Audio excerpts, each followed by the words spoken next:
Chapter 591. In that second, Anchor was stunned. He stared blankly at Thales. His Majesty will be very, very happy. The Western Desert man turned his head absent-mindedly and muttered to himself. Is that so? Is that so? Thales frowned. You know, this morning, Zayn gave in to my father. He cut a big chunk of his flesh for this, then ran back to Jade City, as if it was planned. What's in it? Thales stared at Anchor. What's in it for Zayn Covendier and his South Coast Hill to help you create this big news? Just to embarrass me? And then watch you being executed? Anchor was still in a daze and did not speak for a long time.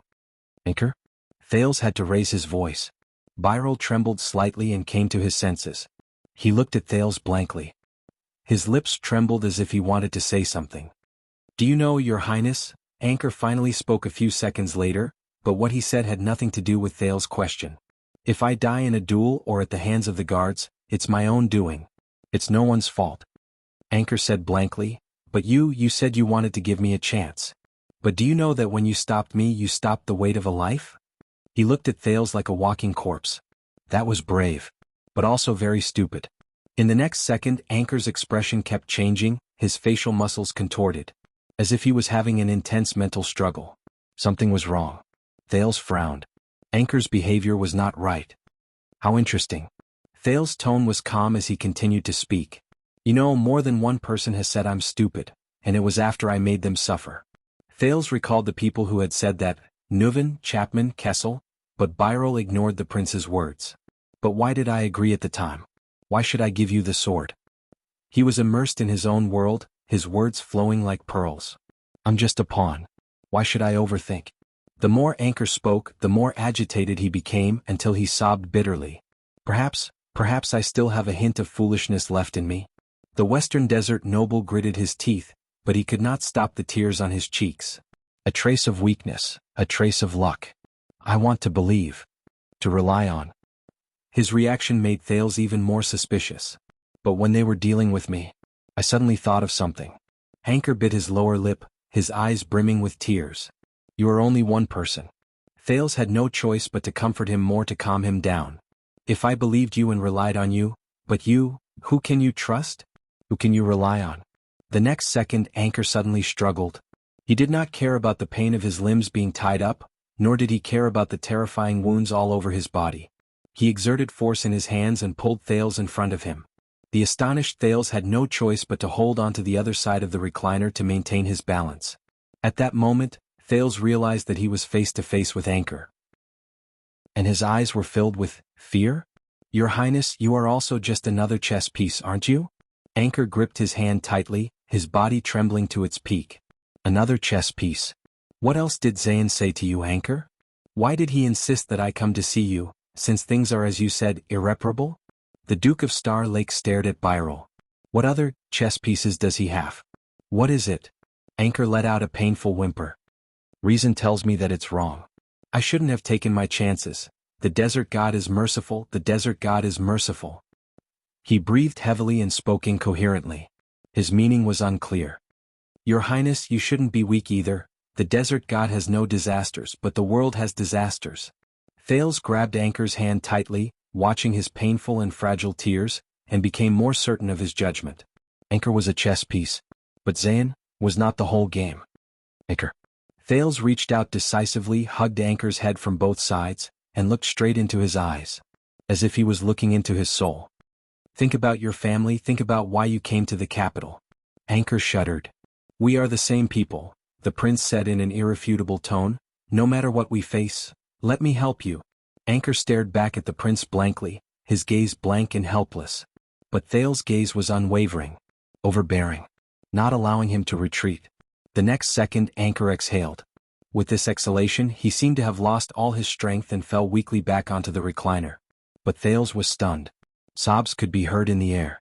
In front of the prince, a wounded Anchor lay dejectedly on the chair. The young man bit his lip and trembled. Hot tears rolled down his cheeks. Anchor Byrol.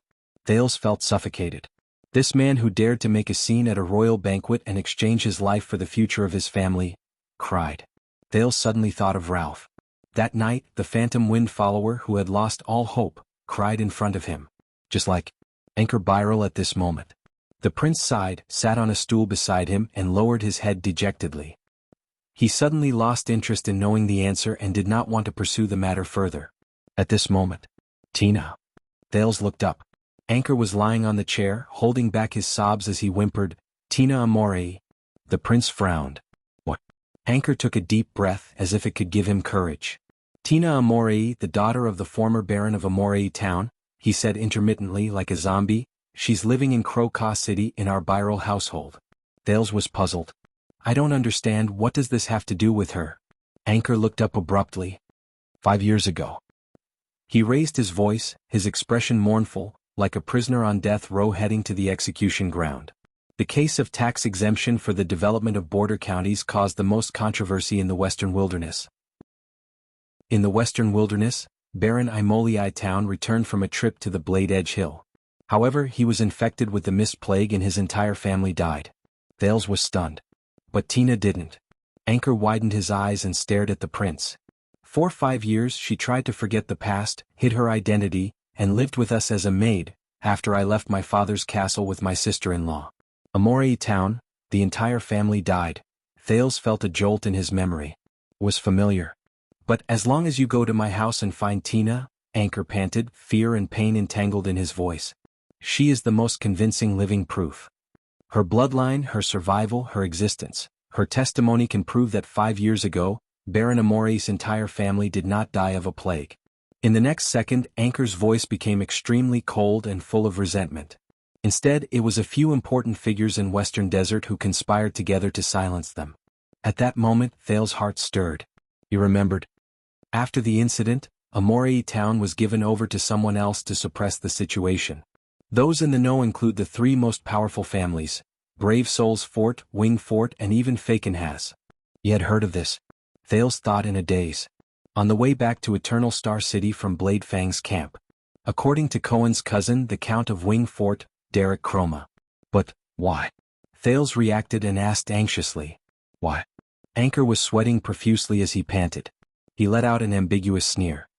In order to turn Blade Fang's camp into a talisman, in order to assimilate that sharp blade into a normal state, in order to stop Renaissance Palace from extending its hand to the west, Western Desert had to endure the pain of having a blade piercing their heart, and had to sacrifice the interests of the middle and small nobles. Obviously, Baron Amore could not bear the pain. The king's decree dealt a huge blow to him.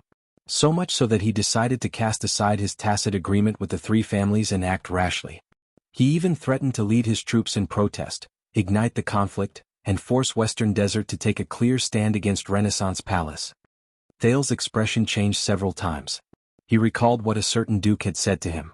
"You have to know that when your vassals and subordinates are enraged and the public's will is high, you have no other choice but to go with the flow. If you don't become their leader, you will become their enemy, and be the first to fall under a pincer attack from both inside and outside." The tragedy of the Amelie family. This will be a tragedy that will shock the entire kingdom. The 3 great families are selfish, willing to sacrifice the interests of their subordinates and lords, not hesitating to kill the natural orthodox nobles of the kingdom to clean up the family. This will expose to the world how backward, autistic, brutal and conservative Western Desert has been for a long time. Anchor closed his eyes in pain and leaned back on the recliner. It is also the opportunity and bargaining chip that His Majesty has been dreaming of. It is a chance for Renaissance Palace to completely break the stalemate. Thales shuddered. The evidence is conclusive and there is no way to deny it. It is a heinous crime and the whole country is in an uproar. The 3 families will be besieged internally and externally, and Western Desert will be divided and difficult to unite. They can either submit, allow Renaissance Palace to do whatever they want, or accept whatever punishment His Majesty gives them. Anchor's face was pale. Or, Thales was inexplicably shocked and speechless. The bargaining chip that King Kessel had been dreaming of to completely tame Western Desert. Held in Biral's hands. But why? Too many things that he could not figure out came at once, squeezing his head until it hurt. There was a long silence in the room. No matter what, His Majesty will be very happy to have this bargaining chip. Very happy. Anchor subconsciously struggled, the straps on the recliner rattling. Use it, Your Highness, use this bargaining chip. Use it to plead with His Majesty. Anchor gritted his teeth as if he was about to crush the most precious thing in his mouth. I will definitely die, but please, for the sake of this bargaining chip, protect the Byrol family and protect my sister-in-law. Thinking about the logic behind this, Thales took a deep breath and came back to his senses. Why are you only saying it now? The prince asked the tortured soul in front of him, puzzled. If you've made up your mind, why didn't you take it earlier and bargain with the secret intelligence department, or even my father? Anchor's expression crumbled. The madness and ruthlessness in his eyes vanished without a trace in an instant. So, Your Highness, what's the price? Anchor replied blankly. Thales understood and looked at him sadly. Everything. The young man revealed a numb and despairing smile and nodded. The Byrol family will become traitors, the target of public criticism. In the chess game of Western Desert, we will no longer have a choice, no longer have freedom, no longer have a future. Thales pressed on his shoulder. In the next second, Anchor's eyes were slightly dazed. Endless pain and remorse seeped out of his voice. And Tina, she will never forgive me. As Byrol's voice faded, he stared blankly at the void, motionless. Like a walking corpse. Dead silence. That girl called Tina. After a while, Thales spoke with difficulty. Who is she to you? Anchor did not answer. He only glanced at Thales with bloodshot eyes, slammed back against the back of the chair, and whimpered painfully between his teeth. In that instant, Thales seemed to have returned to the cramped Ballard room. She's good? The prince asked in a daze. Anchor panted in a daze. The best. But now it doesn't matter. Anchor no longer looked at him and said numbly, it doesn't matter anymore. There was silence in the torture chamber. But Thales' mind was in a mess. Does Zayn know about this? Or does Zayn know that Anchor has a bargaining chip? Is this what Zayn asked you to tell me? An irresistible bargaining chip, an opportunity for the royal family to completely crush Western Desert. Anchor nodded absent-mindedly. Yes, but it's not. Thales frowned. What do you mean? Anchor raised his head and looked at Thales bitterly. In order to save my family, I did ask Duke Covendier for help, and asked him to facilitate my intrusion into the banquet. But it wasn't him. Anchor said faintly, he was just another chess piece. Zayn was just another chess piece? Thales was stunned. I don't understand. Anchor panted for a few seconds, his expression pained, as if the effects of Shaka wine were gradually fading. But Thales could not care less. Long before that, when I was searching everywhere, I asked another person for help. Another person. He was the one who reminded me of the plan to bring a sword to the banquet and duel in front of everyone to protect my family. Anchor's words were intermittent, with the double sorrow of heartbreak and despair. What? Thales suddenly felt that he had touched the back of this chess game. Bring a sword to the banquet. Who? The prince pressed down on Anchor's shoulder in shock, shaking him and asking, who was that? Anchor hissed in pain, but he still smiled bitterly and said, but he was indifferent. But he was indifferent. He refused to help me. I even used this bargaining chip to threaten him. But he just laughed. He finally said that my only chance to save the Byrol family can only be found in the capital, in one person. Anchor's bloodshot eyes were fixed on Thales. He also said, in case I fail, in case I have to use this bargaining chip, I must hand it to you. And I can only hand it to you. Zayn was just a chess piece, someone. The one who set up this chess game. Someone else. Thales could no longer hold it in. His grip on Anchor's shoulder tightened. Oh. The one who drove Anchor to his death. The one who sneered and moved the chess piece. The one who drove himself and Doyle into a dead end. In his anger, the prince's eyes burned. Who is the person behind this banquet farce? Thales made quite a commotion. Norb and Raphael's footsteps sounded urgently from behind. Your Highness? What happened? But Thales did not care. He only pressed down on Anchor and waited for his answer. The one hiding behind the scenes, the one who watched coldly from the sidelines, the one who, in the end, hinted at Zayn, guided Anchor, and pushed Thales to find this bargaining chip that His Majesty would be happy about, and did not hesitate to ignite all the conflicts under the table in the kingdom. He wanted me to tell you, Your Highness. Anchor panted in pain, mustered the last of his strength, and leaned close to Thales' ear. The carriage is about to disperse. What do you want? Thales was shocked. What? At that moment, it was as if time had stopped. Along with his thoughts, the carriage was about to disperse. The carriage? But Thales stared at the dying Anchor in shock. That's not right. That's impossible. How could it be? It's too dangerous, Your Highness. Stay away from him. The footsteps behind him were getting closer. Anchor Byrol gave a pale and numb smile. He also said, Since I've given it to you, then hold on tight. In that second, Thales's eye socket suddenly widened. Before he completely passed out, Anchor laboriously pressed himself against Thales's ear and hissed out the last few words. Hold on, your sword. Western Desert Hill Ruins Floating Sand Palace. In a quaint and solemn room, Derek Chroma put down his teacup and glanced at the chessboard on the table. Are you going to take this step or not? He asked the person across the chessboard respectfully and politely. Your Grace? Across from him, the master of the ruins, Cyril Faken, has stared at the chessboard leisurely, deep in thought, but his expression was even more ferocious and terrifying. Patience, young man, patience. A good game of chess is never won in one move. The Duke of Western Desert changed his sitting position without a care. He held his teacup confidently. Derek was silent for a second. His face was expressionless. But the young Count of Wingfort was very honest. He pointed at the lonely black king on the chessboard, which was tightly surrounded by white chess pieces. You only have this one piece left. Faken's hand that was holding his teacup froze. Derek pointed out the truth calmly and even more ruthlessly. No matter which way I go, my next move is going to be a checkmate. Faken's eyebrows twitched slightly. What do you know? Looking at the overwhelming situation of 10 white and 1 black on the chessboard, the Duke calmly coughed at the right time to hide his slightly red face. The situation on the chessboard is only superficial. What's more important is the chess player. He extended his finger and pointed meaningfully at Derek, then at himself. As the saying goes, even chess is evenly matched. Little Derek, remember, we're playing chess with a person, not chess pieces. Chess player. Derek narrowed his eyes. Faken's smiled coldly and gently placed a chess piece. The king moved. His demeanor was profound, full of vigor. Derek cast a sidelong glance at him as he placed his chess piece. He breathed a sigh of relief and extended his hand to take his next move. Wait! Faken's shouted loudly. Derek's hand stopped in midair.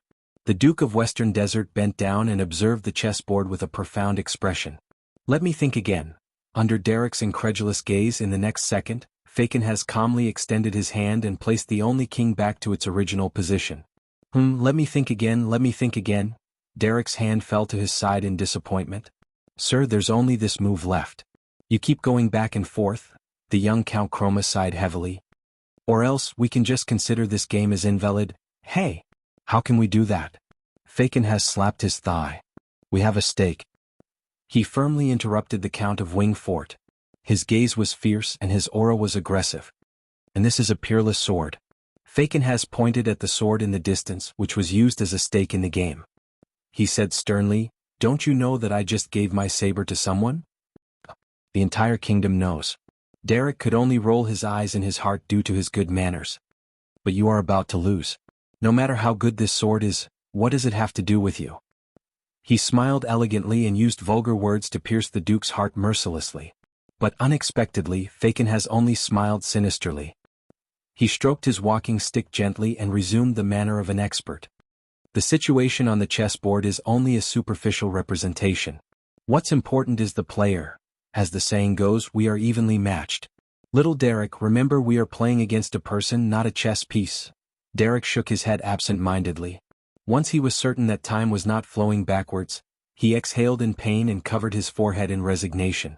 Faken's saw his movements, narrowed his eyes and seized the chance to extend his hand. It's useless to touch my chess piece secretly, Your Grace. The Count of Wingfort buried his head in his hands. He did not even look, but he seemed to have predicted what would happen. You only have one king left.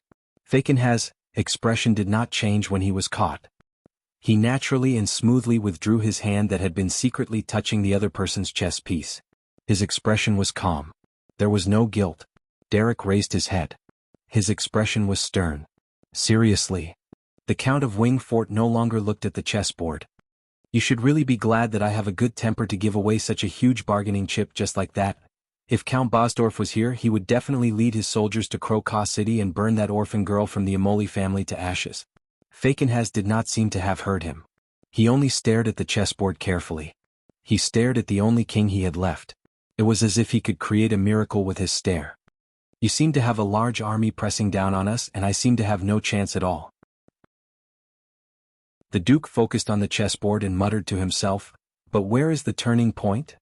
Derek glanced at him and said tentatively, Of course, if Black Lion knew about this now, he would also lead his soldiers to the ruins and break your other leg.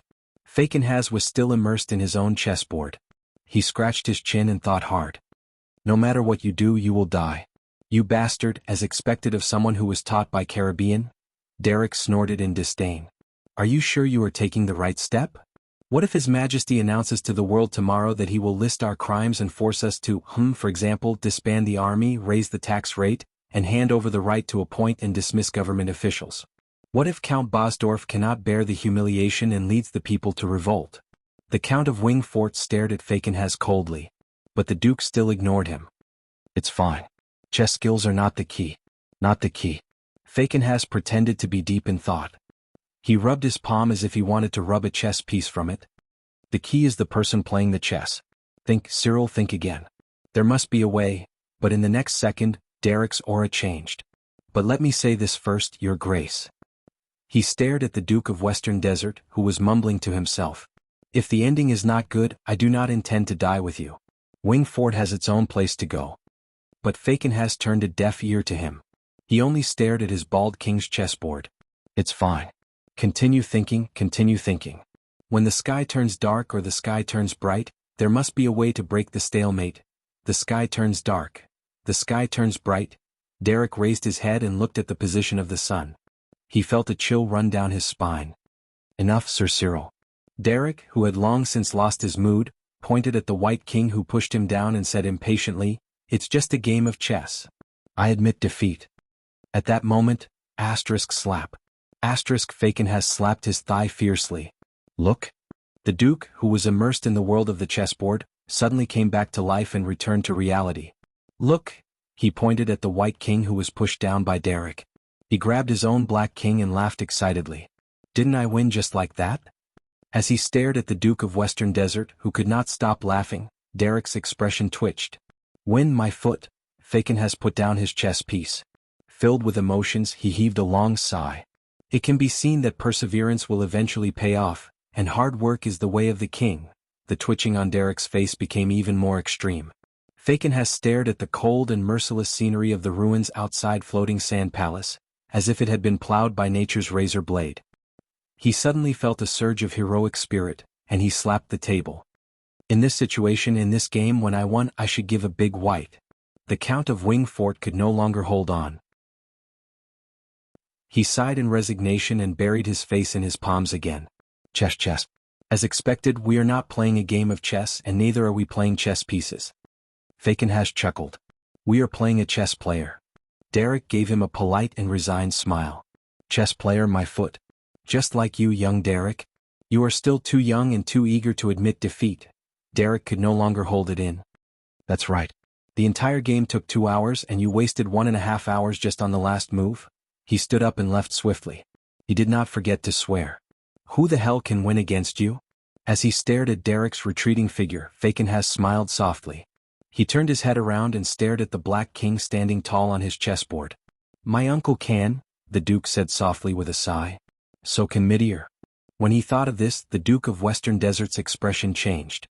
He stood up in a fluster and shouted hastily, Hey, leave that sword behind. It was not easy for me to win the bet. He extended his hand expressionlessly. Monthly votes, rewards, and comments praising Swordless Sword for being diligent in updating. End of this chapter. Chapter 592. Thales walked out of the cell where Anchor was being interrogated numbly. He was in a daze. In front of Raphael and Norb, he still instinctively maintained his dignity and bearing as the Duke of Star Lake. His every move was elegant and steady. He still remembered everything that happened in the interrogation room. He remembered how his words and actions had far-reaching effects and were difficult to reverse because of his power and status, not the content of his words. This was his luck but also his curse.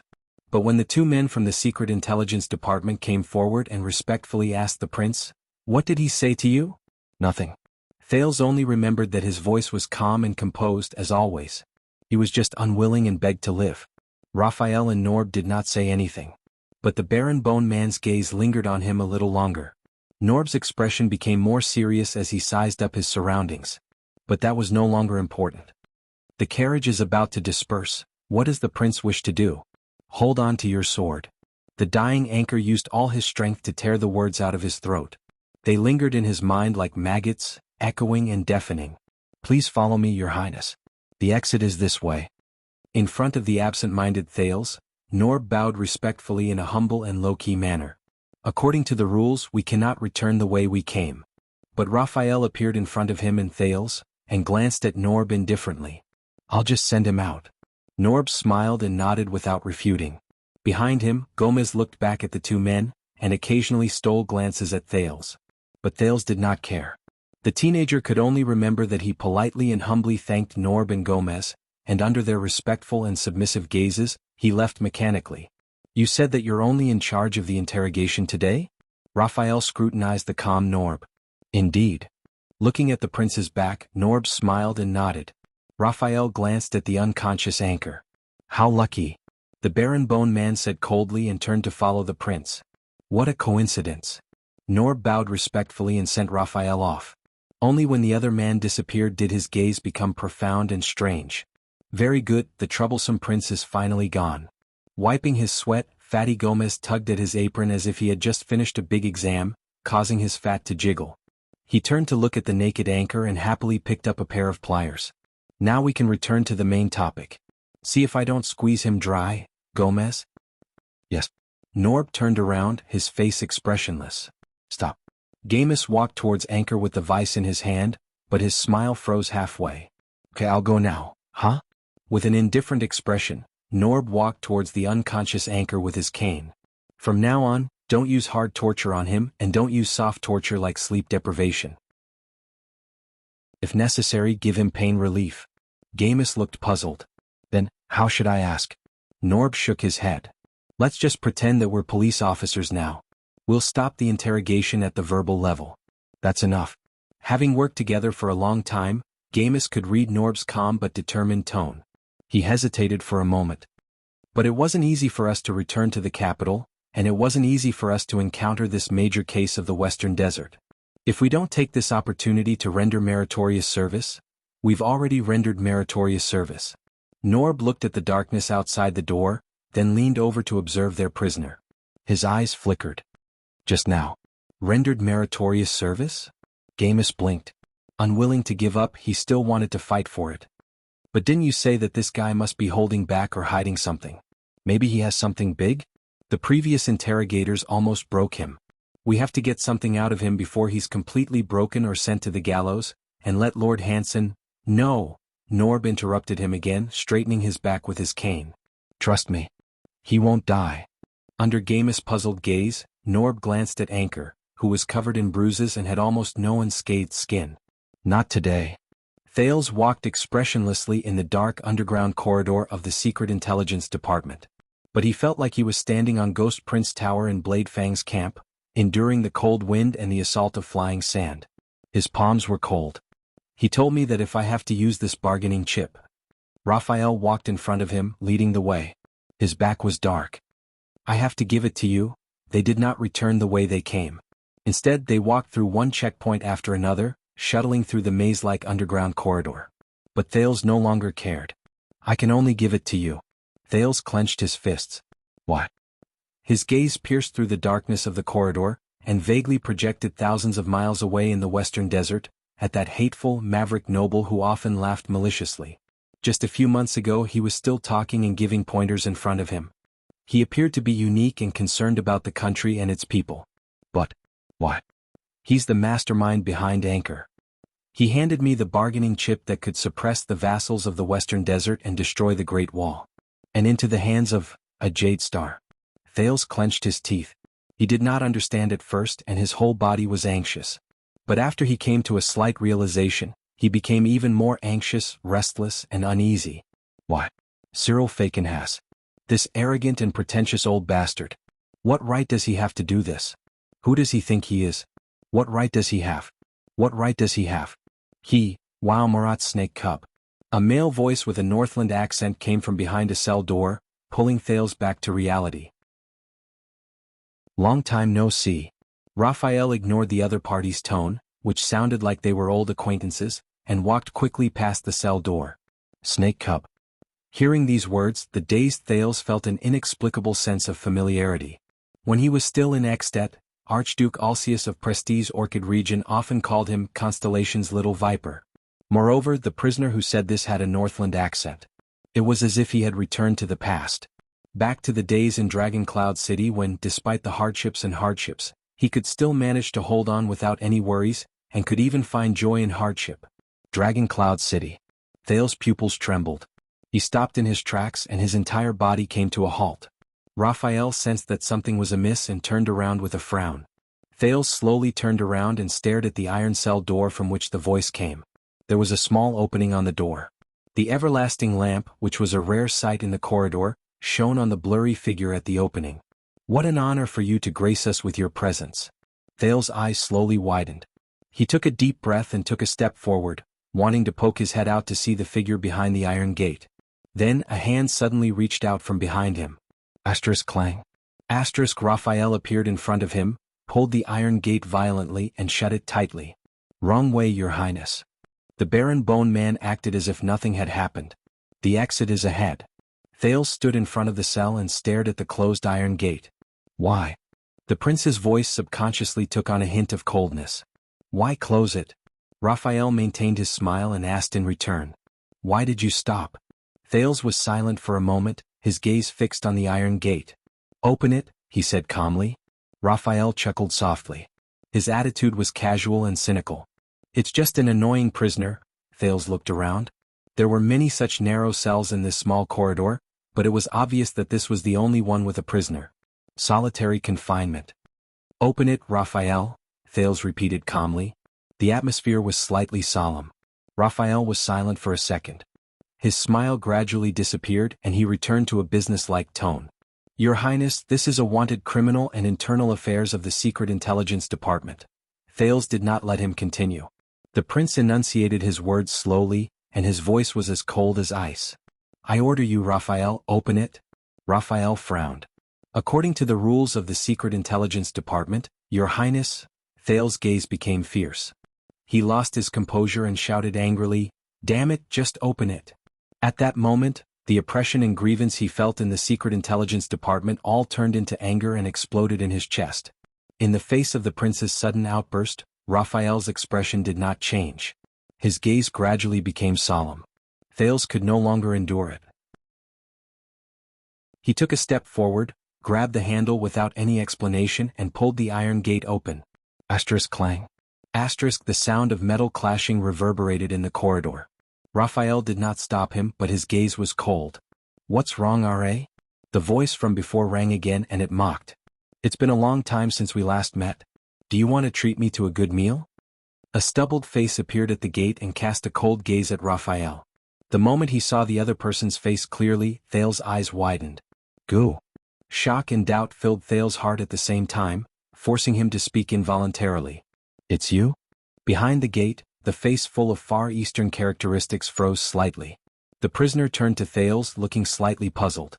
Raphael's expression darkened, and he exhaled in a barely noticeable manner. "That's right." In disbelief, Thales carefully sized up every inch of the Far Eastern prisoner's face. He ignored his doubts about the prisoner's voice and completely confirmed his guess just now. "It's him. It's really him." 6 years ago, the butcher shop owner in Dragon Cloud City, the Far Easterner who gave him shelter and a meal in the despairing morning after Dragonblood's night. "It's you, Goo," Thales said in a daze. In a split second, Dragon Cloud City, Westbound Avenue, the butcher shop, little rascal. The scenes of the past appeared before his eyes. "But, who are you?" Through the narrow gate, the unkempt Far Eastern man looked at Thales and gestured at Raphael with his chin. "That lover he yearns for day and night but can't get?" Raphael snorted coldly and did not answer. Thales stared at his old friend, at him holed up in this narrow and claustrophobic cell. He felt complicated and indescribable emotions. He took a deep breath. 6.5, remember? 6.5. In that second, the prisoner's gaze slowly froze. He sized up the handsome young man who was only half a head shorter than Raphael again. He gradually came to a realization and then felt relieved. "Oh." Goo turned around and his face disappeared at the gate. A muffled sound immediately came from the iron gate. "It's you. That's why you escaped, young prince. Perhaps you're no longer young." His words were filled with melancholy and sentimentality. You and your little maid didn't die in the hands of that cunning Camion. Young prince. Camion. Gu's words evoked Thale's memories. It was as if he was sitting in the butcher's shop 6 years ago again, sitting on the table with little rascal holding bowls and drinking meat soup with a heavy heart. Raphael exhaled through his nose. He was obviously unhappy. What happened? Thales pounced on the iron gate and asked anxiously. Gu, why did you? Thales stopped talking. Wait a minute. Gu's impression of himself was still at the moment when Marquis Shiles took the prince and little rascal away 6 years ago. Thales' pupils dilated slowly. He did not know what happened to him after that night. He did not know the story of the second prince of Constellation that was later spread among the people. That means? Thales furrowed his brows tightly and stared at the darkness behind the gate. Gu's disdainful laughter came from behind the iron gate. Thales took a deep breath and suppressed his anger. He tried to calm down and asked Raphael who was beside him. He was imprisoned here 6 years ago. The prince spoke with difficulty. Why? Raphael crossed his arms. His expression was slightly dark. 6 years. Gu's voice rose. There was surprise and self-deprecation in it. Damn it. Without the sun as a reference, the time I calculated is indeed inaccurate. Thale's heart sank when he heard that. He remembered the guards and prisoners in the prison of bones. He remembered the laments they had when they found out how long they had been imprisoned. Your task is complete, Your Highness, Raphael said coldly. There is no need to complicate matters. Gu's sneer came again. Thales suppressed the strange feeling in his heart and tried to think calmly and rationally. 6 years ago, something must have happened to Gu after they parted ways. It caused him to wander about and be imprisoned. The sin of Hell's River came uninvited. It filled Thales' brain and washed away his memories, washing away an old scene. Your Highness, do you remember what happened in Dragon Cloud City 6 years ago? On the day he fled Dragon Cloud City, Putre's words in the secret tunnel rang in his ears. No, it's not just that. On that day 6 years ago, in a dark place we cannot see, outside Heroic Spirit Palace and Shield District, something else happened. Thales raised his head swiftly. That night, Raphael. He looked at Raphael and stared into his dark red eyes. Dragon Cloud City, the night of dragon blood. The prince gritted his teeth and went straight to the point. Aside from the calamities, Lampard, and what happened in Heroic Spirit Palace, what else did you do? What does it have to do with him and Gu? But Raphael did not move. His expression was dark. What did they do? The one who answered the teenager was still the Far Easterner with a Northland accent. His voice was full of mockery. What else could they have done? As always, they followed the fine tradition of the Secret Intelligence Department. They wouldn't even let go of the leftovers. Thales and Raphael turned their heads to look at the prison at the same time. The former was surprised and bewildered, while the latter was gloomy. Just like what they did to everyone including you. Gu sneered and called out the teenager's name. Prince Thales. Thales' gaze changed. He was about to speak, but Raphael spoke first. His tone was distant. I would very much like to answer your question, Your Highness, but this is not my case. Thales' expression darkened. Not my ass. Gu snorted coldly behind the door and exposed Raphael's words. 6 years ago, weren't you the first to find me? Thales narrowed his eyes at Raphael. This was not the first time he had rejected him today. The Baron Bone Man stared at the darkness behind the gate. His gaze was terrifying. Your Highness, you've already made an exception by contacting a wanted criminal in private. Don't, Lord Hansen said it. Thales suddenly raised his voice and interrupted Raphael. The reason why I don't get along with all of you is that we've always gone our separate ways. Raphael did not speak. But Thales stared deeply into his red eyes, as if he wanted to tear apart the world behind his pupils. Now is a good chance to change. The Far Easterner behind the door laughed. It was half mockery and half disdain. Raphael remained calm and collected. He silently endured the prince's sharp gaze that could almost break an iron wall. Not here, not now, he said faintly. In the dim corridor, Thales and Raphael stood on either side of the iron prison door, facing each other in silence. The everlasting lamp elongated their shadows, like two train tracks that extended parallel to each other. The gate on the door stood between them. It was claustrophobic, dark, and bottomless. He helped me before. I owe him my life. Thales only felt that he was extremely calm. The sin of Hell's River flowed through every vein in his body, allowing him to sense the location of this small corridor more clearly. It was as if he was standing outside his oil painting. He stared at the universe in the painting. If he's locked up, I must know why. Thales's tone was cold, but it contained a tone that allowed no refusal. That night. That crucial night. That night not only changed the future fates of two countries, but it also determined the political situation of the world.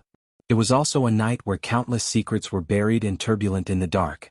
That night made Putre suspicious. He even had to avoid the surveillance of the Secret Intelligence Department and give Thales a warning in private. Obviously, Gu was one of the pieces of the puzzle. The aura on Raphael's body slowly changed. It went from being round and casual to sharp and dangerous, causing Thales to feel a slight stab of pain. At that moment, the person standing in front of him was no longer the young Raphael who rescued him from prison 6 years ago, who then risked his life to go to Heroic Spirit Palace with him. Instead, it was the Baron Bone assassin, a Secret Intelligence Department agent with a mysterious identity, unpredictable intentions, and terrifying and dangerous methods. But Thales did not retreat. He only met Raphael's gaze. If you want to display your compassion, then perhaps you also need to know. Raphael's voice became deeper, but it was strangely piercing to the ears. His warning was extremely obvious. He has harmed us before. He owes us many lives. Harmed us before. Thales was silent for a second. I'm not letting him go. The prince's expression became a little clearer, but his words were soft and forceful. He gradually increased the stakes. I just want to ask about some things, secrets related to the Jade Star royal family. Raphael narrowed his eyes. Those who know must keep secrets. He calmly but firmly stated the creed that the former chief supervisor of the Secret Intelligence Department, wise Minister Halva Caribbean, had left for the Secret Intelligence Department. My responsibility. Thales' gaze became fierce. You missed the first sentence. The prince gave tit for tat and said coldly, Thou art the king's eyes and ears. Raphael snorted coldly. When you are crowned king, the Baron Bone Man's answer made the atmosphere even colder and more solemn. It's not too late to talk about it. Crowned king. Thales was expressionless. But in his body, the sin of Hell's river began to boil again, turning its anger and coldness into a dangerous weapon. Raphael immediately frowned. His hands tightened without him realizing it. You are wrong, Your Highness, who has grown up. However, at this moment, Gu's voice rang out in a timely manner, interrupting the unfriendly conversation. It was still full of sarcasm and disdain. You are not compatible with the Secret Intelligence Department not because you have a bad relationship with them. Thales and Raphael turned their heads at the same time. The Far Easterner's face reappeared at the gate. He gently knocked on the iron gate, full of contempt. But because you are still a human. He stared deeply at the Baron Bone Man. His gaze was cold. Not a monster. Raphael's expression did not change, but the corners of his mouth slowly tightened. Do you know Prince? Gu suddenly laughed and said to Thales in a serious tone, 6 years ago in an inn in Spear District in Dragon Cloud City? The next moment Raphael's arm turned into an afterimage and pressed on the iron gate. Thales quickly acted. But the moment their skin touched, Thales' expression changed.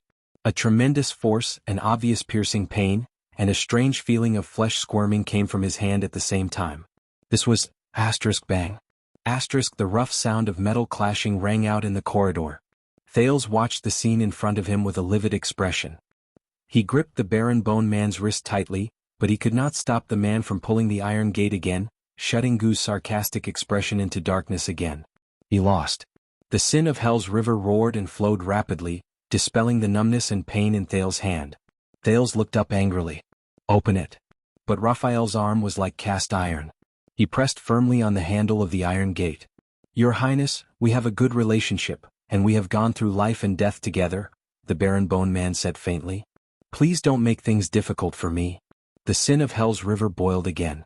Thales gritted his teeth and exerted force, but Raphael's arm did not move. Like a boundless black hole, it silently endured all the power Thales could muster. A few seconds later, knowing that he could not win, Thales exhaled through his nose and let go of the man.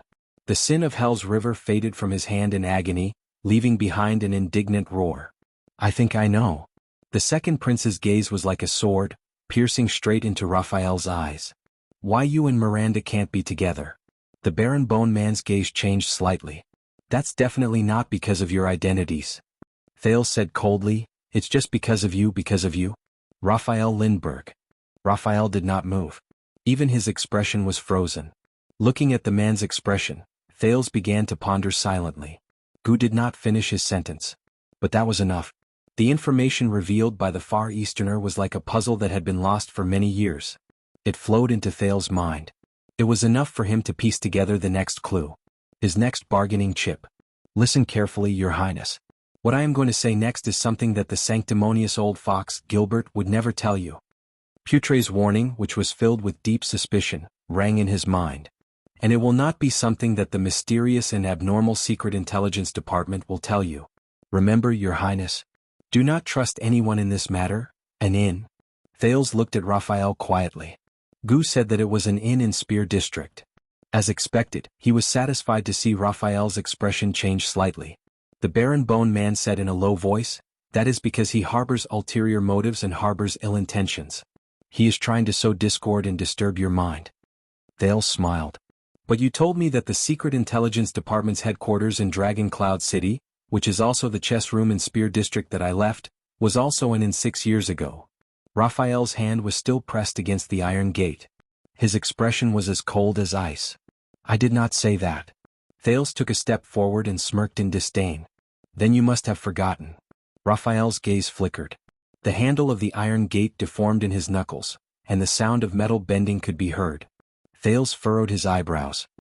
He looked at the Baron Bone Man's fair and delicate hands and remembered the man's stunning appearance when he broke into the prison and took 6 lives with 1 slash. Impossible. Raphael's expression was stiff as he slowly enunciated his words. Where did you hear that from? Thales did not want to think about the man's strength. He met Raphael's dark red eyes again. Karen Booker.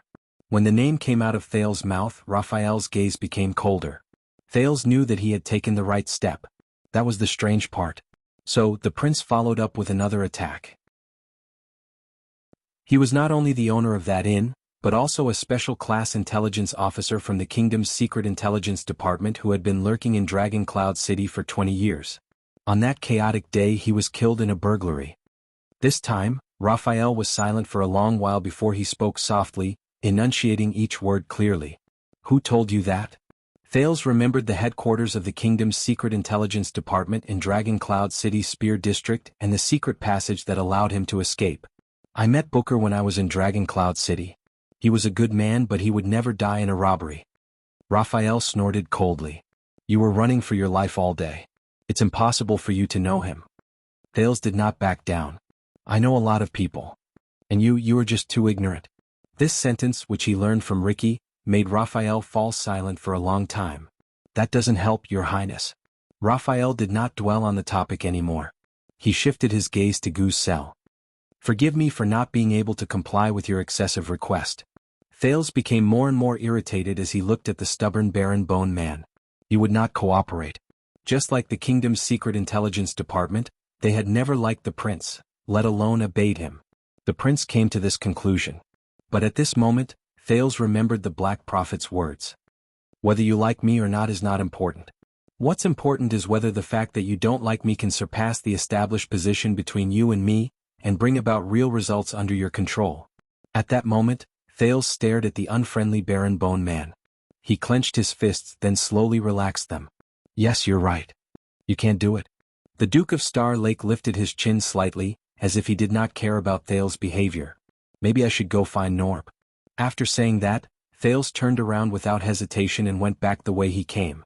Raphael, who was left behind, stared at the teenager's back. His frown deepened. Thales' movements remained the same, but he deliberately increased his pace.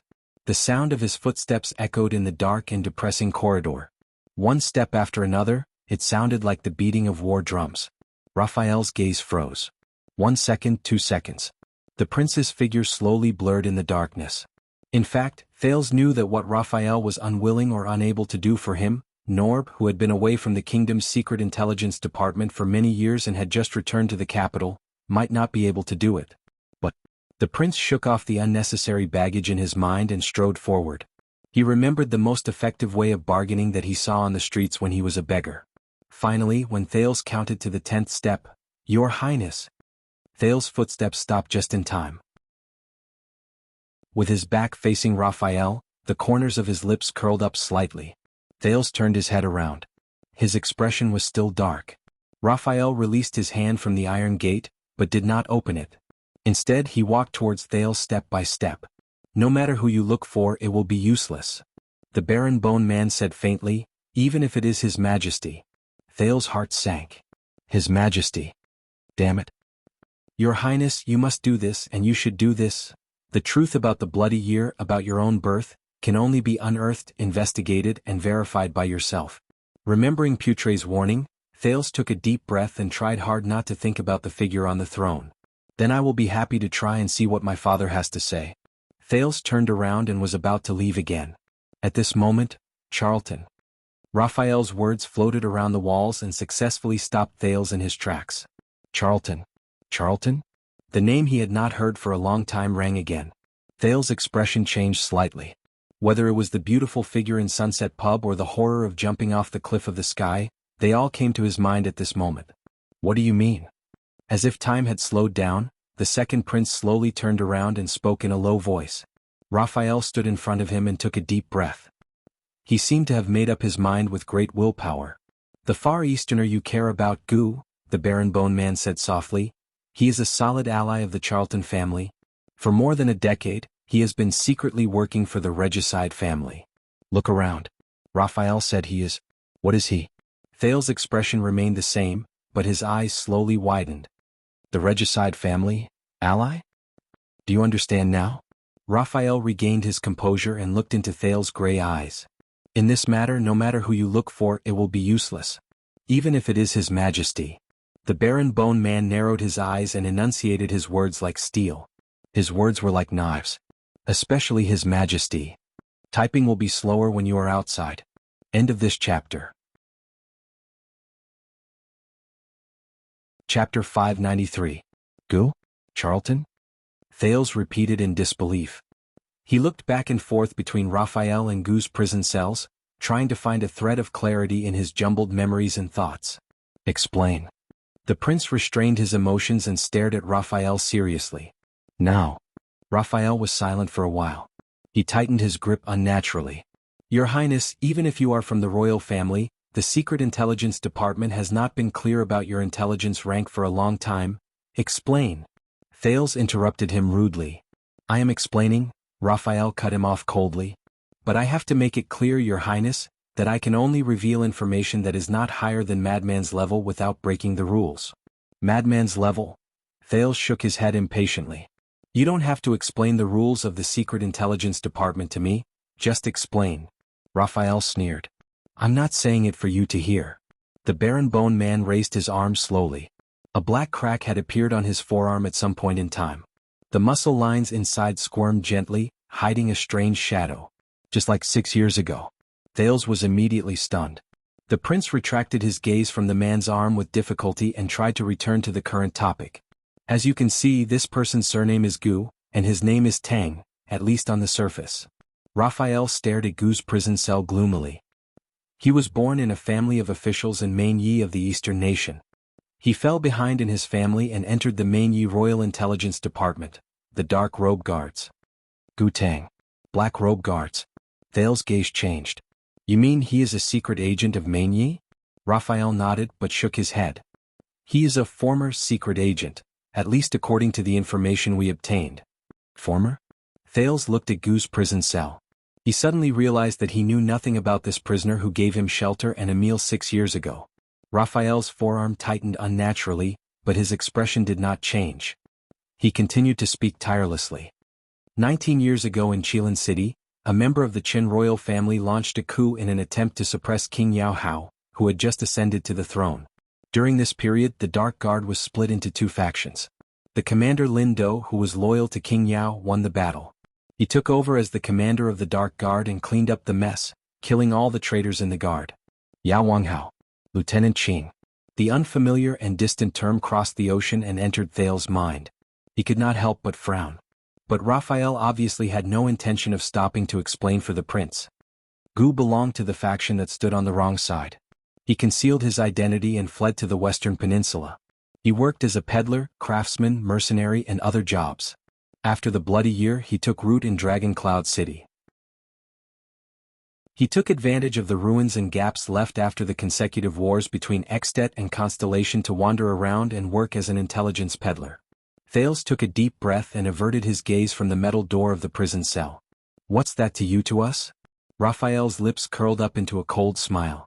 Later on we found out that during the years he was in Dragon Cloud City, Gu did more than just his old profession. The Baron Bone Man stared at the iron bars on the cell door. Aside from buying and selling information, this Far Easterner's business also included acting as an intermediary for various major forces and mediating conflicts. And for some conflicts that could not be mediated, but could not be ignored. When he said this, Raphael's gaze turned cold. He would find an assassin. An assassin. Thales tensed up. Wait. Dragon Cloud City, Gu, intelligence peddler, assassin 6 years ago. The teenager slowly connected the clues from many years ago. His expression gradually changed. That's right. Raphael sneered as he observed Thales' expression. 6 years ago, in Dragon Cloud City, under King Nuven's power, the underground forces were in a state of disunity. Gleeward controlled the streets, Vlad ran amok in the black market, Kemu Union profited from the people's lives, and there were countless other factions. Their relationships were complicated, tangled, and chaotic. And he? Raphael raised his chin at Gu's cell door. Your friend from the Far East used 10 years to gradually take over the dirtiest and most dangerous business. He became the biggest and most convenient contact for assassins in Dragon Cloud City. Thales' eyes slowly widened. From street thugs and fugitives to Shadow Shield and Assassin's Flower, he had connections and was familiar with all of them. He bought lives with one hand and sold them with the other.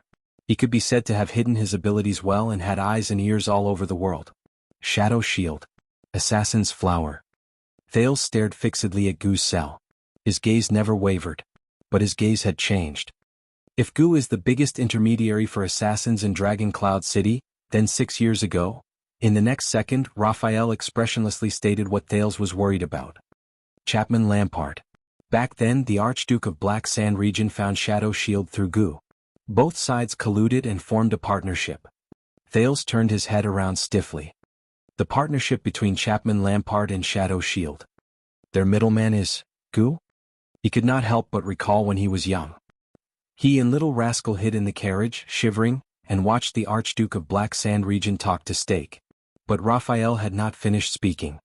In the end, due to how troublesome the target was, Gu used his trump card and contacted the most powerful and terrifying assassin in the world. He relied on his sinister and dangerous killing blade to break through the heavy defenses of the White Blade Guards and the chaos brought by the calamities, and took the head of the Born King. At that moment, Thales froze on the spot. Raphael narrowed his eyes slightly. And do you know who that is? The corridor fell into a dead silence. After a long while, Thales exhaled laboriously. Yes. Raphael sneered.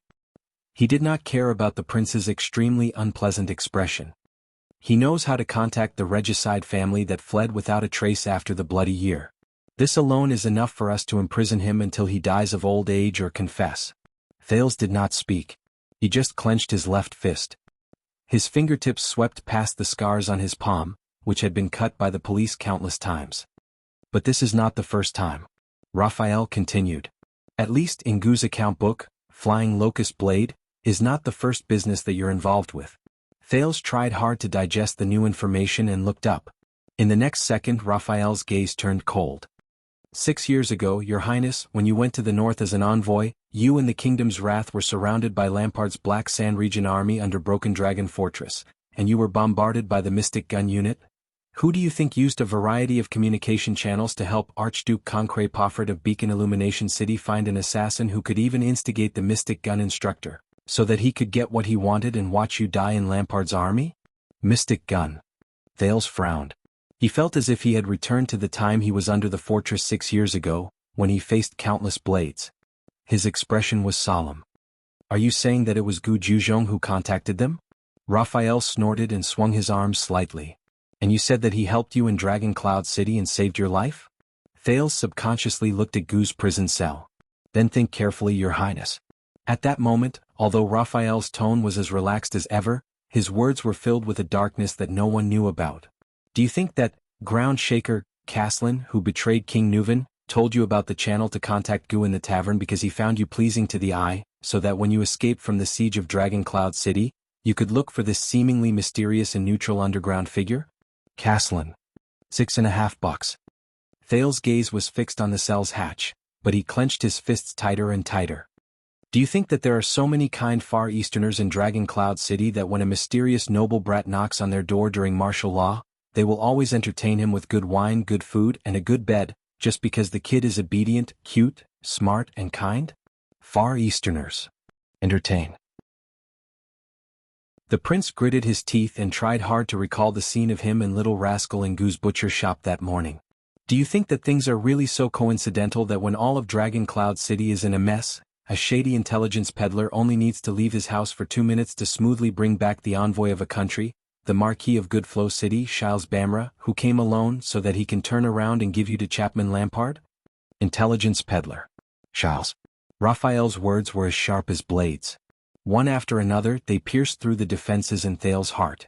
All these suspicious points, these strange things, these things that seem reasonable but cannot be investigated, have you ever thought about them before you treated him as your savior? At that moment, Thales took a deep breath and suppressed the gradually boiling sin of Hell's River. If all these suspicious points Raphael mentioned are problematic, that means that the things he once thought. Yes, Goo. Raphael spoke coldly, not giving the prince any time to react. He never helped you. On the contrary. He was the one who betrayed you. Thales closed his eyes gently. 6.5. He never helped you. He betrayed you. At that moment, the cell that imprisoned Gu did not seem so eye-catching anymore. The corridor returned to silence. Raphael exhaled and looked at the cell door with a complicated gaze. And he also betrayed us. Thales spent a lot of energy to calm himself down. When he heard that, he slowly opened his eyes and tried to maintain the calmness in his tone. He and the kingdom's secret intelligence department worked together? Raphael nodded. Once, yes. The Baron Bone Man stared at Gu's cell door and snorted in disdain.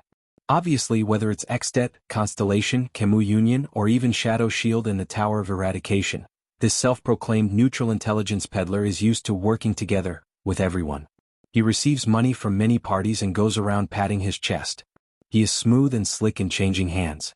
Then he reaps the benefits while his clients kill each other. The only difference is that this time he messed up. Thale's cheeks stiffened. What did he do? Raphael was silent for a few seconds. As you mentioned, Karen Booker was one of the few wise intelligence officers in the kingdom's secret intelligence department. His death was a loss we could not afford to bear. And when we abandoned the headquarters in Dragon Cloud City 6 years later, we were more or less affected by this. We had no other choice. Thales exhaled, trying hard to expel the gloom and frustration from his heart. What happened? Raphael shook his head and glanced at Gu's cell. This is also what we want to figure out. From his mouth. Thales stood quietly on the spot. His emotions were complicated. Raphael, on the other hand, sighed and regained his relaxed and indifferent attitude. Just like this, Your Highness.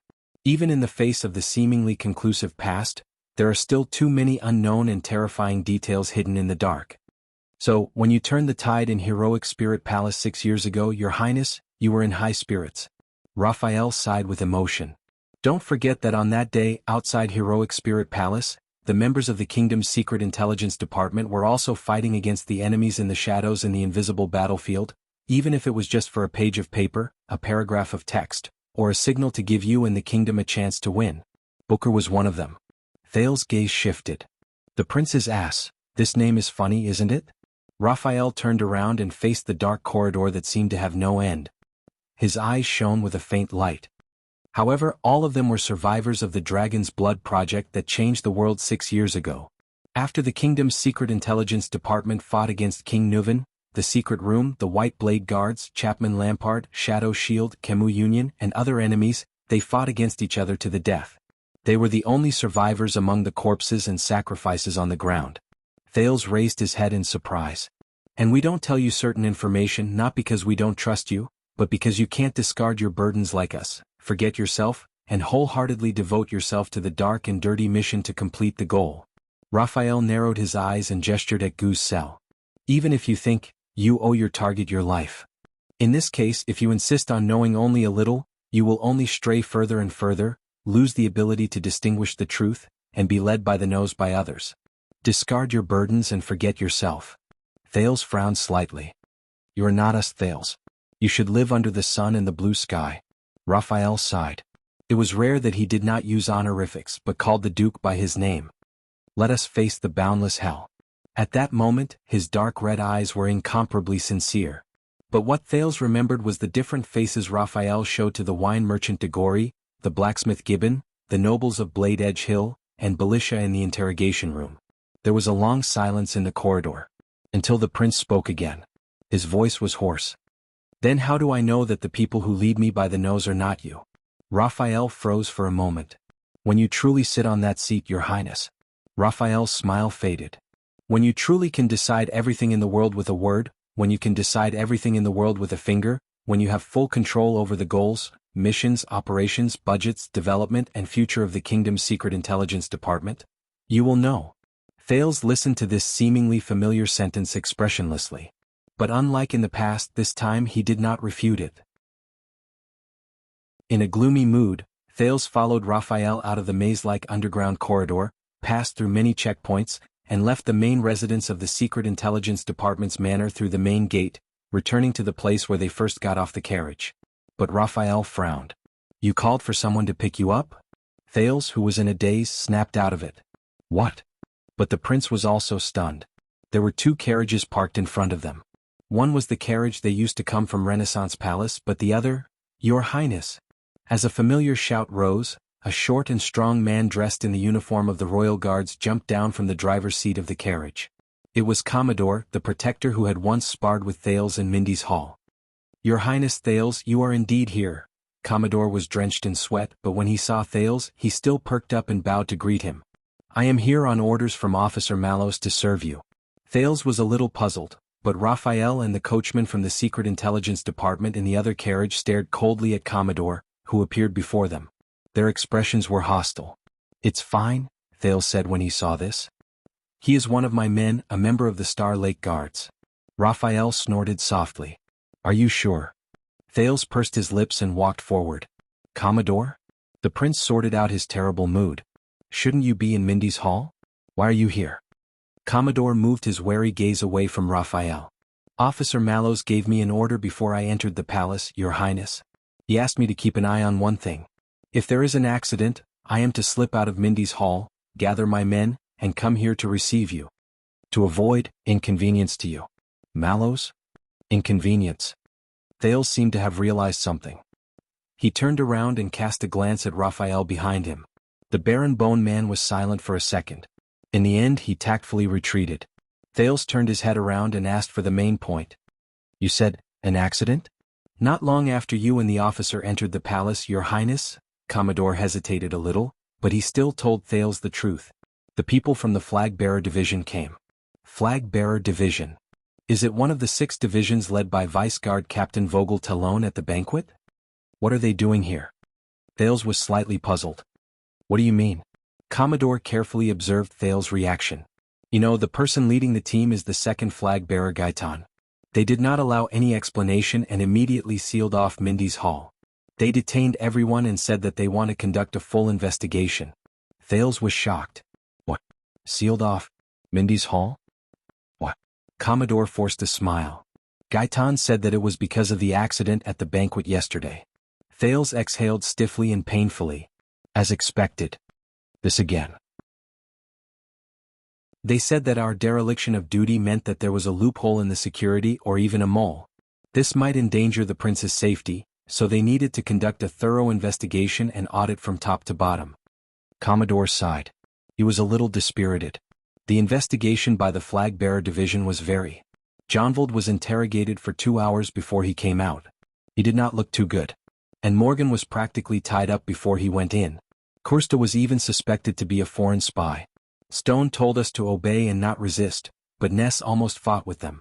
Penal Officer Patterson wanted to use his status to plead for mercy, but Gaetan was famous for being shrewd and ruthless in his work. He did not give face to anyone. Thales' eyebrows furrowed even tighter. In any case, it was a huge operation.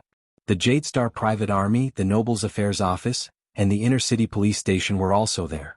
I suspect that there were even people from the kingdom's secret intelligence department among them. The team was mighty and I reckon that many people saw it. As Thales listened to Commodore's narration, he slowly widened his eyes. What does he mean? Mindy's Hall.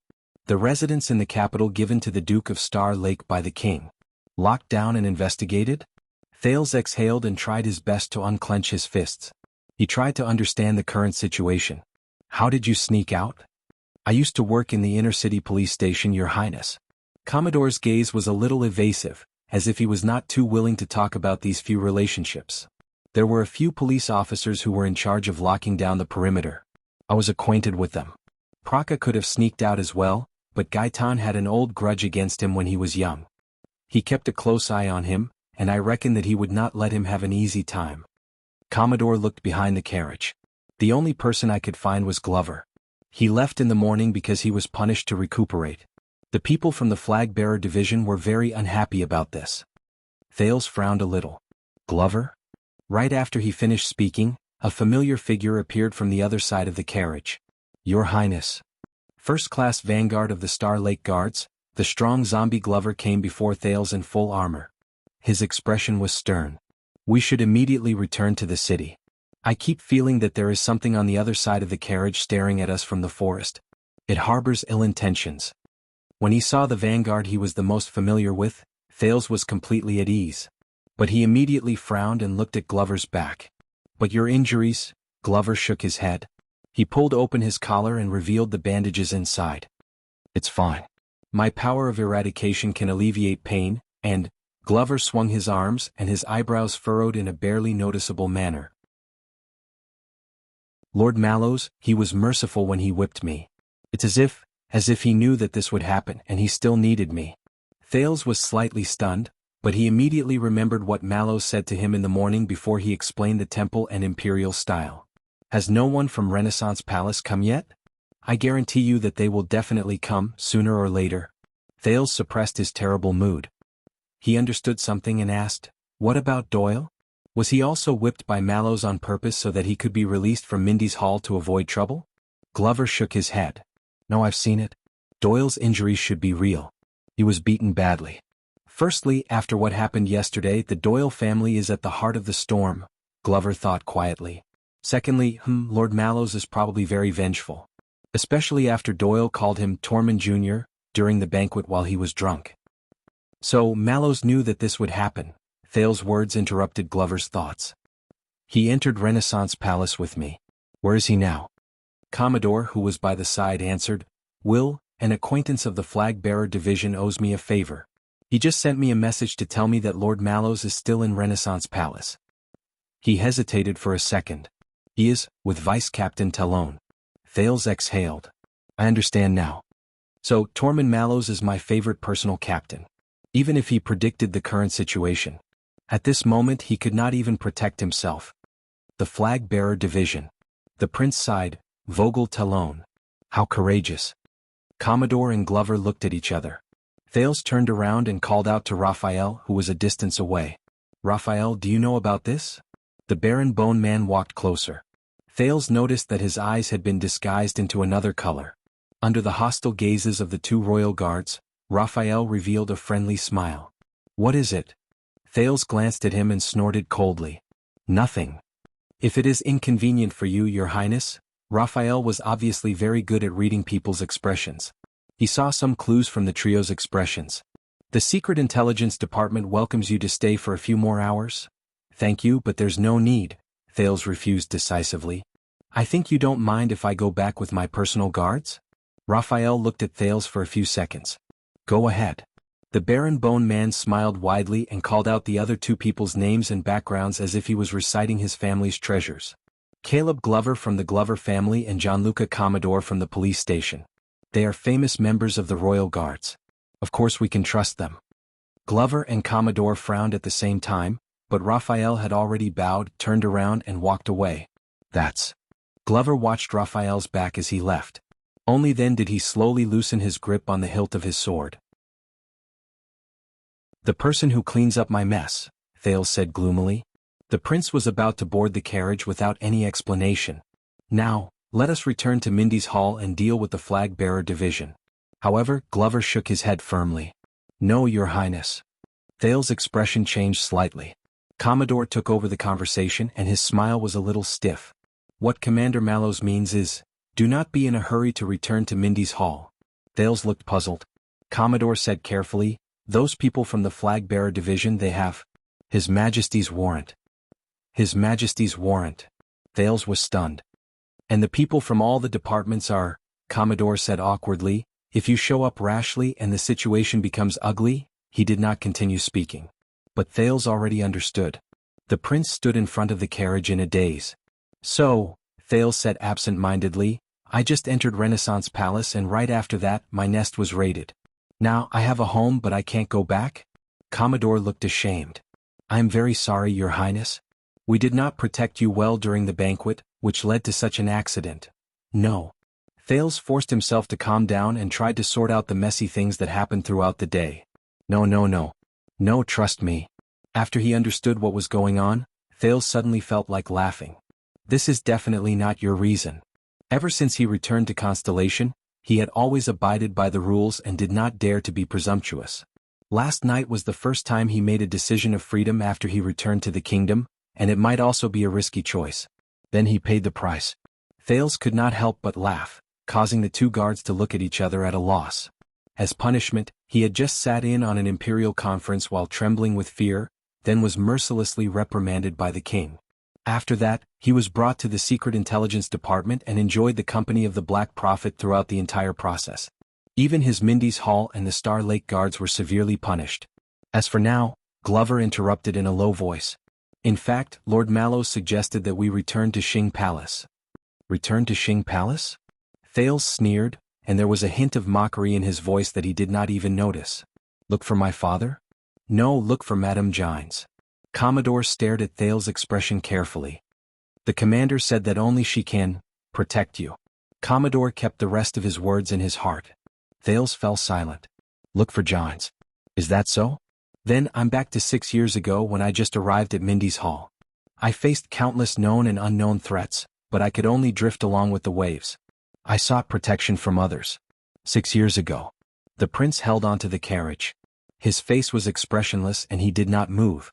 A long time had passed.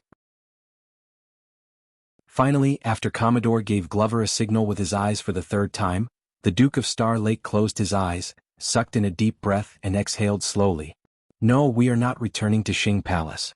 We are not looking for Madame Gines either. Commodore and Glover frowned at the same time. Thales opened his eyes. We are going to Red Street Market in Western District. At that moment the two guards were stunned. What? Thales held the carriage's axle tightly and gritted his teeth softly. There is a club called One Night's Romance over there. Commodore widened his eyes, while Glover's expression was solemn.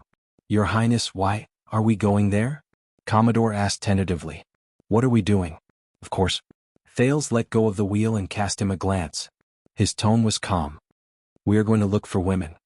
Commodore first understood what Thales meant, then he felt incredibly troubled. But Your Highness, your identity, Thales snorted. Who said that I am going there as a prince? The prince boarded the carriage and pointed at the duo. Lead the way, Commodore. We will go and change our attire first. Then you will lead the way, Glover. The zombie shuddered. But Thales interrupted him rudely. Remember, Glover, after we reach there, your name will be... At that moment, Thales' smile disappeared, and his voice was incredibly cold. Raphael Lindbergh. Chapter 594. In the western district of Eternal Star City, a carriage that was simple and inconspicuous but had cost a fortune to build drove through the stone road. It turned into the next intersection on the bustling street. This is Linha Street. Red Street Market is just down the road. Look, it's right there. Commodore's voice came from the driver's seat through the small window in front of the carriage. However, Thales was not affected in the slightest.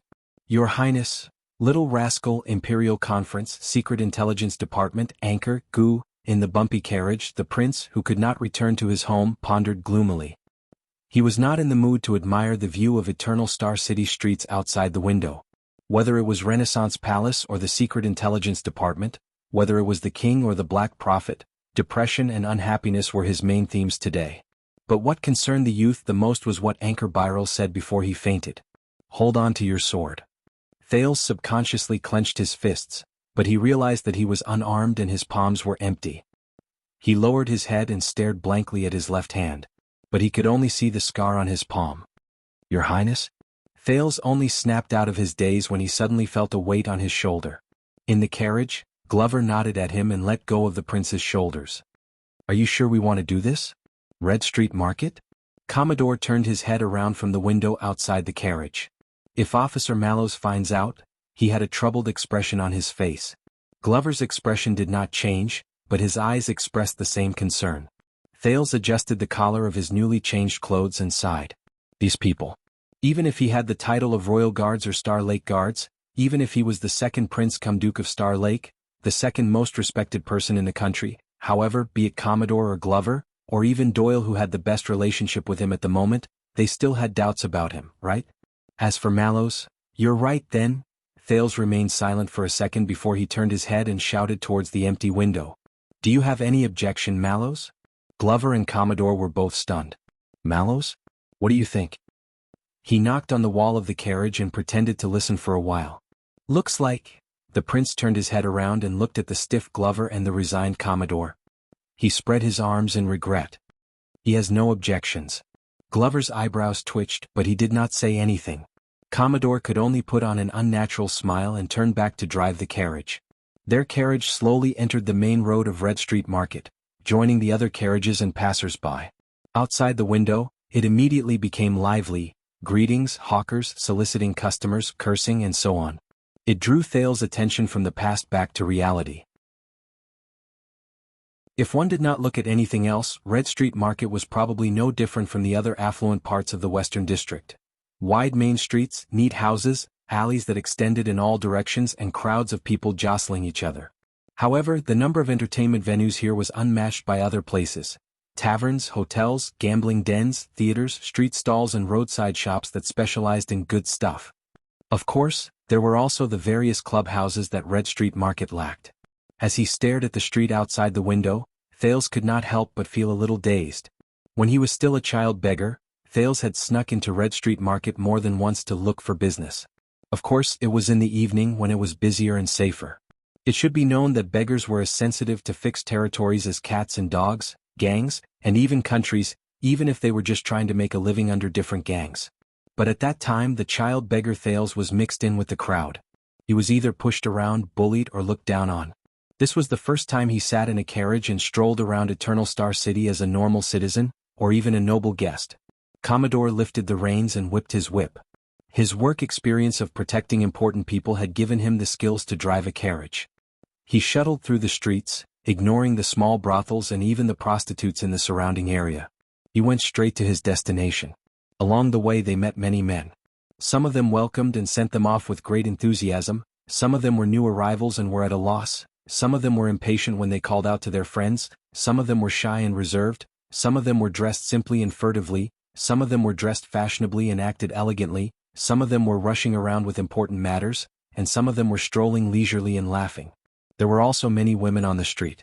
There were procuresses with fake smiles, women who were busy washing, female workers who were covered in dirt, female servants who were in a hurry, poor girls who dressed up like boys and ran errands all over the street, noble women who came to take their husbands home with anger written all over their faces.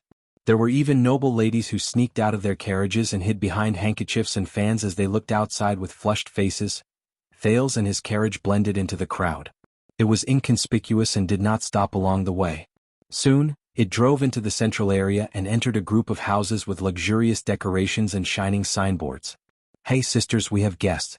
Look at that carriage, it's made of good materials." The sin of Hell's river surged and a delicate voice instantly entered Thales' ears.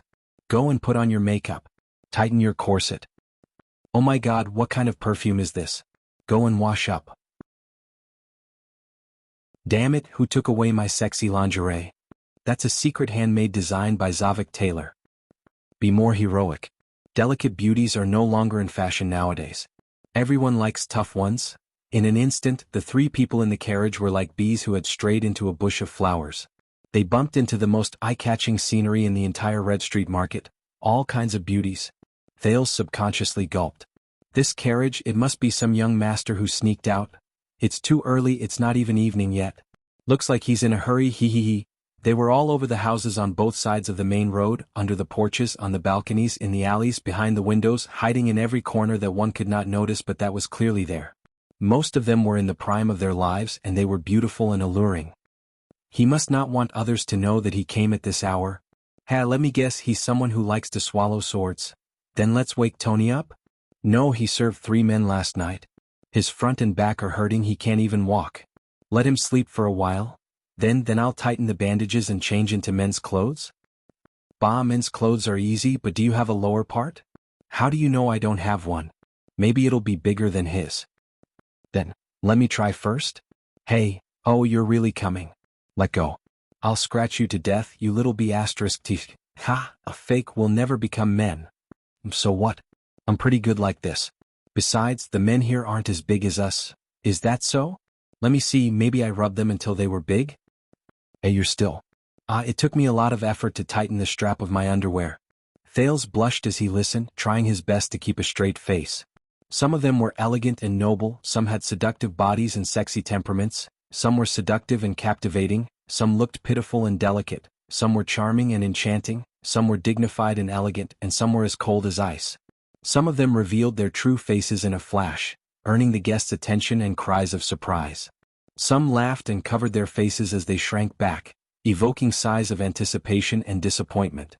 Some wantonly hooked their fingers lightly, stirring up the fervor and madness of the men. Maybe it's that lover of yours? The one who gave you the family emblem and said he's coming to marry you? You're so annoying. Just another heartless man who's greedy? Or a silly old man who's been blinded by love?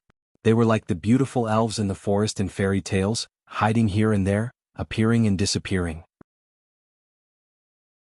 Sometimes they appeared, sometimes they were mysterious, sometimes they were passionate, sometimes they were cold, sometimes they were affectionate, sometimes they were indifferent, sometimes they were pure and holy, and sometimes they were flirtatious, making the hearts of the spectators itch.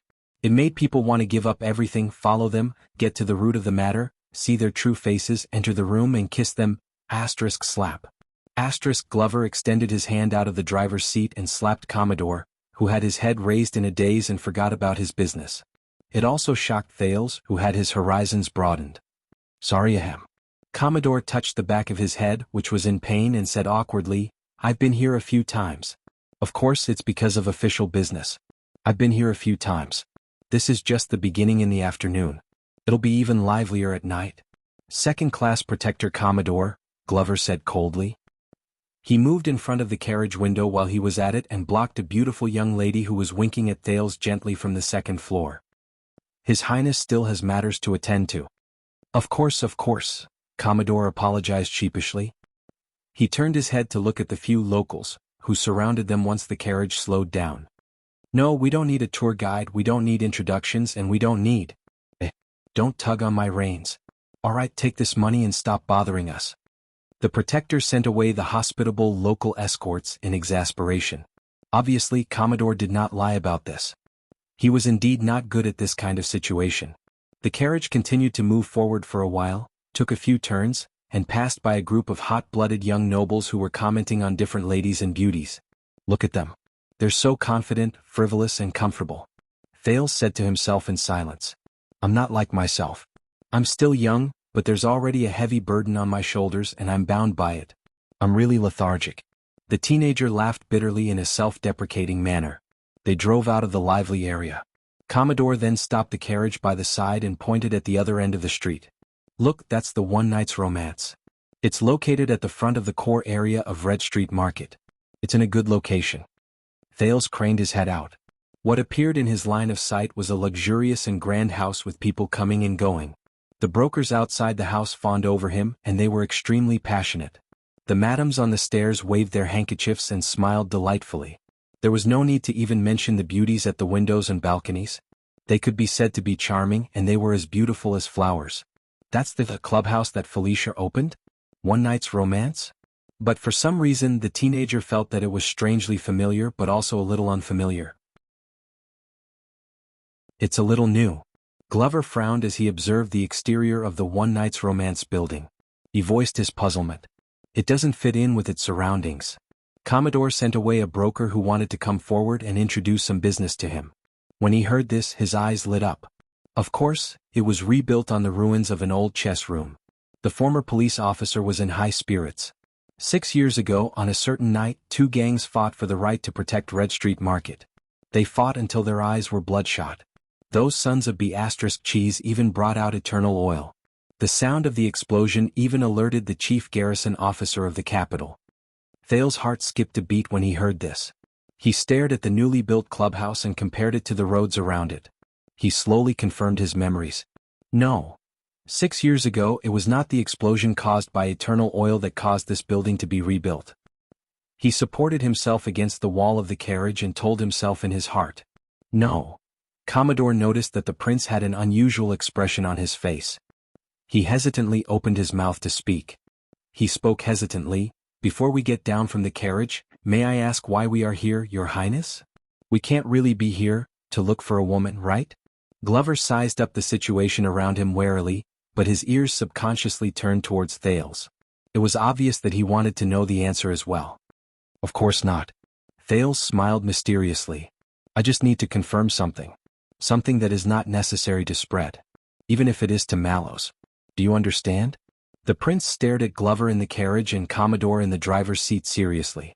Perhaps it was because of their statuses or perhaps it was because of their aggressive gazes, but both of them looked at each other and nodded in the end.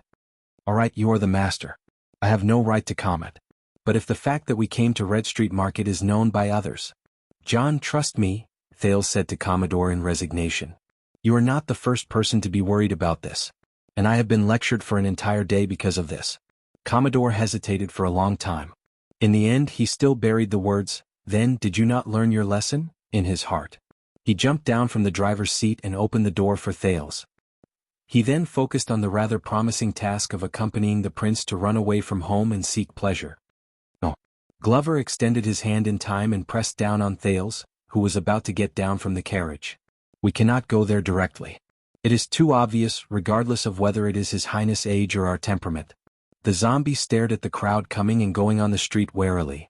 We will be recognized. Commodore quirked his eyebrows and put away his expression that said, I am the protector here. Oh, they have already recognized us. Thales was puzzled. Glover looked at him.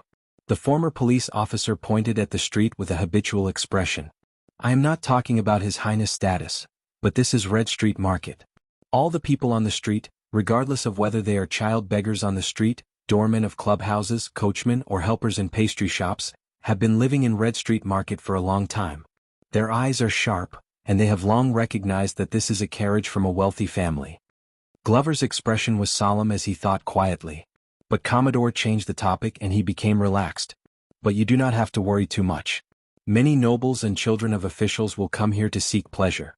Of course, it will be livelier at night. In fact, I am willing to bet that Protector Doyle is definitely more familiar with this place. Thales exhaled. If only Doyle was not whipped. Commodore tried his best to dispel the duo's worries, but Glover still looked wary. He did not let down his guard at all. It was as if after he entered Red Street Market, he turned into a suspicious beast. Thales looked at their expressions, quirked an eyebrow, and nodded. All right, but we might as well keep a low profile. The prince stuck his head out of the carriage and pointed at the One Night's Romance, which was located diagonally across the street. When we go in, can we not cross the main road and not go through the main entrance? For example. Thales looked at the street, which was bustling with activity and filled with customers. Go through the back door? Commodore scratched his chin.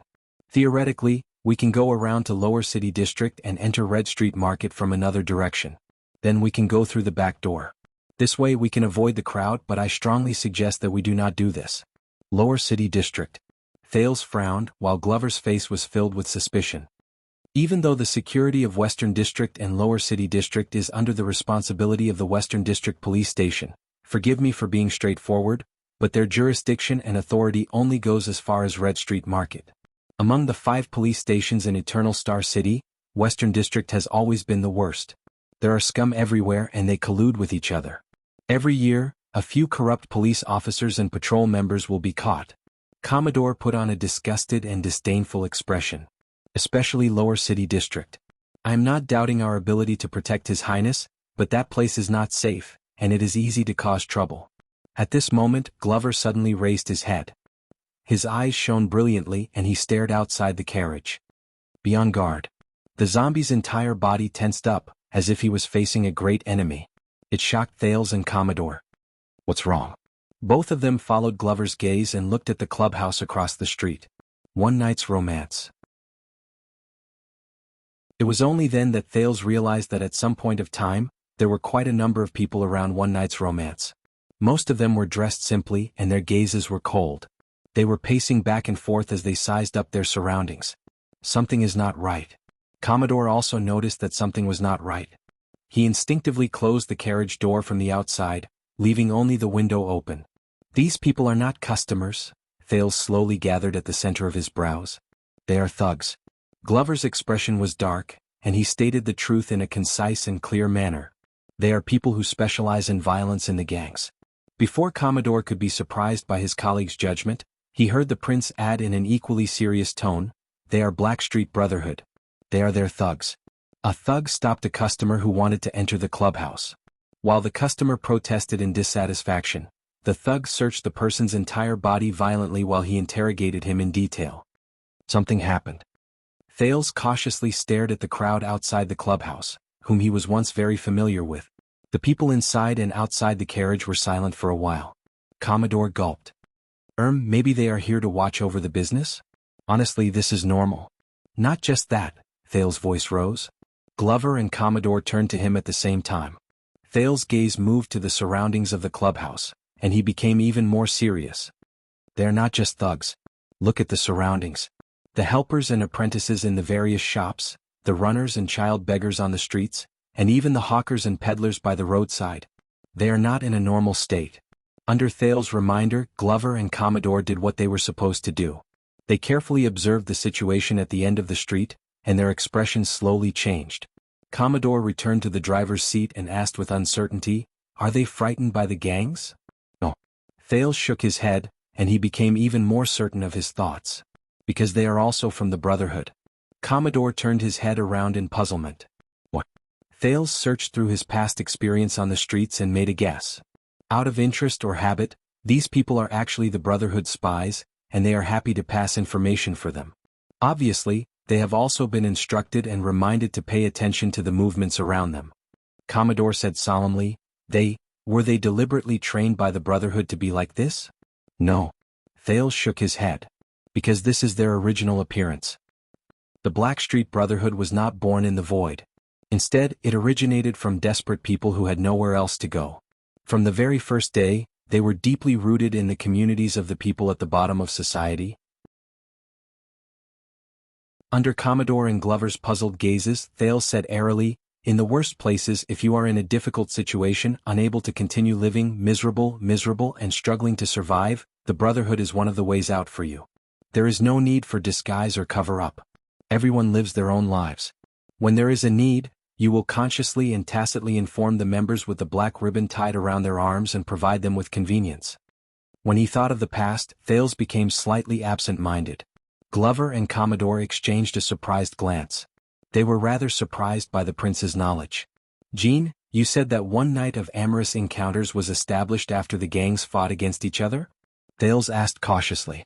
"Yes. 6 years ago, the scumbags from the Brotherhood and Blood Bottle Gang fought each other. They brought disaster to Red Street Market, causing the important people to not be able to visit the brothel." Commodore suppressed his questions and vigilantly observed the thugs who were gradually increasing in number. "I heard that the Western City Police Station intervened and forced them to stop fighting. 6 years ago. Red Street Market. The Brotherhood and Blood Bottle Gang. Stop fighting." Thales' frown deepened. "Your Highness, what should we do? Are we still going?" Thales raised a finger and gestured for them to be quiet. "Let's wait and see." While the two were puzzled, the teenager took a deep breath, closed his eyes and summoned the sin of Hell's river. He instantly activated Hell's senses, especially focusing on his ears and hearing. Soon, footsteps, collisions, friction, moans, coquettish laughter, curses. Messy and disorderly noises came from the opposite corner of the street. At the same time they assaulted Thales' senses. But after experiencing the journey in the desert, Thales, who had grown a lot, skillfully adjusted the range of the sin of Hell's river. Like calming an untamed beast, he did not let his overly sensitive senses hinder him. At the same time he filtered out useless noises. Only the most crucial conversations were left. Did Blood Bottle Gang do this? The voice of a thug from the Brotherhood traveled into his ears. There was indignation and eagerness in his voice. I don't know, but if Leoric finds out, I really want to see his expression. I heard that all the sleepless have been transferred here. Thales turned his head slightly and searched for other focal points. Very soon he found the truth. Who dares to kidnap people in our territory? Is it a cop? It's possible, but I heard that the big cop in Western City has an agreement with us. Boss Morris is back. I heard that he is very angry. He personally brought people to Fantasy Blade and Red Viper to ask for the person. No, Blood Bottle Gang refuses to admit it. The situation is very ugly. Damn it, are they going to fight again? How long has it been since the ceasefire? Thales slowly grasped the key information. It could also be done by foreigners who don't know the ropes. You know, bandits and whatnot. After the prince returned to the country, many foreigners came to the city from the top to the bottom. Damn prince. Wouldn't it be fine if he just stayed in the north? All he brought back is trouble. Thales' mood became more solemn. At this moment, another voice entered his senses. They found her. Felicia, she's still alive. Thales' eyelids twitched. She came back on her own. It was a false alarm. My younger brother said that she did not look well. The moment she came back, she kept asking to see Lady Lance. No matter who did this, they do not want us to have an easy time. Kidnapping. Felicia. Thales opened his eyes. I think I know what is going on. They are pissed off. Under the strange gazes of his two subordinates, Thales looked at the signboard of Amorous Knight and sighed in his heart. Then, Your Highness, we... Commodore asked tentatively. Thales looked at the team of thugs surrounding Amorous Knight and shook his head in disappointment. No. Obviously, when the kingdom's secret intelligence department kidnapped Felicia from this place, they did not consider keeping a low profile at all. The Brotherhood has been poked. At least they can forget about getting close today. At least they can't get close in a low profile. In his disappointment, Thales leaned against the carriage. More conversations traveled into his ears. I am Redmore. Boss Morris has ordered us, sleepless ones, to guard the territory of Red Street Market for the next few days. Reduce the number of customers received by half. Strengthen the sentries. Pay attention and see if there is anyone following us these few days. Wait, how long has the carriage at the corner of the street been parked there? Let's go and take a look. Thales wanted to hear more, until he came to a realization with a jolt. They are talking about us. This is bad. When Glover saw quite a number of thugs walking towards them warily and suspiciously, his expression changed. He knocked on the driver's seat. Protector Commodore, I think they have noticed us. Get ready to run. Commodore was shocked. He looked at the thugs from the Brotherhood who were getting closer and calmly dug out his pockets. It's okay. I brought my previous police officer badge as long as... No, Glover interrupted him. His tone was firm and solemn. Those are the Brotherhood, not Blood Bottle Gang. They don't care, and it is not convenient for us to reveal our identities. Commodore frowned. The thugs were getting closer. Quite a number of people looked at Commodore, who was wearing a cloak and hiding himself in the driver's seat. Glover is right. We cannot be held back here. Let's go immediately. Thales made his final decision. We'll talk about it another day. At that moment, hey. At the other end of the street, among the thugs who were getting closer and closer, the leader called Redmore spoke to their carriage. Guests over there, aren't you coming over to play? Commodore and Thales' expressions changed slightly. Do you know that one-night stands are on sale today? As Redmore spoke, he made a gesture. The thugs around them quietly spread out and surrounded them. This is bad. Thales mumbled. In the next second, Glover resolutely opened the door on the other side and climbed out of the carriage. He moved to the driver's seat without touching the ground and squeezed Commodore to the side. Let me do it. Commodore was still hesitating. But Glover pulled the reins without warning and shouted angrily, Sit tight. As the horses neighed, the carriage instantly started moving. Asterisk thud, thud, thud. Asterisk Thales did not have time to react. He staggered and crashed against the wall behind him. He quickly extended his hands to support himself. The thugs' pursuit and Redmore's exasperated shouts came from outside the carriage. Stop.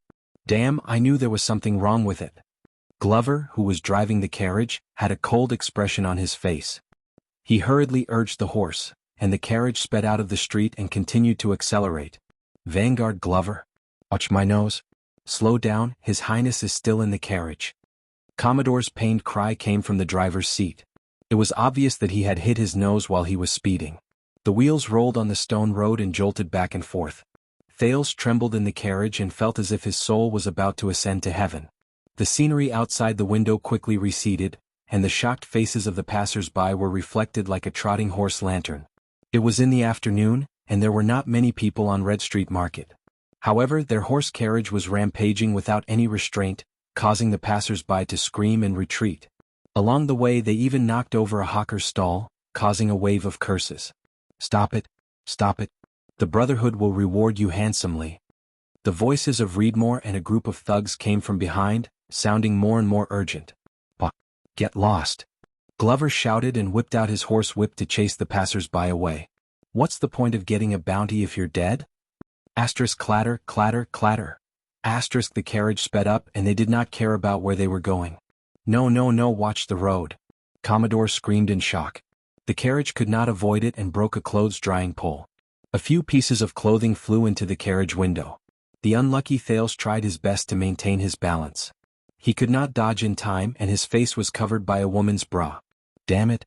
The prince pulled the bra off his face in exasperation. "Oh my God, this is the fastest and worst horse carriage I've ever sat in." The horse carriage sped forward, and the pursuers did not stop.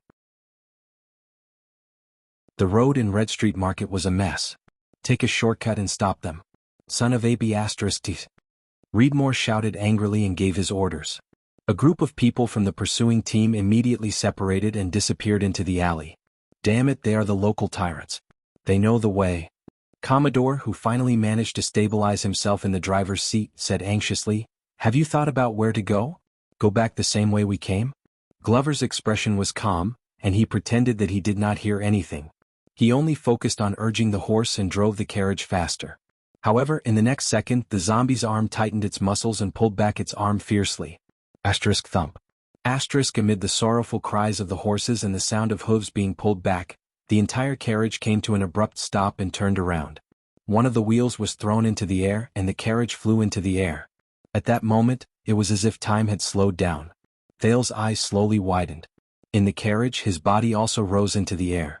The scenery outside the carriage window moved up and revealed a lady who was drying her underwear on a balcony on the second floor. She also exchanged a glance with Thales in the carriage in surprise before she disappeared from his sight. "Damn it!" Outside the carriage, before Commodore's sorrowful cry could finish, it was drowned out by the howling wind. In such a dangerous position, the carriage, which had half of its wheels empty, went along with the powerful inertia and crashed into an alley. Commodore was not the only one who was unlucky. Asterisk bang.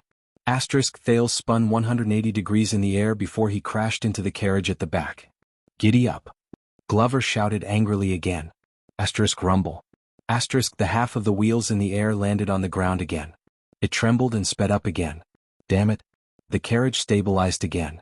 The prince crawled up from the sofa in the carriage in agony and cursed in his heart. Forget that this is not a carriage to the clubhouse. But he still wants to speed up to make the turn? Those who don't know might think that you're going to catch a thief. No, catch a prawn.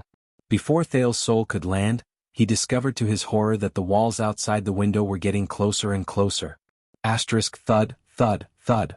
Asterisk in the extreme tremors, the prince activated the sin of Hell's River and held onto the wall of the carriage tightly. He moved closer to the small window behind the driver's seat. "Where are we going?" Thales' words were strangled in his throat. Through Glover's shoulder he saw in despair. In front of the carriage, there was only an alley that was getting narrower, dimmer, and darker. It seemed like there was no way out. It was a dead end. "Over there. Follow closely." Even though he could not see them, the shouts of his pursuers became more urgent, as if they were right beside him. As he stared at the alley that was as narrow as a grain of rice, Thales felt a chill in his heart. They can't get through. The horses whined helplessly. The walls on both sides were getting closer and closer. Thales gulped. Should I ask Glover to stop the carriage? The Brotherhood is not easy to deal with. But if I reveal my identity, they might not dare to do anything. The news of the Duke of Star Lake wreaking havoc in Red Street Market with a carriage full of underwear might spread throughout the kingdom. When he recalled the king's expression and the Black Prophet's smile, Thales felt a headache coming on. But reality always exceeded his expectations. Hold on tight. Glover did not intend to slow down at all. Instead, He whipped the horse even more fiercely and violently, forcing it to increase its speed and charge forward into the dim and narrow alley. Seeing that the carriage was about to be destroyed, Thales was shocked. He was about to shout for them to stop. "No, zombie, it's too narrow, we can't get through." Commodore's panicked voice rose again. He even blurted out Glover's nickname. "Trust me." But Glover pressed his companion down and shouted angrily, "I know the dimensions of this place. We can get in." In the next second, the carriage charged into the narrow alley without stopping. The tarpaulin above them blocked the sunlight, and the surroundings were instantly dark. "Trust me." Glover's voice was a little distorted. The windows on both sides dimmed at the same time. Asterisk swoosh. Asterisk, a terrifying grinding sound rose beside his ears. Thales tried his best to sit in the middle. He closed his eyes and stretched his legs to block the carriage. He swore. If he survived, he would definitely give an order. For the rest of his life, Glover could forget about touching the carriage's reins again. However, asterisk thump, thump, thump, asterisk after a series of uneasy bumps, the prince realized to his surprise that the carriage gradually steadied. In the next second, his eyes lit up. Sunlight appeared outside the window again. The horse panted and pulled the carriage out of the alley in pain. It then drove into the main road. It gave a plaintive cry to its surly master. But it could only receive another merciless whipping. "All right, we are safe." Glover's tone became steady. Commodore, who was beside him, was still panting. As he stared at the street outside the window that became clearer, Thales exhaled. He had just calmed down from the shock. The carriage began to slow down. But behind them, the sound of footsteps that were chasing after them approached them rapidly, but they disappeared in an instant. "Damn it." Redmore cursed, but he was soon gone with the wind. The sound of pursuit became softer and further away. Commodore held onto the carriage and looked behind him in puzzlement. "Why are they not chasing us anymore? This is Blood Bottle Gang's jurisdiction." Glover did not even turn his head. He only held the reins calmly. "As you said, the Brotherhood has an agreement with them to divide Red Street Market. No one dares to cross the boundary easily." The carriage regained its normal speed and traveled steadily for a while. The passers-by no longer looked at them in surprise and bewilderment. A few minutes later, they were finally certain that they had broken away from the pursuit. Glover sized up the rear warily for the last time before he returned the reins to Commodore. With different emotions, the three of them exhaled at the same time. But, Vanguard Glover, once he regained his ability to think normally, Commodore was the first to ask a question. "I remember DD saying that every time he brought people to Red Street Market to play, you always refused." The former police officer drove the carriage carefully. At the same time, he looked at Glover in puzzlement. "But how do you know this place so well? You even travel through the alleys with ease? Just like going home." Commodore suppressed this sentence in his heart. Thales did not say anything, but he also moved closer to the small window and looked at Glover. Glover's expression did not change. But the teenager keenly noticed that the zombie's arm was slowly tightening around him with his hell senses. Because, Glover stared at the street expressionlessly, and his words came to a halt. A few seconds later, the zombie closed his eyes and exhaled, as if he had given up on something. "Because I grew up here." At that moment, Thales and Commodore were both stunned. "It's here." Glover opened his eyes when he faced their puzzled gazes. His tone was dejected and his expression was solemn. Red Street Market. At that second, Glover stared at the main road of Red Street Market quietly. His gaze was subtle, and the meaning behind it was difficult for others to understand. The sound of horse hooves continued, and the wheels of the carriage did not stop. Thales and Commodore spent a few seconds before they recovered from this news. "They didn't tell me." Commodore coughed. He felt a little awkward. "Because no one knows. When I joined the guards, my file was partially sealed." Glover's voice was hoarse and dull, like a bad student who flipped open a book on a subject he was the least skilled in. "In Mindy's Hall, the only one who knows about this is Lord Mallows." Thales stared at his back quietly in the carriage.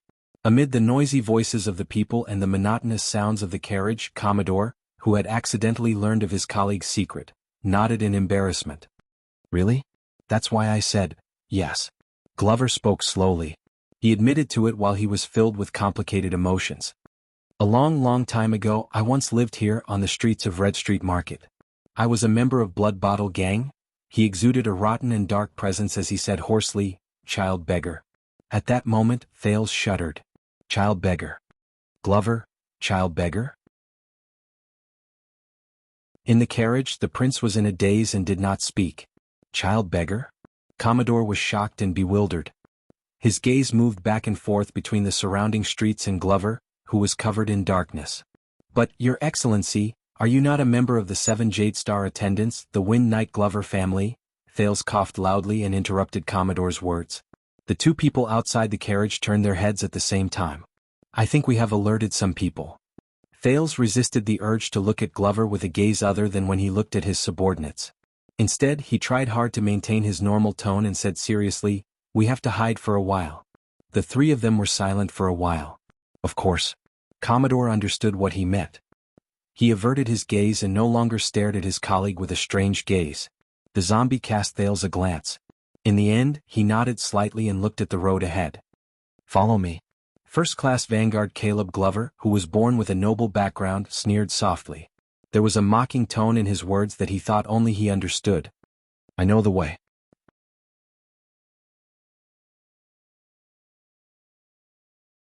Chapter 595. I can't figure it out either. Let's go to the usual place to read it. This can also be considered as a great promotion for free reading. Kingdom Bloodline, Chapter 87. I know the road, currently typing, please wait a moment. After the content has been updated, please refresh the page to receive the latest update.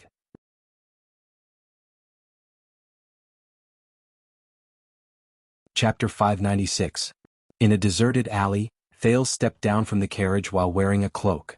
He was sandwiched between Commodore and Glover, who were dressed similarly. The way the two of them looked around vigilantly made them look like guilty patrons who were cheating on their wives. Glover led the way. They passed through 2 doorways skillfully, and after making several turns in different alleys and windows, while deftly avoiding the clothes hangers that extended overhead, including the spilled dirty water, they arrived at the back door of a mysterious house. The path was uneven and filthy. Along the way he even met a few child beggars with wary gazes. It made Thales absent-minded, and he felt like he was dreaming of his childhood. I feel a little dizzy. We just came here to lie low for a while. Commodore rubbed his forehead, which was accidentally hit by a window. He sized up the wooden door in front of him. But where exactly is this place? Don't tell me it's some unruly illegal inn. Obviously, this former police officer who was used to serving the nobles in the inner city was not used to this kind of place. Thales could not help but laugh. The standard of legal and illegal did not really apply here. In fact, almost all the legal shops in Red Street Market, which had been operating for many years, had more or less illegal methods, and most of the illegal businesses had legal cover. It's an old shop, we just came in through the back door. Glover pulled his hood tight and shook his head at them. Then he pulled open the old, shabby and stingy back door. He skillfully lifted the crimson curtain and led them into the dimly lit room. Thales and Commodore followed them into the house, and they immediately realized that it did not fit in with the alley outside. The lights here were warm, and the air was filled with a fresh fragrance that made people feel relaxed. The porch of the gatehouse was covered with silk curtains and tulle. The design and arrangement were unique, and the decorative paintings and tapestries were quite artistic. It's just the atmosphere. Thales vaguely heard the laughter of a man and a woman in one of the rooms through Hell's senses. It's a little weird. Glover hid his face under the cloak. He ignored a young girl who was scantily dressed and carrying a wine set as she walked past them. He led them up the creaking wooden stairs and into a corridor filled with rooms on the 2nd floor. Oh, I feel like I have been here before. Commodore scratched his head. A crisp bell rang above their heads, and the three of them looked up at the same time. It was a tall, slender and beautiful girl wearing a thin veil. Her long hair draped over her shoulders, and her eyebrows were picturesque. She sat contentedly on the stairwell of the 3rd floor, shaking her pair of fair and bare feet as she smiled at them. The young girl skipped down the steps in a lively manner, the bells on her ankles tinkling delightfully. Welcome to Laurel Club. But as soon as she spoke, the expressions of the three of them changed. Thales could immediately tell from the person's neutral tone that it was not a young girl. Instead, it was a fair-skinned, delicate-looking young man who was so handsome that it was hard to distinguish his gender. In fact, his clothes were thin and his neck and thighs were wrapped in thin gauze. His movements were gentle and delicate, which made people want to love him. The expressions of the three immediately became strange. Ah, since you're able to come in from here, I can tell that you're esteemed guests with extraordinary backgrounds. The teenager smiled in a friendly manner. He was a little bashful and shy. Your humble servant Chan is at your service. The young man casually flipped his hair, exuding a wonderful charm. Glover looked around for a while before he frowned. Where's Aunt Ellie? The pretty teenager named Chan blinked playfully and circled around the three of them. She swayed her hips and her figure was alluring. Unfortunately, she passed away a few weeks ago. Don't worry, it's definitely not syphilis. We are a legitimate club and we have strict and regular medical checks. Glover's expression became gloomy. Commodore cast a glance at the prince and his colleagues. He knew that he had to be the one to negotiate with them, so he coughed and moved forward. We want to keep a low profile. He habitually took out a few copper coins and stuffed them into Chan hands. Chan beamed. He flipped his palm and the copper coins instantly disappeared without a trace. Understood. My three bosses, you went through the back door so there won't be any problems. Thales noticed that there was a strange sense of exquisiteness in his voice. Not only was there no deliberate fake voice, it sounded natural and at ease. In addition, the teenager's every movement was charming, and in an instant, his gender was somewhat blurred. So, how many of you are there? What services do you want? Chan stopped circling them. He curled his fingers and started to play with a corner of the thin veil. His gaze landed on Thales, who appeared to be the most low-profile and delicate among them. We are a famous and time-honored club. We have role-playing, plot reenactments, bondage abuse, group sports, we have everything. By the way, the northern style is very popular in the capital recently. We happen to have a new girl or boy. Commodore gulped and looked at Thales with a troubled expression. Actually, we just need a place to rest. Glover pushed Commodore away. His face was expressionless and his tone was cold. We want Lillian's services. The zombie moved his feet and blocked Thales. Three of you? You want Sister Lillian? The delicate and gentle teenager furrowed his eyebrows slightly. While he pondered, he poked his cheeks. There was a different kind of cuteness to him. He stood on tiptoe and looked at the short and sturdy Commodore and Thales, who had his head lowered. When Glover saw this, he blocked the prince again. He tugged at the scarf around his neck. Perhaps you need a few more young ladies or young men. When he said this, Chan blushed slightly and blinked shyly. You know, I can also... No. Glover stiffly interrupted Chan, who was intentionally or unintentionally revealing his fair neck. As long as it's Lillian. When she saw that the other party was not interested in her, Chan looked disappointed. Hey, Lady Lillian is our top hostess. A thought appeared in his head. He twisted his body and squeezed in front of Thales. We are very busy right now. Why don't I introduce Olivia and Cosette to you? But Glover pressed down on Chan shoulder as she moved closer to Thales. Chan let out a soft, ah. He pressed against Glover's iron wrist, and his gaze was resentful. The zombie's expression froze. He subconsciously let go of Chan and said coldly, I may not have been here for a long time, but I know the rules. Bring us to Lillian or just call Grandmother Laurel. Let's see what she has to say. Chan looked aggrieved. All right. Lillian it is. She's so fierce. She keeps mentioning Grandmother Laurel. How should I address her? It's none of your business. Glover was about to refuse, but Thales nudged his waist gently. Thales coughed under his cloak and walked in front of Glover. Raphael. His name is Raphael Lindbergh. Commodore and Glover looked at each other. Chan quirked an eyebrow. He looked at Thales, who only revealed the lower half of his face. He suddenly moved closer to Thales and smiled mischievously. What about you? Who is this young man? Chan-Chan's fragrance wafted into his nose. Thales was shocked and took a step back. Why, my name is Wuxia. Chan-Chan's gaze wandered about. She repeated the name a few times softly with a contemplative expression. You just talk to me. Glover cut in between them stiffly. My brother is still young. Stay away from him. He stared warily at the beautiful teenager who welcomed the guests. Chan-Chan puffed up her cheeks and stared at the big man who blocked Thales' way. "Soke, Raphael." Thales smiled gently and gestured for the unsociable zombie to step back. "Relax, be friendly." The prince flashed a friendly smile at Chan-Chan. "Don't mind him. That's how my brother is." When he saw Thales' actions, the beautiful teenager beamed with joy again. "Soke, Wuxia." Chan-Chan smiled happily at Thales. "I'm doing this for your sake." When Glover was not paying attention, the teenager, whose gender was indistinguishable, made a playful bow sound at Thales with his lips. He then turned around and left while the clear bell rang. "You want to see Big Sister Lillian, right? All right, come with me." Thales used his gaze to signal at the two people, who looked rather uneasy and followed after her. The three of them followed Qianqian. They moved through the curtains and entered the corridor with an ambiguous atmosphere. Damn it. Thales stared at Qianqian's graceful figure in front of him. He heard Commodore mumble behind him. This boy is prettier than a girl. That's not a boy, Glover replied softly. He was still wary. He's a eunuch. Commodore was shocked. What? Glover held Commodore tightly and whispered, They go through strict selection and training. They go through strict selection and training. They are castrated when they are very young. Their male organs are removed to prevent them from having Adam's apple, vigorous hair, developed muscles, broad bones and other masculine features. They enter the palace and serve the nobles. Thales was equally shocked. He stared at Qianqian's slender and delicate back and frowned. Commodore's shock had yet to fade. I know that there were eunuchs in ancient times, but I thought that this kind of people had already gone extinct. They have indeed gone extinct here. They have been out of fashion since the age of the Empire. Glover's tone was still stiff. The ones you see now are basically transported by sea from the eastern peninsula or the outer islands in the west. Commodore's curiosity did not diminish. He continued to ask in a whisper. Eunuchs? Thales lowered his head and pondered. At this moment, a pleasant fragrance entered his nose.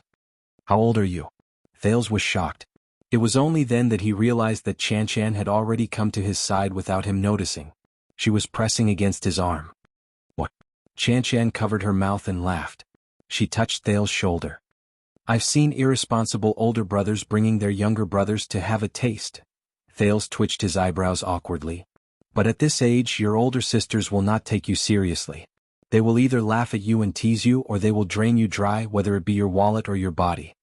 Qianqian hugged Thales' arm and leaned her head against his shoulder, whether intentionally or not. Why don't I bring you out for a drink and a walk? When your older brothers are done with their business you can go back with them. As he felt the softness of her body and the fresh fragrance, Thales' body stiffened. He resisted the urge to shake her off. I can't. Let me tell you a secret. Qianqian gently lifted the hood beside Thales' ear. Her hot breath tickled his ear. Actually, things between a man and a woman are not fun at all. What? Thales turned his head stiffly. Qianqian blinked and smiled brightly. Really? Her voice was sweet and gentle.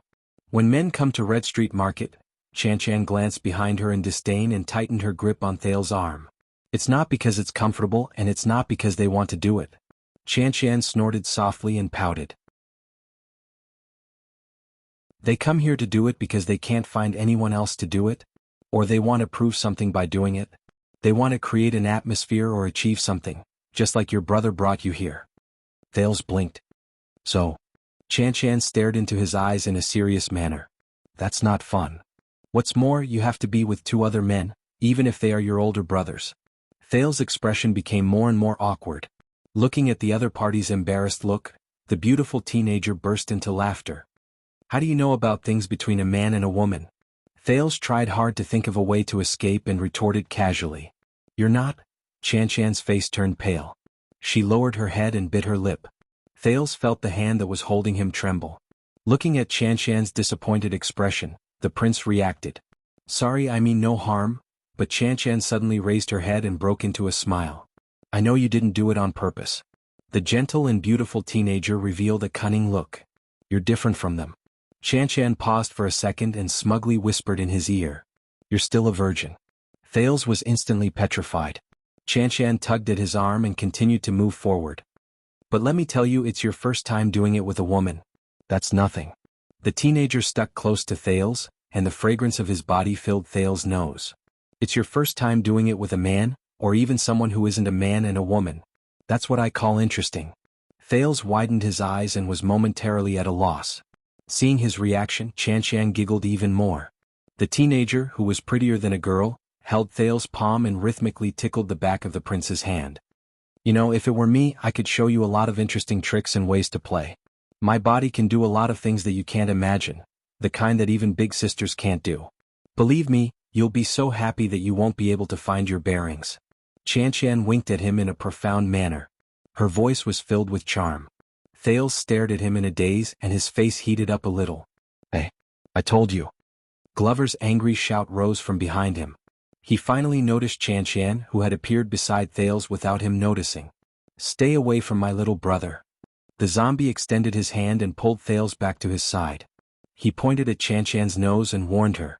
"Or get closer to my fist." Qian glared at him with an aggrieved expression.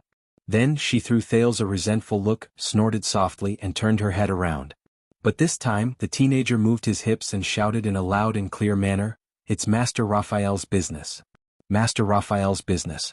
The three of you please look for Miss Lillian." Glover and Commodore's expressions changed.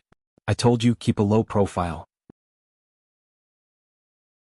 Commodore hurriedly rushed forward, but when he thought of the other party's identity, he only extended his hand halfway before he trembled and lowered it. Qian snorted delicately and walked casually in the corridor. She said loudly in an unconcerned manner, "Oh, sorry. Master Raphael wants to keep a low profile." Glover was enraged.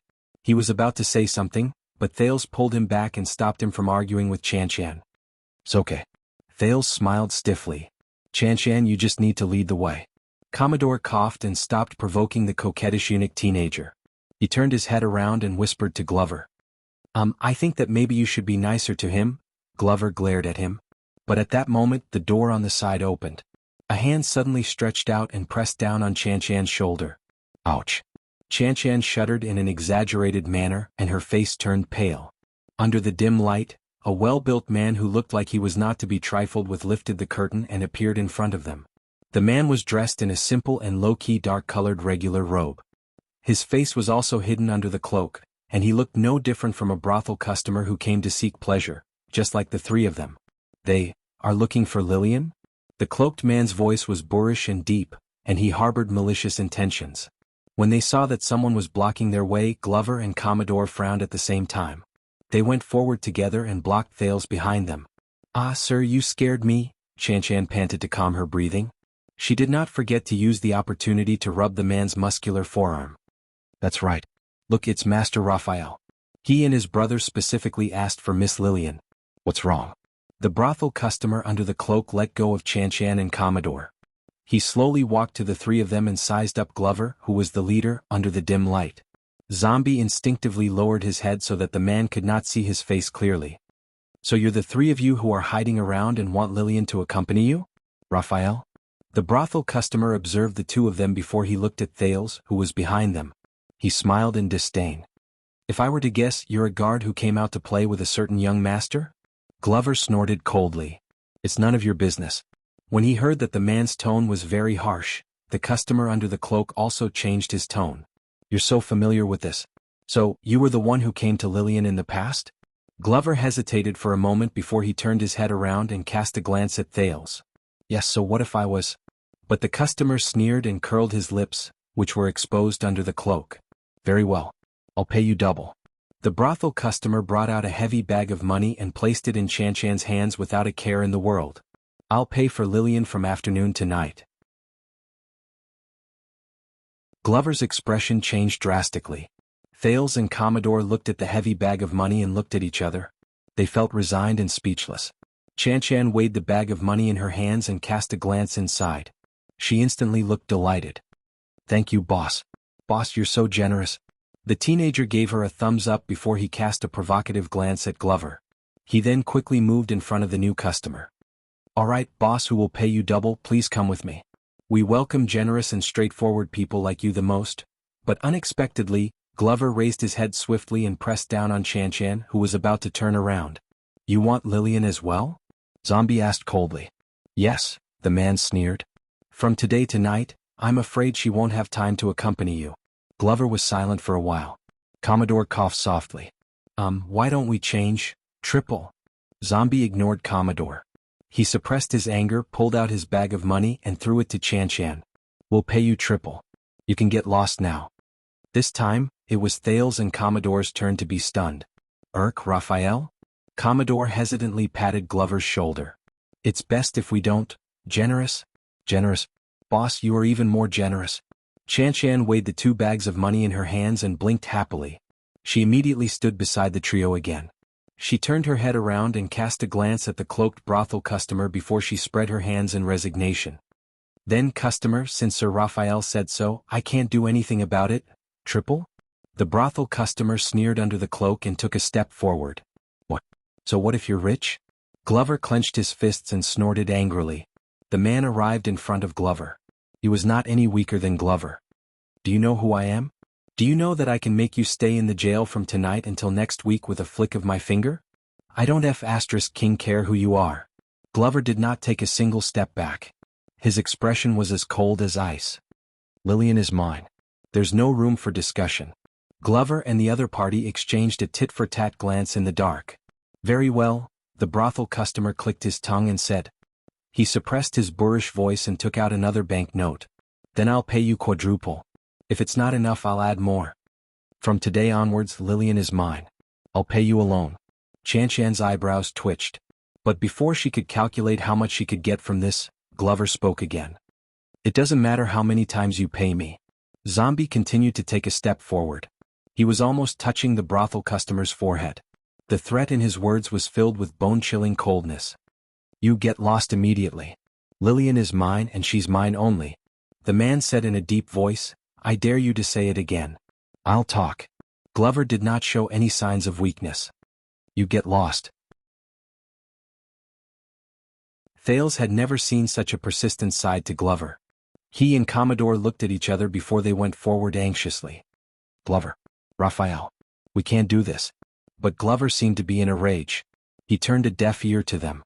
When Chanchan saw that the situation was about to go out of control, he quickly raised his voice in an attempt to get more people to come over, even though he was used to seeing customers fighting for a man's favor. Hey this, Mr. Lindbergh? You can't say that. Laurel Club has its rules. All those who come are customers, but he was immediately interrupted. Wait. The brothel customer looked up coldly and revealed a chin that was as sharp as a knife. He said, What's your name? Lindbergh? Glover laughed angrily. Raphael. The zombie exuded an ominous presence, and there was a fierce glare in his eyes. Raphael Lindbergh. Do you have a problem with that? The brothel customer turned his head slightly. His aura also changed. I have no problem with that. It's just that the person with this name happens to be working for a cop. The brothel customer gently unbuttoned his cloak and began to exercise his knuckles. He has a grudge against me. The cloaked man's tone was very ominous. Glover's gaze became even sharper. Even his unsmiling face looked ferocious in contrast. Very well. Glover clenched his fists and his voice was as cold as ice. Then I will avenge him. When she saw that both of them had begun to exercise their limbs, Chanchan cleverly took a step back. As Chanchan shouted, the doors in the corridor opened one after another. Curious heads popped out from the gaps between the doors. Most of them were young girls with beautiful bodies and revealing clothes. They watched the conflict that was about to erupt with interest. Wow, it's for Lillian again? Oh my, the life of a top hostess is so good. Well, she's the one who's going to take over as a wet nurse. I think Chanchan is up to no good again. Is she a noble? Is she a noble? The kind who has money and power to keep me as her mistress? Both of them are my type. I can take them both. Tisk. Look at that money bag. I reckon there are 30 gold coins. There's a sideshow. I bet that the one on the left will win. As they whispered among themselves, Thales and Commodore looked around and thought that they were in trouble. The latter grabbed Glover's shoulder, but the zombie broke free from his grip. All of you step back, Glover said coldly. Give me 30 seconds. No need. The cloaked man was completely unconcerned. He shook his head. 10 seconds will be enough. Thales was about to say something, but in the next second the cloaked man and Glover moved at the same time. Asterisk bang. Asterisk a strong gust of wind spread in all directions, and the two men's arms collided. The cloaked man used his palm to block Glover's fist in front of him. Both of them could guess the other's strength, and they frowned at the same time. Commodore only had time to pull Thales back. He was exasperated. Damn it, looks like he's trained. The cloaked man sensed his opponent's strength, and his arm trembled slightly as they wrestled. You served in the army before? Yes. Glover, who had attacked, had a ferocious look on his face. His gaze was fierce. He gritted his teeth and said, On your mother's bed. The cloaked man's gaze changed. Both fists retreated at the same time before they collided. Asterisk thought. Asterisk this was the first time Thales saw Glover use force. The Vanguard's fists and kicks advocated offense. They were ruthless, direct, and shockingly powerful. His fists were imbued with the power of eradication, and wherever they went, a strong gust of wind would blow, causing people's expressions to change.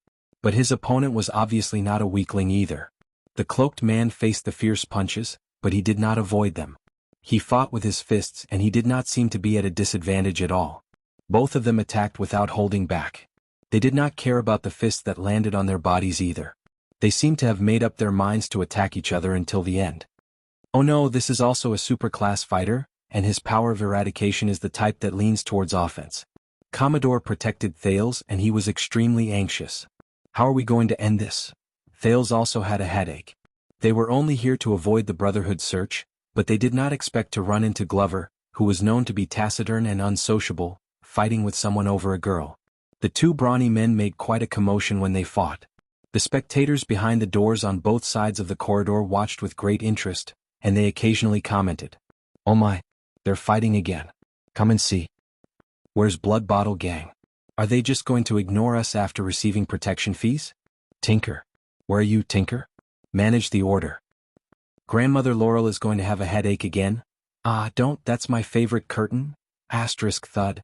Asterisk the fist hit the man and a dull thud rose. Lillian is mine." Glover grabbed the man's arm and slammed him against the wall. He gritted his teeth. "You stay away from her." Asterisk bang. Asterisk the cloaked man charged back and pushed Glover to the other side of the corridor. Hee hee, are you one of those rich nobles who came to look for Lillian? Bah, are you even worthy? Asterisk thud. Asterisk a loud sound rose. Glover threw a hook at the man and he staggered backwards. He roared in anger. "You cannot come and look for her again." The man coughed up a few drops of blood. He turned around and pushed Glover to the ground. Asterisk crash. Asterisk, I should be the one saying that. Both of them fell to the ground. The man tried his best to grab Glover's neck, but the latter tried his best not to let him lock his neck. Lillian is free. She can follow whoever she wants. Glover flipped over and counterattacked. He pinned his opponent under his body. Nonsense, are you going to get lost or not? Within a few minutes both of them were truly enraged and they completely forgot about themselves. They fought with their fists and kicks to the fight on the ground, and they used their skills to lock hands to wrestle with each other. Thales frowned secretly as he watched. Commodore slapped his thigh while he watched by the side. Damn it, this is not over. He turned around and looked at Thales, who was frowning. Your Highness, stay where you are. I have to handle this. Thales watched the two people who were locked in a stalemate with their fists flying everywhere. He asked in puzzlement, Are you sure? Commodore removed his cloak and smiled in a relaxed manner. It's nothing. You know, when I was still in the police station in the inner city, I had to protect those rich nobles when they went out, and I have seen a lot of this kind of jealousy. Thales still had doubts. But Commodore exercised his fists and his face was full of confidence. As long as we separate them and let both of them have a way out. Thales wanted to say something, but Commodore had already rushed into the fight. Are you done? The guard displayed the close-quarters combat skills he displayed when he sparred with Thales. He threw a punch here and a jab there, and he separated Glover and his opponent perfectly. He pushed both of them against the wall. Both of them gasped for breath and got up from the ground. Commodore showed Thales a smile that said, Everything is under my control, and extended his hand to stop the two people who were still fighting. His tone was filled with the awe-inspiring and solemn tone he had when he was in the police station. Listen to me, there is no need for us to be here for a woman, but in the next moment, Thales' expression changed. He saw Glover get up, roar and throw a punch forward. F***CKU. The cloaked man supported himself against the wall and turned his head around. With a savage expression, he turned around and delivered an elbow strike. Go. Bang. Thud. Commodore stood in the middle and acted as the mediator. Before his smile disappeared, he was caught off guard. He suffered two merciless blows and he trembled violently. Thales could feel it and he covered his face in pain. In the next second, Commodore's eyes rolled back and he fell backward with his back straight.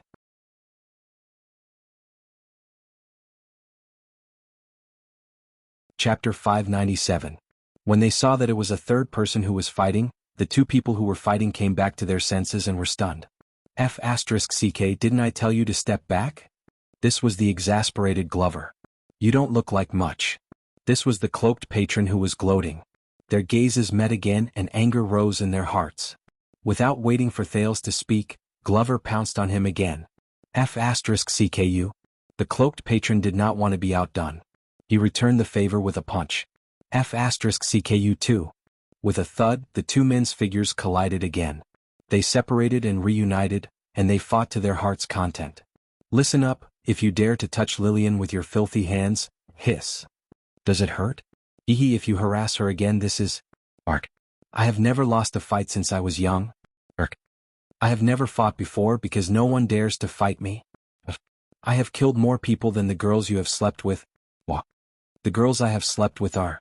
*CK no.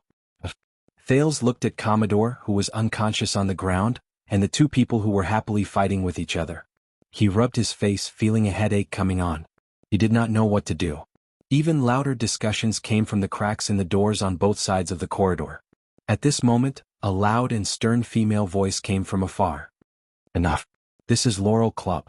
For some reason, when they heard this voice, the two people who were wrestling on the ground shuddered at the same time. Thales turned his head around. A beautiful woman came with a lamp. She had a nice figure and her eyes were gentle. Behind her was a listless and sickly man, and the obedient and innocent sissy. When this beauty appeared, not only did Glover and his opponent stop fighting, even the whispers on both sides of the corridor became softer. The beauty's steps were light, and her waist was slender. At that moment, her face was as cold as ice.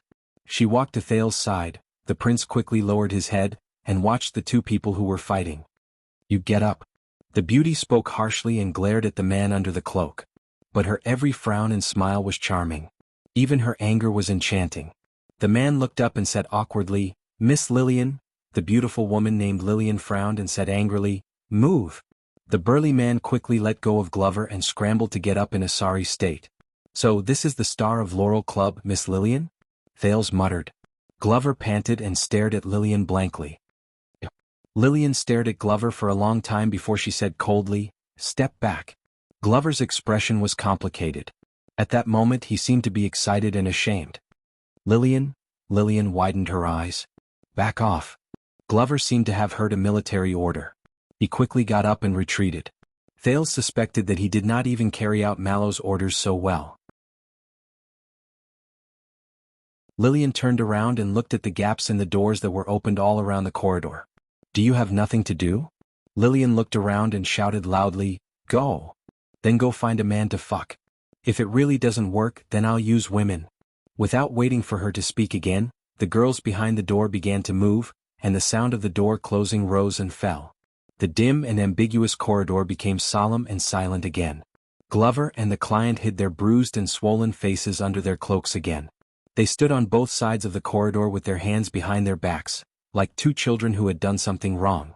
Lillian raised the lamp and shone it on Commodore, who was groaning in pain on the floor. She frowned.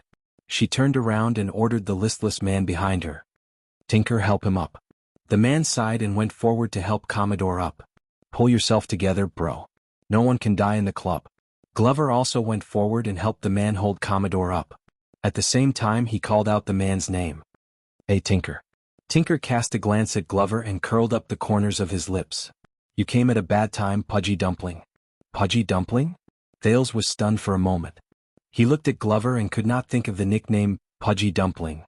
Tinker sighed and said, Mother Laurel is sick from anger. Mother Laurel is sick from anger, the black ribbons just left. Glover frowned and said, Black silk robes? You mean the Brotherhood? Are they here to cause trouble? Tinker shook his head and did not want to say more. He stared at Glover with a distant and complicated gaze. After she dealt with the few people, Lillian turned around and looked at the third person who stood with her head lowered, Chan. Was it fun? The beautiful woman asked coldly. Chan raised her head.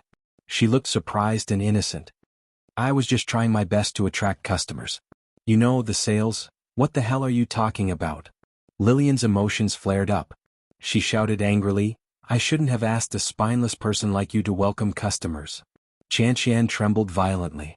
She looked like she was about to cry. Sister Lillian, When Lillian saw Chan-Chan's pitiful look, her heart softened. She sighed and waved her hand. Forget it. Hurry up and do what you need to do. Chan-Chan instantly smiled through her tears. Hee sister, Lillian frowned. Hurry up and get lost. If you continue to hide, the wet nurse will sell you to the desert sooner or later. You will be sold to the barren bone people as food. Chanshan did not dare to delay any longer. She quickly turned around and went downstairs. When she left, she did not forget to make a cute face at Thales. Thales watched the development of the situation and thought, the situation is complicated. I can't expose my identity yet. It's best for me to keep a low profile and keep quiet. Glover and Tinker helped Commodore to Thales' side and let him lean against the wall to rest. Then they walked towards Lillian. Glover took a deep breath and said hesitantly, Lillian, But in the next moment Lillian gave him a backhand slap. Slap. Get out. Get out. Lillian pointed at the stairs and said sternly. Her voice was a little distorted. You are not welcome here. Thales was shocked. Tinker looked at Glover who was slapped. He wanted to say something but he still shut his mouth.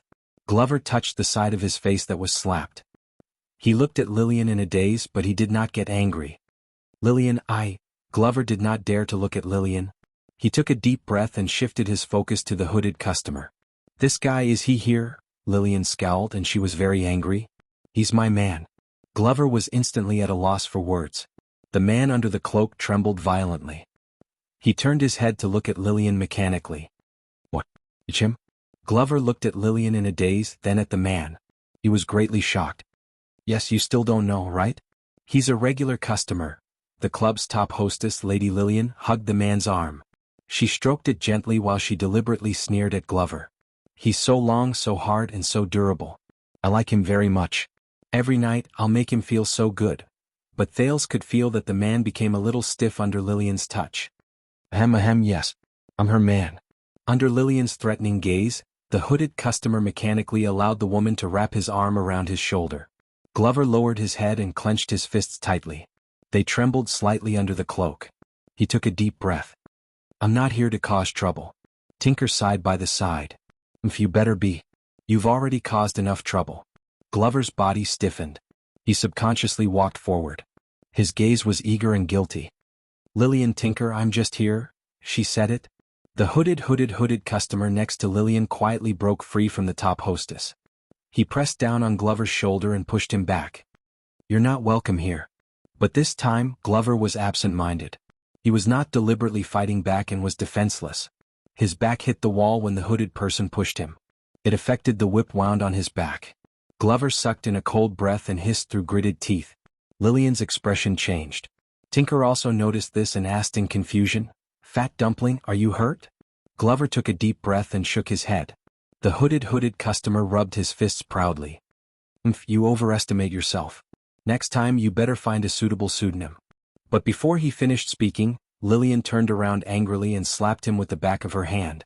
Slap. The hooded customer was stunned and touched his face innocently.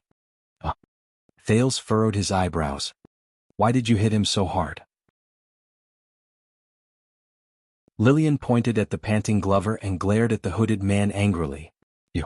The hooded man looked at Glover. He was instantly aggrieved and confused. It's not him. Glover panted and said while enduring the pain, It's this morning. This morning I was whipped by my boss. Lillian understood. The lady looked at Glover with a complicated expression. After a while she said fiercely, Serves you right. She turned around and pushed open a door. She walked in. All of you come in. Tinker, get the first aid kit.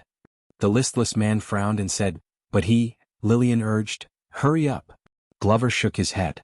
I've already bandaged him. Lillian turned around and glared at him. Shut up. Hurry up and come in. Glover immediately stopped talking. Thales hid at the side. It was hard to imagine that a man like Glover would have such a gentle side. And the one who fell. Help him in. Thales quickly caught up to them. Together with Glover, they helped Commodore into the room and let him lie down to rest. Lillian pulled out a chair and pushed Glover down without any explanation. She skillfully pulled open his clothes and revealed the bandages on his upper body. They were stained with blood. When Lillian saw this, she snorted angrily. You only know how to cause trouble. Glover lowered his head in shame and did not answer. He was like an obedient kitten. Even though she scolded him harshly, Lillian's hands did not stop. She removed Glover's bandages and skillfully applied medicine on him. Damn it. The hooded client entered the room as well. He rubbed his red and swollen chin while he looked at the blood on Glover's body. He said in surprise, Did you fight with me while you were injured? That's not important. When Glover saw that it was the hooded client, he snorted angrily and refused to show weakness. Even if my head is chopped off, I can still beat you up. The hooded client snorted softly. I'd like to see how stubborn you can be until... Are you done with your nonsense? Both of them shut up at the same time. As for you, Lillian turned around and glanced at the hooded client. What are you still doing here? Do you really want to do business with me? Glover raised his head warily. The customer under the cloak shuddered. No. He shook his head and chuckled. All right, I'll leave now.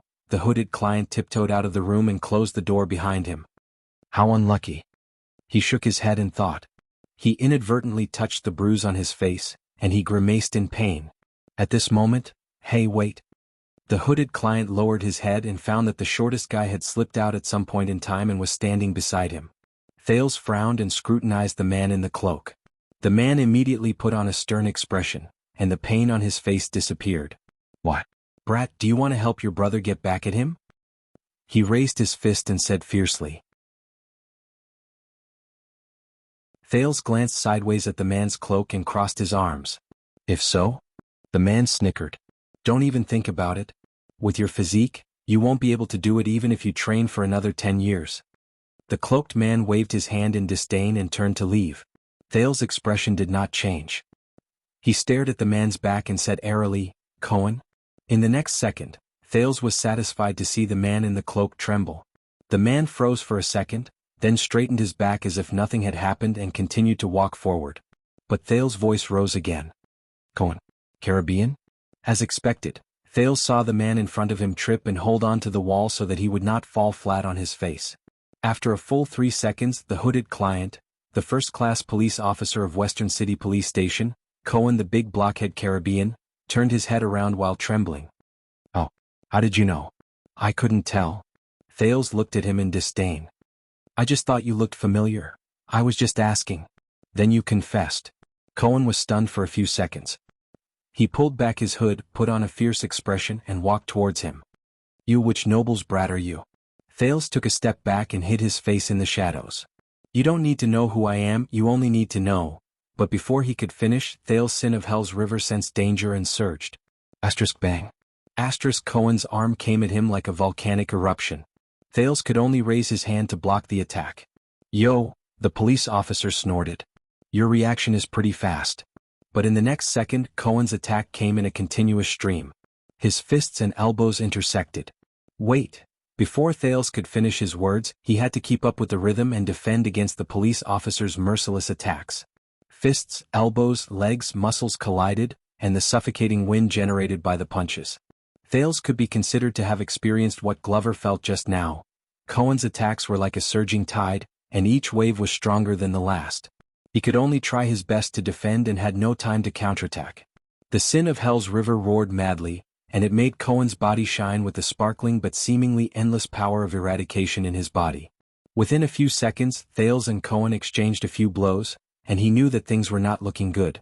This was the first time Thales fought against Cohen, and it was also the first time he felt his opponent's majestic and mighty power of eradication. It was endless and endless. It was hard and forceful, swift and rapid, and difficult to defend against. It was so overwhelming that Thales could not breathe. Humph, you think you can threaten me just because you know who I am? Threaten the kingdom's police officer? Cohen sneered. You think too much. Thales could not stop his defense at all. He was practically suffocating. Even though he looked stupid and dazed, Cohen's movements were skillful and his strength was astonishing. He suppressed Thales to the point where he could not fight back, and could only moan in pain after each exchange. If it was before he entered the Great Desert, he would probably have been defeated in 1 or 2 rounds. Strange, Thales thought as he defended painfully. According to Wuxia, wasn't this blockhead always very weak in extent, and the one who was beaten up badly by everyone he met? Why is it not like that at all when we fight? Wuxia, you lied to me. Let me tell you. Cohen watched Thales struggle miserably under his hands. He could not help but say smugly, when I was commanding the Northland and beating up the Northland barbarians, who knows where you were? After receiving a straight punch without any fancy moves, Thales finally could not take it anymore. He lost his footing and crashed into the wall. Coming to a place like this at such a young age? I knew it. You good-for-nothings, your brains are full of women. Cohen stretched out his arm and pinned Thales down. If I were your father, I would spank your little butt. Cohen snorted coldly and lifted Thales' hood. At that moment, the air became quiet. Their gazes met. Cohen's eyes widened. The teenager looked embarrassed. A few seconds passed. Cohen. Thales took a deep breath. Listen to me, but, kid, you.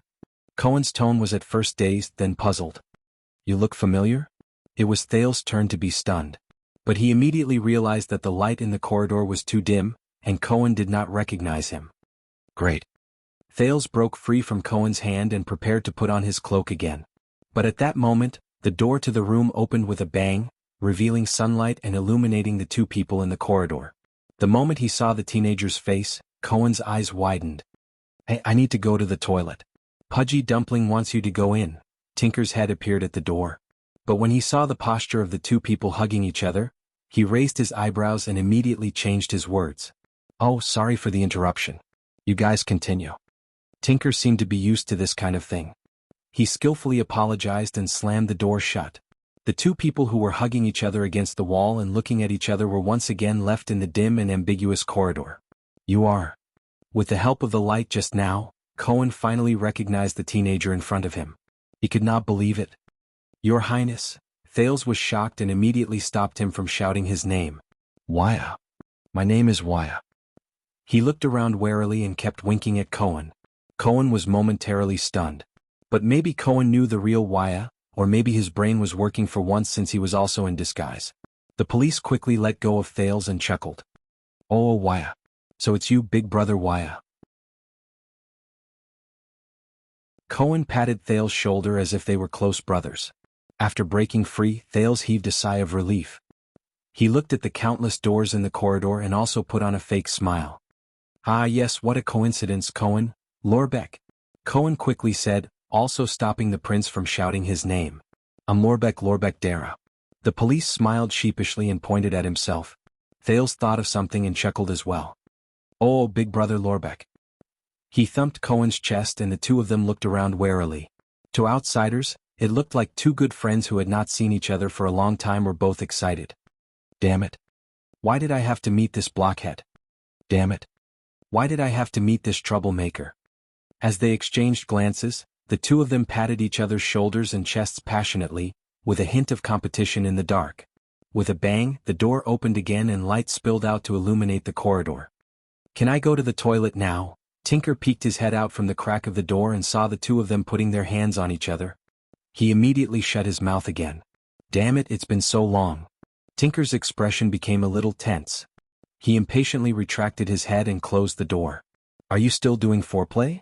When the door closed, Thales and Cohen came back to their senses and let go of each other awkwardly. Cohen, no, big brother Lorbeck. This is Red Street Market. What are you doing here? Cohen choked. Sea Patrol? Thales raised his eyebrows. Cohen coughed and said sternly, Ahem. You know, I'm the police officer of Western City Police Station. Red Street Market. It's my jurisdiction. Thales looked at him suspiciously. But Cohen suddenly had an idea. Wait. The police officer was stern and awe-inspiring. He looked like an astute teacher who caught a student skipping class. Your big brother Wuxia, what are you doing here? This time it was Thales' turn to choke. The prince paused for a few seconds and looked back at Cohen with the same righteous tone. Patrol. Cohen's cheeks twitched. Thales raised his fist and coughed in his fist. Ahem. You know, I'm the second prince of Constellation. The entire capital. Thales looked up and said sternly, It's my jurisdiction. Cohen was stunned for a second. He then narrowed his eyes and glanced at Thales in disbelief.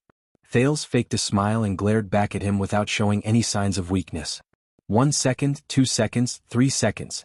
In the dim corridor, the prince and the police officer glared at each other, expressing their disdain and dissatisfaction with each other's words and excuses. Just as the two of them stared at each other, wanting to force each other to give in under the pressure of their gazes, with a bang, the door opened again. How much do you want? Tinker's face appeared at the door and his expression grew more impatient.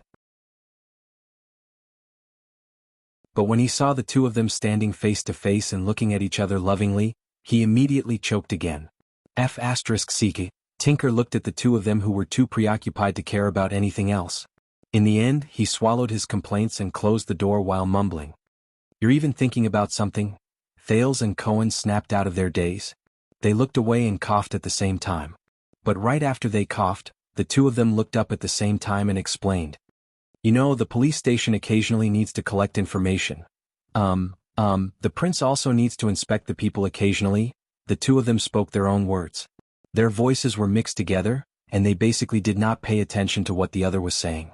They could only judge the progress of the conversation through each other's expressions. But fortunately they were particularly in sync in this aspect and stopped at the same point.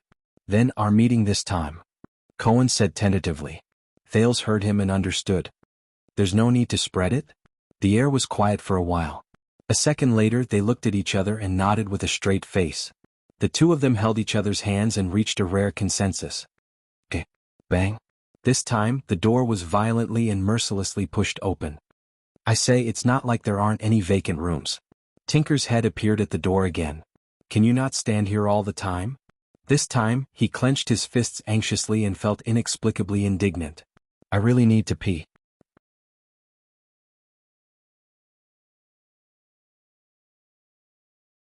Chapter 598. When Thales returned to the room, Lillian had already applied medicine on Glover and wrapped him in bandages again. "What is he doing here?" Lillian's hands did not stop moving. She frowned at the confused Thales, then looked at Glover. "Is this your bodyguard mission again? Take care of some noble young master? Including when he went whoring?" Glover glanced at Thales and nodded with a subtle expression. Thales coughed. "Nice to meet you, Miss Lillian. I am the second prince." Under Glover's terrified gaze and Lillian's puzzled gaze, Thales added his words in time and said with a smile. "My attendant. W.I. Castle." Thales put on a fake smile and rubbed his hands together as he stood in the corner. Glover heaved a sigh of relief and lowered his head to drink some water. "Wow, the prince's attendant." Lillian raised her eyebrows and inadvertently exuded 1,000 kinds of flirtatious charm. "You seem very powerful. Have you come here to play?" Thales waved his hand and squeezed himself into a corner. He tried his best to look harmless. No, I just came over to take a look." Lillian sized up his figure and face, her beautiful eyes sparkling. "The prince's attendant?" The woman smiled charmingly. "So, little brother Wuxia, your daily job is to feed that prince a cock?" Oh. Glover spat out a mouthful of water beside the table. Thales' expression froze as well. "Gee, ha ha ha." Thales' face contorted as he tried his best to ease his embarrassment. "Madam, you are so humorous." Lillian arched her eyebrows and glanced at Glover. "So, Fat Dumpling brought you here to have sex?" Glover's expression froze. Thales waved his hand awkwardly again. "Me? No. But Lillian ignored him. She touched her lips seductively and thought for a moment. "Let me see. No, at his age and in such a condition, greedy whores like Cosette and Olivia would fuck him to death." Lillian's eyes lit up. There was something else in her eyes as she looked at the young man. "Why don't I take the order myself and give you a massage?" Thales was stunned. "Bang. No." Before Glover could wipe the water from his mouth, he subconsciously slapped the table. "No." When he saw Glover's anxious, pained and indignant and even slightly warning gaze, Thales' heart skipped a beat and he chuckled. "You've misunderstood, Miss Lillian. I'm really not here to." Lillian came to a realization and felt a little awkward. "Oh, I understand. You're not looking for a girl to satisfy your cravings." Thales breathed a sigh of relief and smiled sheepishly. "Yes, I'm not," but Lillian rolled her eyes and smiled. "Don't worry, we also have male technicians here." Thales' smile froze. "Whether you like a muscular man, a haggard young man, a middle-aged eccentric uncle, or an old man." Thales' expression changed again and he waved his hands madly. No, I don't want a man either." "You don't like men either?" Lillian was taken aback and sized him up again. The hostess of the club looked out the door and finally sighed. "Trust me, young master." Lillian looked at Thales with a strange expression. "Qian is beautiful and understands men's needs, but he's not easy to deal with. If you're infatuated with him, you'll suffer." Qian? Thales was stunned at first, then he reacted. Thales' face was flushed red. He tried his best to skip the word prostitute. "I'm really not here to do business with you." Glover, who had a strange expression for a long time, reminded Thales in a low voice. "Lillian." A few seconds later, The hostess of Laurel Clubhouse giggled when she saw Thale's embarrassment. I know. Lillian crossed her arms. Her upper body swayed in a seductive arc, but she exuded a capable and experienced air. I just wanted to see if you really don't know the ropes or if you're just shy. Thales froze again and stared at her in a daze. Lillian sized him up again, clicked her tongue and shook her head. Both. She covered her mouth and laughed. Haha, a fledgling. Thales' face darkened. He really wanted to explain that he really wasn't. But after Lillian was done teasing him, her expression turned cold. Now if you're done you can get lost. When Glover heard this he hesitated. Lillian, I didn't mean to. Yes. You didn't mean to. Lillian interrupted him harshly. Once again she showed her uncompromising manner. You said the same thing last time. Glover's voice froze and he immediately became listless. Thales gulped. He subconsciously shrank further into the corner to avoid this lover's quarrel. But Lillian was not done yet. Anger and pain appeared in her eyes. But the burns, cuts, and whip marks on my body, the humiliation and the marks are still there. Just as they were talking, this gentle and fierce girl actually didn't care about the taboo and lifted up her thin shirt. She exposed her beautiful upper body in front of the two of them. Thales and Glover were so frightened that they turned their heads away and closed their eyes. Do you want to see? Lillian's tone changed a little. She stared at Glover, who had his eyes closed and did not dare to raise his head. She was sad and miserable but also aggressive. Your achievements? The things you gave me. Although it was just an unintentional glance, Thales could see that even though her form was beautiful, Lillian's upper body, from her neck to her chest, and from her waist to her abdomen, was full of scars. It was a heart-wrenching sight. He could not help but be shocked. What kind of grudge did Glover and his soulmate accumulate for them to have such a strange relationship? The sound of clothes being put on could be heard in the air. Open your eyes, Lillian said coldly. I'm done putting on my clothes.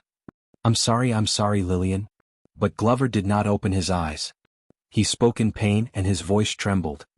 I really want to, Lillian cut him off. Yes, I'm sorry? Apologize. Lillian's words were filled with hatred and heartache. It was complicated and subtle. This is the only thing you can say in the past and in the future. She put on her clothes, sneered and looked elsewhere. She was like a lover whose heart had died a long time ago. Every F***king time. When she said that, Glover's face instantly turned pale. He swayed violently as though he had suffered a heavy blow. Thales stood quietly in the corner. He did not dare to say a word. This was not his battlefield. A few seconds later, facing the heartless Lillian, Glover stood up dejectedly. Understand. He pressed the table with difficulty and turned to the door. He even ignored Thales. I'm leaving now. At that moment, wait. Lillian's cold voice traveled into his ears again. Glover's body froze on the spot. Leave after your blood dries up. Lillian stared at the bandages on his body with a complicated expression. They will scare away the guests. Lillian's footsteps rang in the air. She walked towards the door. Glover did not move. He did not even dare to turn his head to look at her, let alone speak. What are you looking at? Lillian noticed Thales watching from the side. Her gaze became fierce and she pretended to tear open her clothes. My asterisk? Thales was shocked and quickly lowered his head. Lillian stared at him for a second before she giggled. She pushed the door open and left in a charming manner. Humph, fledgling. The sound of the door closing was heard. In the room with ambiguous decorations, Thales and Glover breathed a sigh of relief at the same time. The former leaned against the wall, while the latter swayed and sat down on the chair. One of them was deep in thought while the other was dejected. Glover? Thales asked tentatively. Yes, Your Highness, why? The dejected Glover only realized that there was no one else in the room when he was halfway through his reply. He switched back to using the honorific title. The conversation stopped there. Both of them were silent for a while. It seemed like Lillian's influence had not disappeared. In the end, Thales sighed and broke the silence. How is Commodore? Glover snapped out of his daze and said absent-mindedly, Tinker moved him to another room. He has to rest for a while. It's not easy for me and young Master Caribbean to take punches. Thales furrowed his eyebrows. So, Cohen, you recognize him? Glover nodded. His emotions were still at rock bottom and he was absent-minded. When we stopped, both of them sank into silence again. Thales finally could not help but speak. About what happened just now, With a click, the door opened again. Thales and Glover instinctively shut their mouths and averted their gazes. Ah, this is such a long soak of urine. It feels so good, Tinker sighed in comfort as he walked in with his pants in his hands. Hey, I saw Lillian go out. He looked at the dejected Glover in the room and automatically ignored the teenager, Thales, who was much shorter than him, who was curled up in the corner. Tinker sat down in front of Glover and sighed. You have to understand her, pudgy dumpling. When he heard this title, Glover shuddered a little. I understand. The zombie slowly came back to his senses. He looked at the man in front of him with gratitude and a sense of closeness. Thank you, Tinker. Brother. Tinker's eyebrows twitched. He wanted to say something, but in the end he did not. Tinker hesitantly extended his hand as if he wanted to pat Glover's shoulder, but he stopped when he saw the bandages on Glover's body. So, Tinker's expression was complicated. You were whipped by your superior again? Like last time? Glover's expression was dark as he shook his head. It's different.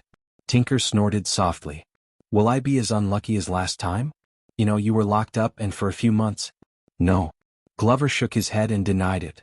He subconsciously looked at the corner. Changed my superior. He has a good temper. Thales quickly lowered his head and gave an I don't know you attitude. That's good.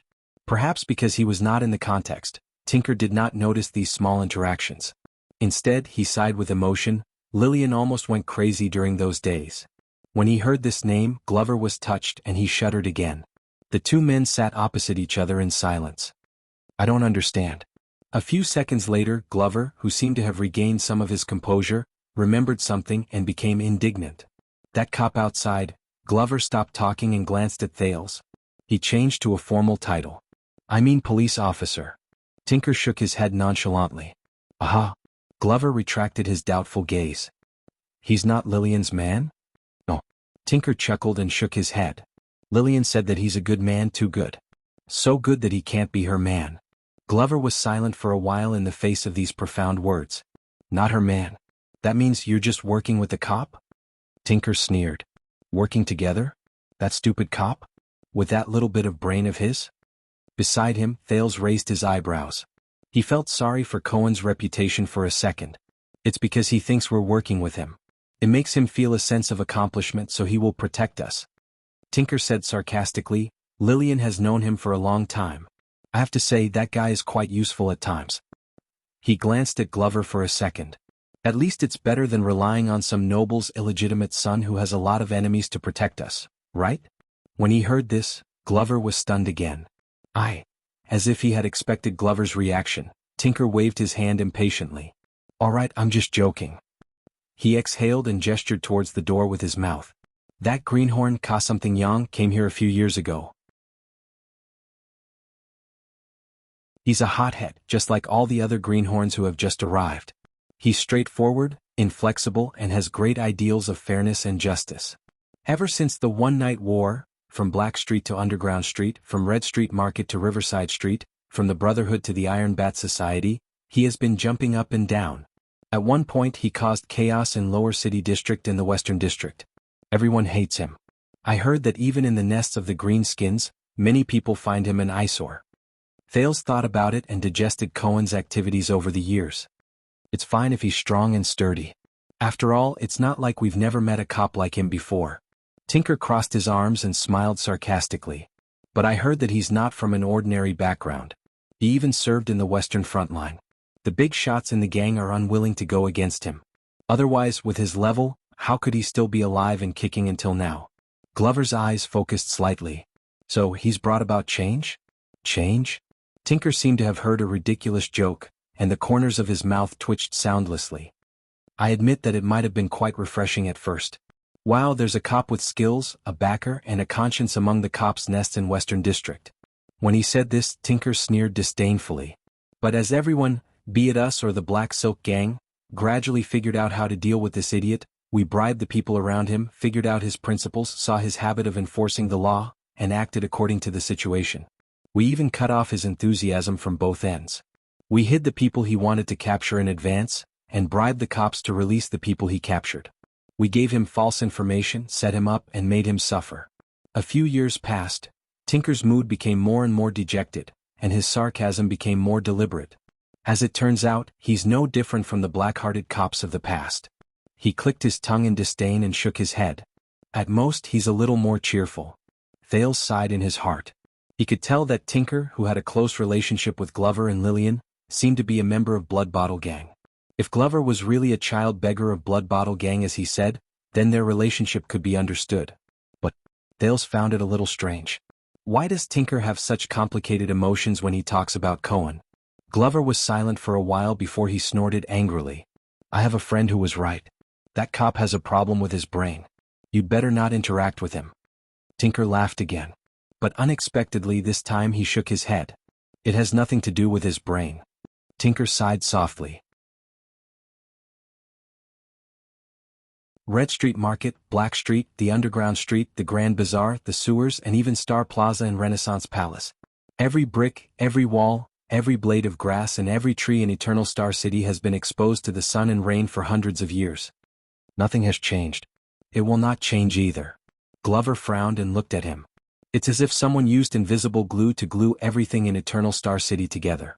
It's strong and sticky, Tinker said absent-mindedly. No matter how the wind and rain batter it, whether it's exposed to the sun or the rain, it will not move. When he heard this, Thales was momentarily stunned. And a guy who only has ideals and morals, even if he's the smartest scholar, the strongest warrior, or the most powerful king in the world, much less a silly cop. Tinker looked desolate and helpless. He smiled indifferently. If it's the same, nothing can change. Thales was dazed for a moment. Only has ideals and morals. Nothing can change. Just like this damn world we live in. Tinker leaned against the table. His mood was downcast. It never changes. It won't.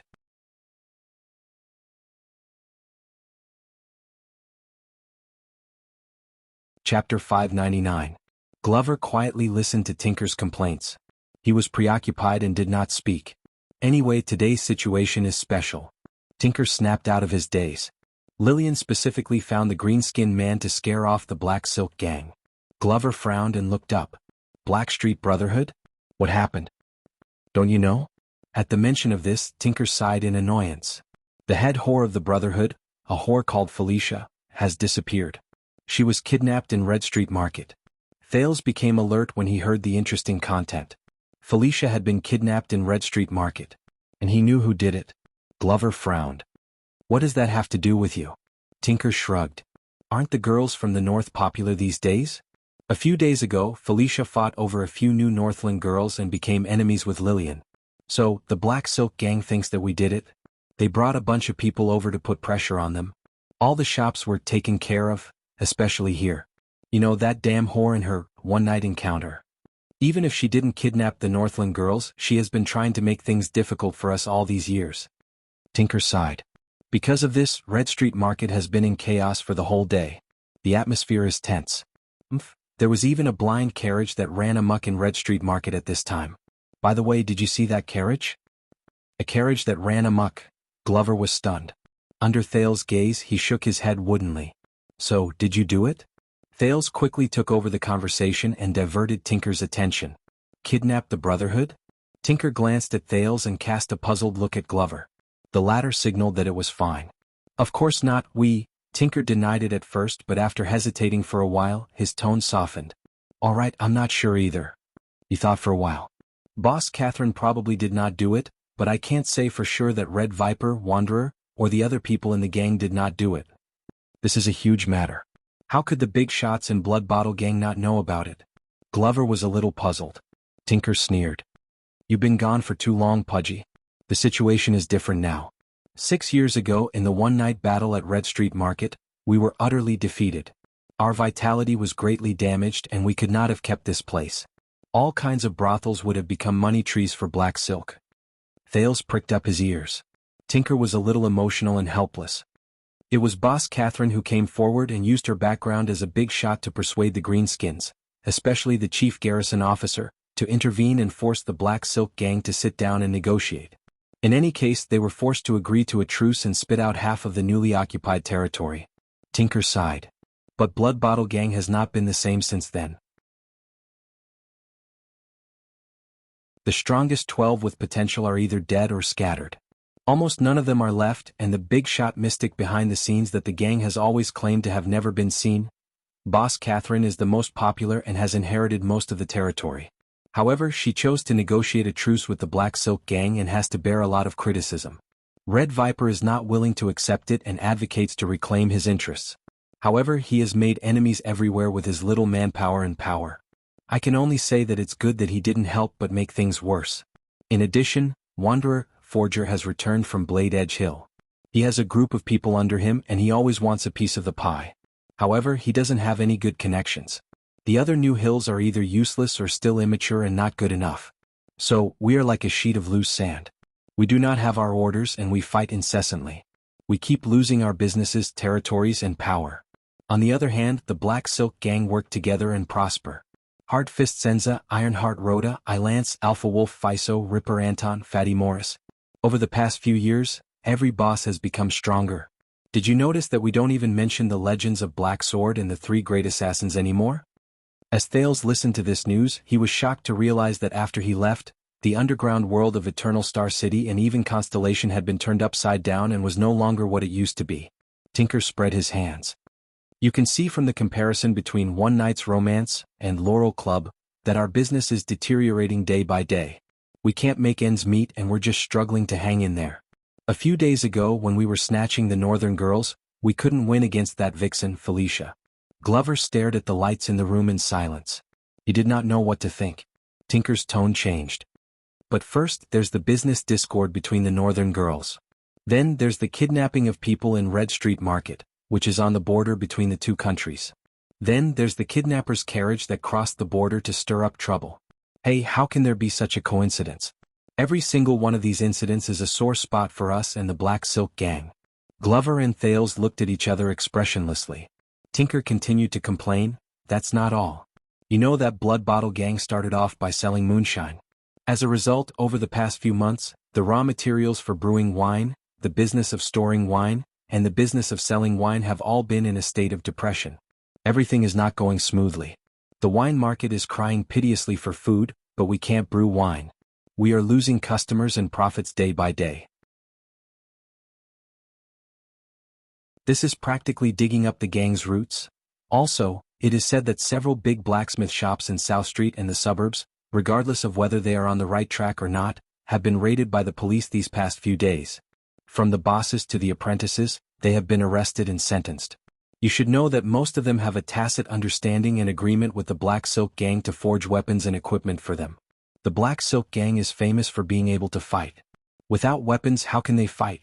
We suspect that the Black Silk Gang has their eyes on our moonshine business. The Black Silk Gang probably guessed that we used the government to cut off their weapons supply. Thales' gaze shifted. Tinker looked like he was scheming something. Hey, I'm afraid that there are ambitious people on both sides who want to stir up trouble.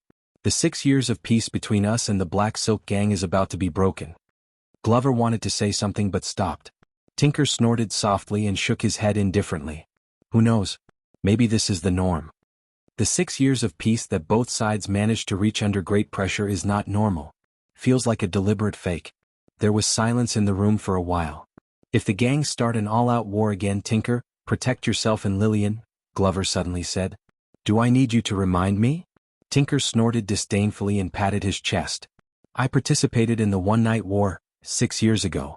That scene, that battle, that vigor, that blood all over the streets.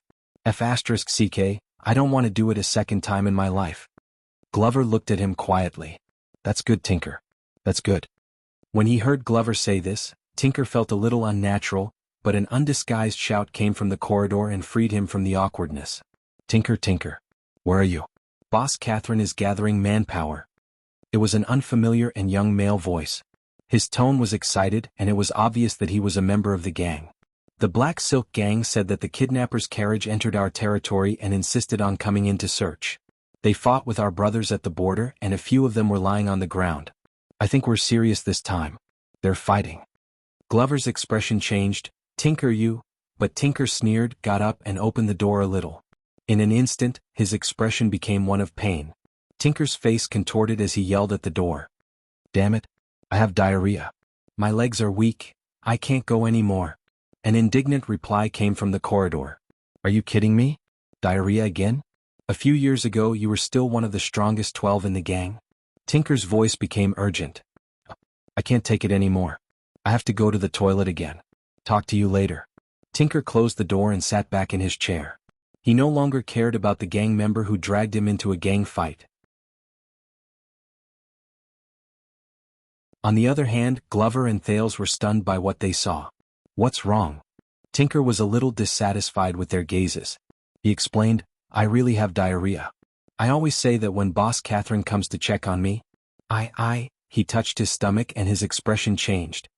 Oh no, I finished my laxative. Tinker was a little distressed. I have to buy a few more packs later. Glover and Thales both looked at him with complicated gazes. That's good, Tinker. Glover inhaled and understood some of Tinker's strategy. That's good, Tinker. But the zombie immediately raised his head seriously. Tinker, if you and Lillian need my help. Forget it. Tinker waved his hand nonchalantly. You know what I mean, right? With your current identity and our current state, helping is equivalent to harming others. Wasn't the lesson last time enough? Glover was instantly stunned. Tinker was silent for a while, but he still stood up slowly. You and your young master should leave once you've rested enough. Tinker pointed at the inconspicuous Thales and patted Glover's strong arm. There was an indescribable emotion hidden in his eyes.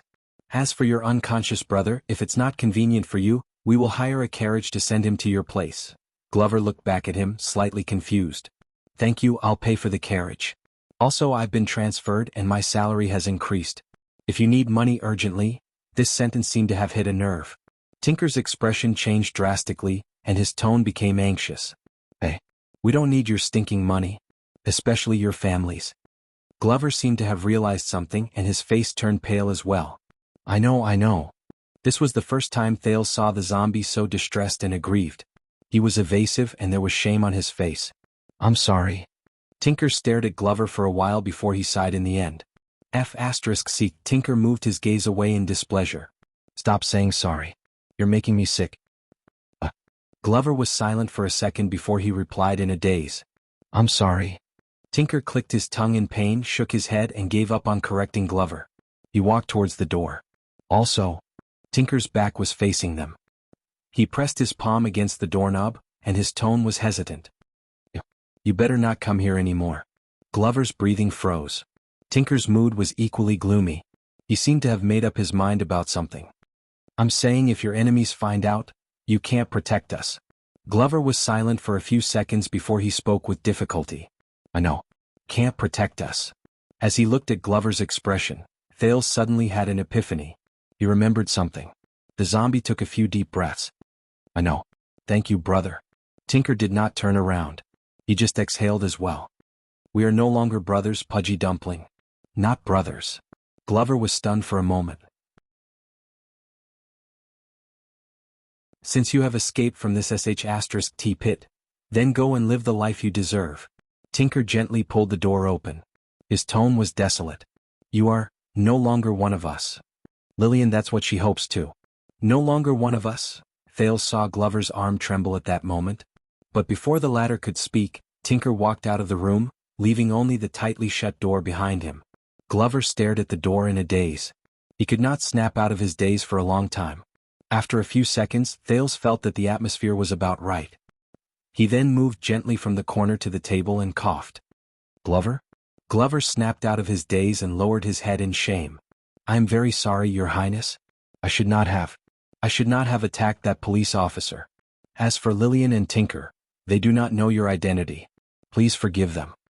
Thales stared at him carefully and smiled faintly. You know, I thought Lady Lillian was your lover at first, just like everyone else did. Glover's body stiffened. Thales sighed and moved the chair in front of him. So, do you have anything to explain to me about that lady? Glover raised his head with difficulty and stared at the prince in a daze. Thales looked around and tried his best to speak in a calm tone. Don't worry, it's just you and me here. The atmosphere in the room froze for a few seconds. Glover wanted to say something, but he did not. In the end, he shut his mouth and his expression stiffened. If you do not want to say it.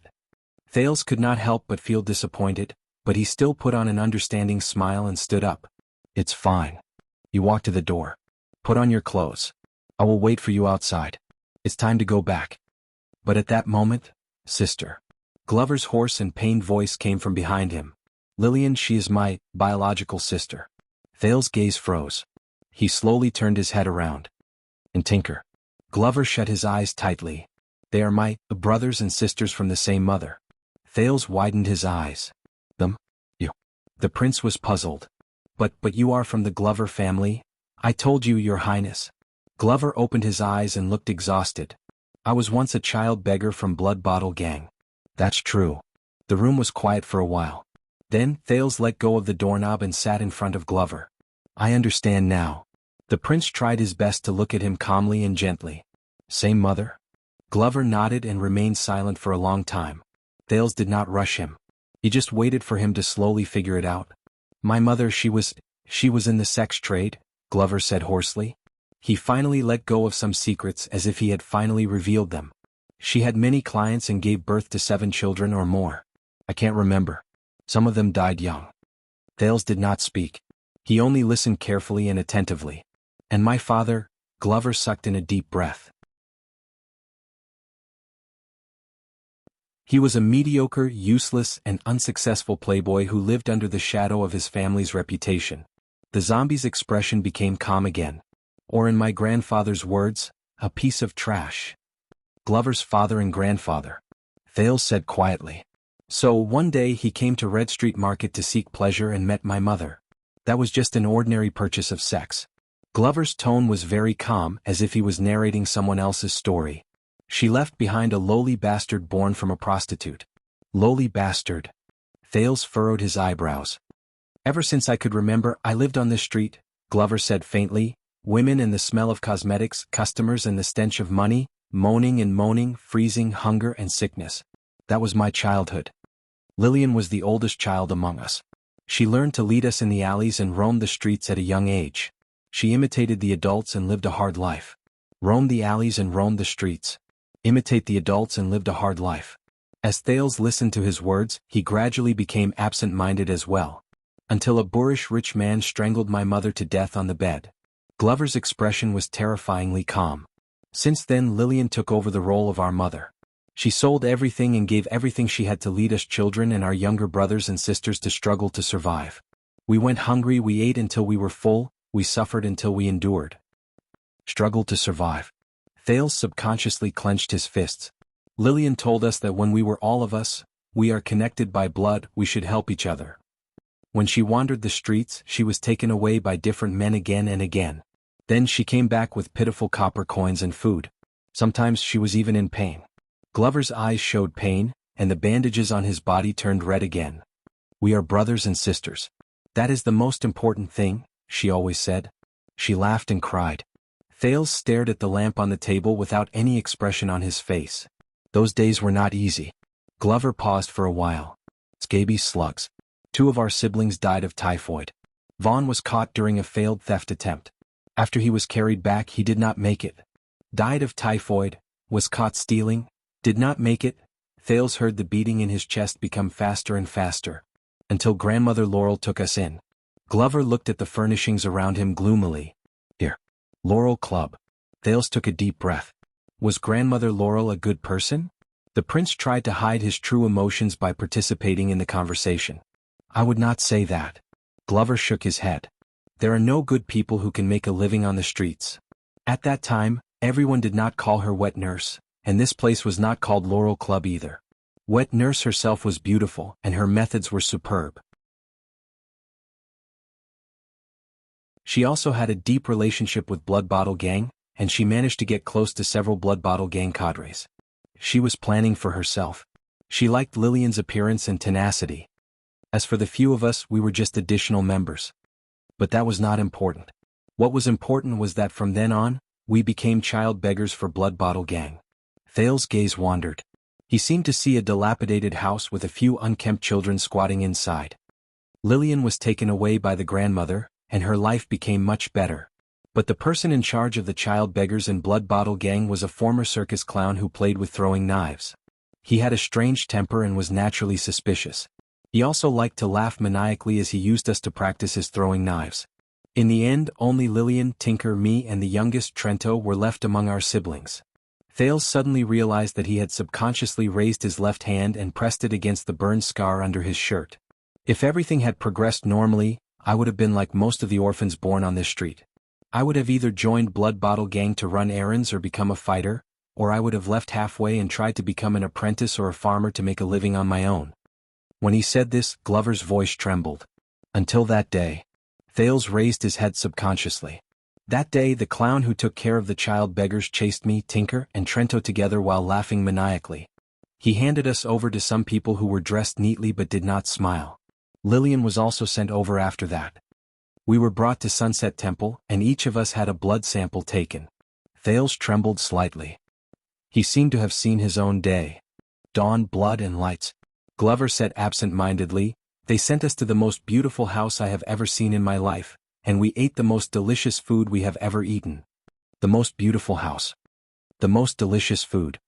Thales' gaze gradually became unfocused. Then Glover's tone became tense. Until they pushed the door open and entered.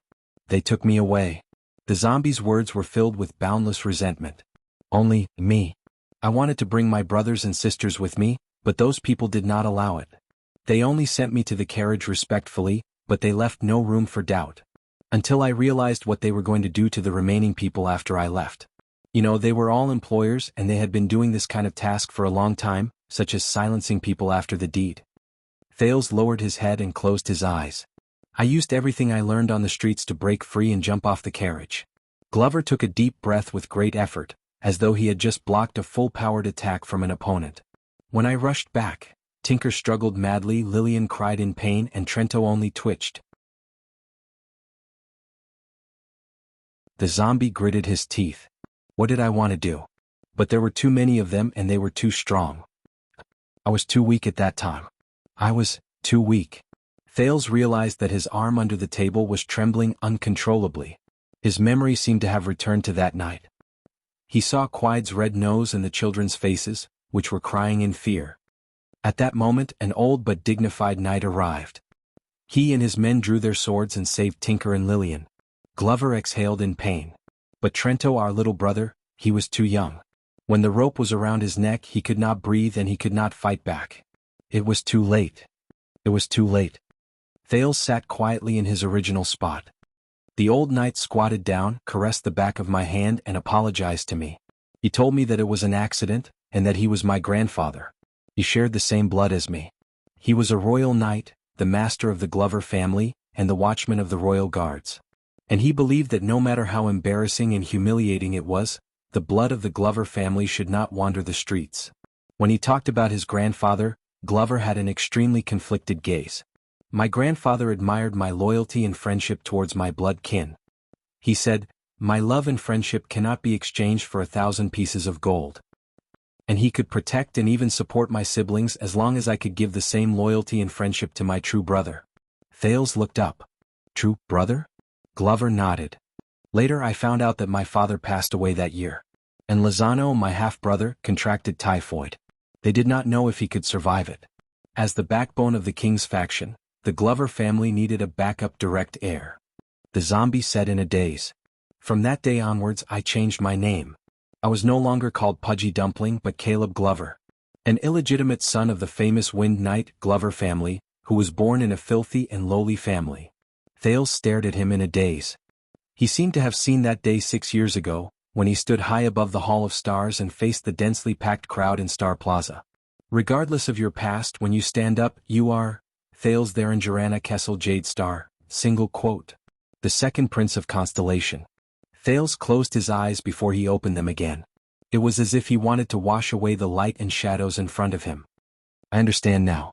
The prince said tiredly, so, to you this place and them Lillian Tinker Tordo? That is your homeland, your past. Your indelible self. Glover's gaze sharpened slightly. But after a moment, he shook his head with a bitter expression. No. You do not understand, your highness? When I gradually matured and became independent and joined the royal guards, especially when Lozano became more and more outstanding, when my grandfather finally passed away, when I became dispensable again, Glover stared at the room in Laurel Club in a daze. Finally one day I returned and reunited with them and my siblings. Reunited. Thales was silent. But at that moment, Glover raised his trembling hands and looked at his fingers, which were full of calluses from practicing swordsmanship. Yet I discovered that the only thing I brought them was pain. Be it the misfortune of young Tordo in the past. It was something that happened later. Thales tensed up. What happened? He asked softly. Glover snorted softly. His voice was filled with sarcasm. You know, Your Highness, I am not a sociable person and I do not know how to socialize. I forced my way into the Vanguard Division with my grandfather's name, but I offended many people. A few bastards in the Vanguard Division who had a grudge against me, somehow found out about my background as well as my... Glover lowered his head sadly. My relationship with Lillian. Thales sighed. So, after I fought with them again that night, those bastards came here in groups. Glover's voice was low.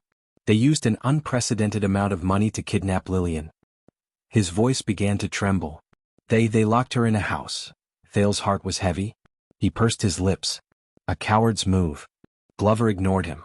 When Tinker knocked on my door in the middle of the night, covered in wounds, I had to go to the Glover family's mansion and do what I did not want to do the most. Seek help from Lozano and find the best doctor for the dying Lillian. The zombie had to pause to adjust his emotions. The room became quiet. Thales was silent for a while before he spoke again. Those people in the Royal Guards, those bastards, who are they? It doesn't matter anymore. Glover shook his head with a gloomy expression. It's already been solved. Solved? Glover snorted mockingly. Hatred and determination appeared in his eyes. You know, those bastards were certain that I would not dare to take the risk and attack her. They proudly showed off to me and told me how they tortured her that night. Thales remembered the terrifying wounds on Lillian's body just now, and he was speechless. Glover gulped and gritted his teeth. I couldn't control myself. Thales nodded. Just like today? Glover closed his eyes. I'm sorry. I committed a great taboo by attacking a colleague and I caused great trouble. Lozano used his connections, looked for laws and tried his best, but he could only barely save my life. Glover opened his eyes. There was no light in them, only a deep numbness. Until one day a person came to the guard's confinement well. He told me that he was the new watchman of the Royal Guards and he needed a new subordinate. So I walked out of the confinement well, followed Lord Mallows and went to Western Desert. I see. The two of them were silent again for a while until Thales spoke. Glover? But the zombie seemed to have suddenly woken up. He interrupted the prince without caring about anything else. So I know. Glover grabbed the bandages on his body tightly. His face was contorted. A long time ago, at the moment I was taken away by my grandfather, everything changed. Thales stared at him quietly, and he suddenly understood what it meant to empathize. We Lillian, Tinker, Glover exhaled in pain. He felt resentful but also relieved. We can't go back. Forever. At that moment, many scenes and words flashed in Thales' mind. Child beggars. Siblings. The day my fate was changed. A new life. An old burden. In his daze, the prince heard Gilbert's words. Perhaps the day you find them is the day you cause their deaths. In the next second, Thales took a deep breath and snapped out of his memories. Glover. The prince's voice rose steadily, and there was a tone that allowed no room for doubt. Can you still walk? The zombie looked up in confusion. Your Highness? Thales stared at the door expressionlessly. No one knew what he was thinking. I want to go somewhere. Glover was stunned for a second before he reacted. Your Highness, Commodore is not here. I am alone and we do not have enough manpower. Thales smiled. He did not wait for him to finish and spoke to the door. Lorbeck. Big brother Lorbeck? It was quiet outside the door. There was no response. Glover looked puzzled. Thales felt a little embarrassed, so he raised his voice. Lorbeck. Lorbeck, the blockhead Dara. There was still no response. The atmosphere suddenly became very awkward. Then, Thales took a deep breath, put his hands in front of his mouth and formed a trumpet shape. He shouted angrily, Kohen Nima Caribbean. There was a thud outside the door as if someone had suddenly bumped into the door. Glover's expression changed. He suppressed the displeasure in his heart and stared at the door gloomily. As expected, the next moment the door opened. Police Cohen's bruised and swollen face was revealed through the crack. His face was full of fear and puzzlement. What? Big brother Waya? Thales interrupted him. Get ready. Follow me to a place. Cohen was stunned. Where? Downtown. Downtown? Both Glover and Cohen were stunned. After a few seconds, the police officer cautiously opened his mouth. But that is Black Street Brotherhood's territory? Thale's gaze turned cold. Are you afraid? Sir Caribbean, the first-class police officer of Western City Police Station? Cohen paused. He was a little indignant, but he was still hesitant. That's not it. Just that, forgive me for reminding you, the Brotherhood and Blood Bottle Gang have been showing signs of tension recently. Thales narrowed his eyes. Are you afraid? No, no, no. Cohen hurriedly shook his head. I mean, although I am very strong, and although the big brother sitting there is only a little weaker than me, Glover snorted in disdain, if I were to barge into the Brotherhood's lair, are you afraid? Of course not. I have been to downtown a few times, but the roads there are not easy to walk on. It is very easy to get lost. Once you get lost, you will only get lost until the sky turns dark. Are you afraid? No, but you are a prince after all. If you accidentally bump into something, are you afraid? No, no. Also, I am on leave today. It is not considered a work injury and the medical expenses are not reimbursed. Are you afraid? Bang. Cohen slammed the door angrily and a loud sound was heard. He was full of grandeur and looked death calmly in the eye. Damn it, what's so great about it? Let's go. The police officer gritted his teeth and roared in a Western desert accent. I'm not afraid of your balls.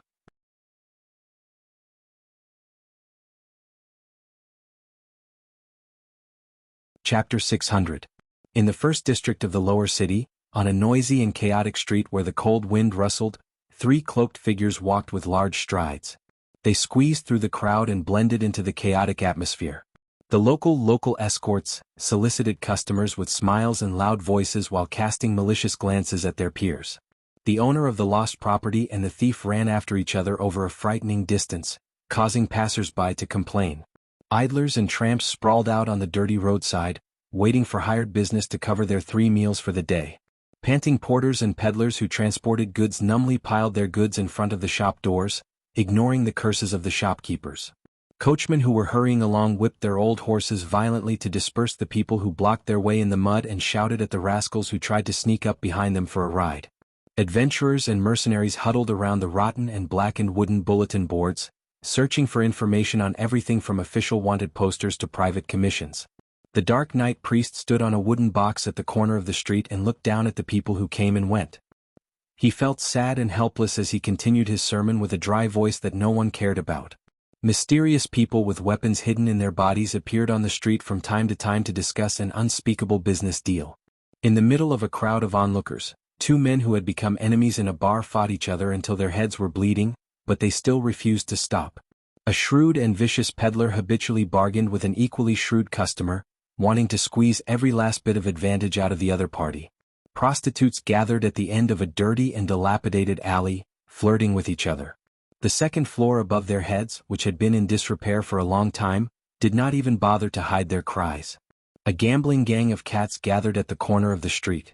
There was no lack of bookmakers, shills, thugs, and lookouts. A group of sneaky gangsters gathered together mysteriously, staring at every passerby with a sneaky look, and discussing in hushed tones from time to time, "We shouldn't have come here at all. Look at the filth all over the street. It's too dangerous." Glover forcefully pushed away a peddler who wanted to sell his goods to them. "Relax, we are safe for the time being. Zombie, you don't mind me calling you that, do you?" Thale's voice came from beside him. Glover shook his head to show that he did not mind. But the zombie kept his head down, listening to the movements behind him. His hand was hidden under his cloak, pressing on the hilt of his sword. In the alley that the 3 of them had just passed through, a few ferocious gangsters were mercilessly punching and kicking the 2 poor people who had no money to pay their debts. Cohen furrowed his brows and caught up in 2 steps. He was tall and strong. With a few punches and kicks, he dispersed the debt collectors, but when he turned around he found that the debtors had disappeared. When he saw the police officer's actions, Thales sighed and explained in resignation. "First, we're all wearing cloaks.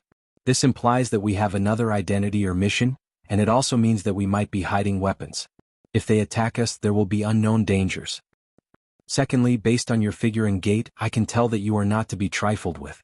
Coupled with the 3 of us, it is not difficult to guess that you are bodyguards, the kind that can fight.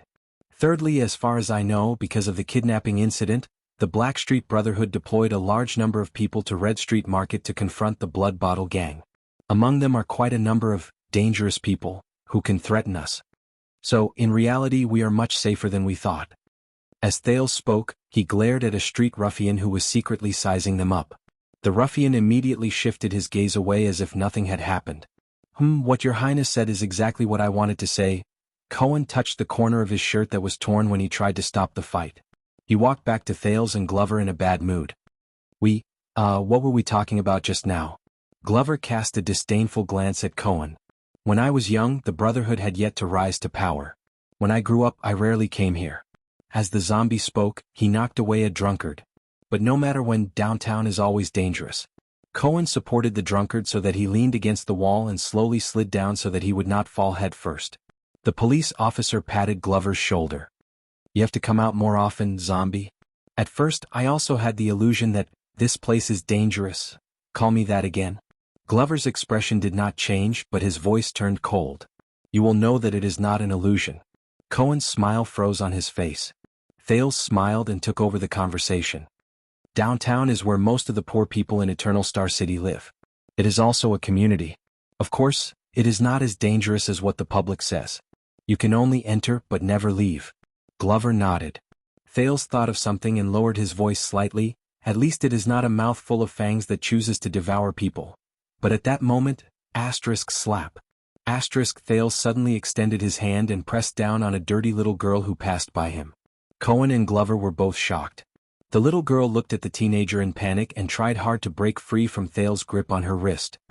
I thought you could tell, Thales said softly to the thin and weak girl who was no more than 7 or 8 years old. I have no money on me. Thales gestured at the strong police officer and vanguard with his chin. The money is on them. The dirty little girl was about to cry, but her eyes darted left and right shrewdly.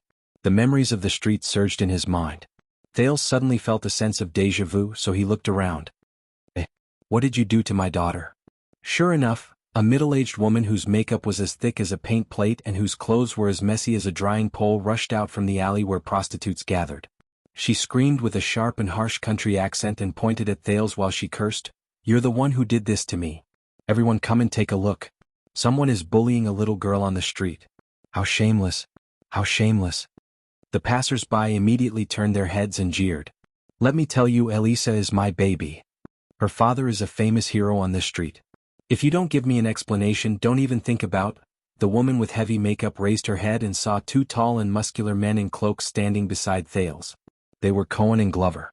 Her voice immediately became softer, and she instantly forced a smile.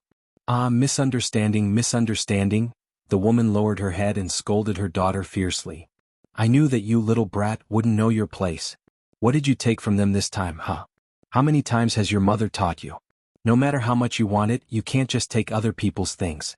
This is the most basic morality of a person. Quick, hand it over. Apologize to your brother. Don't worry, she didn't take anything. Thales smiled faintly and let go of his right hand. The girl named Elisa cried and threw herself into her mother's arms. She did not forget to give Thales a fierce look that was the same as her mother's. What's wrong, my dear? As if it was a play, a sloppy hooligan walked over with a fierce voice. Behind him were 5 or 6 hooligans or vagrants who also harbored evil intentions. I heard that someone bullied our daughter? Thales frowned slightly. When she heard the man's voice, the woman instinctively changed her expression and became fierce again.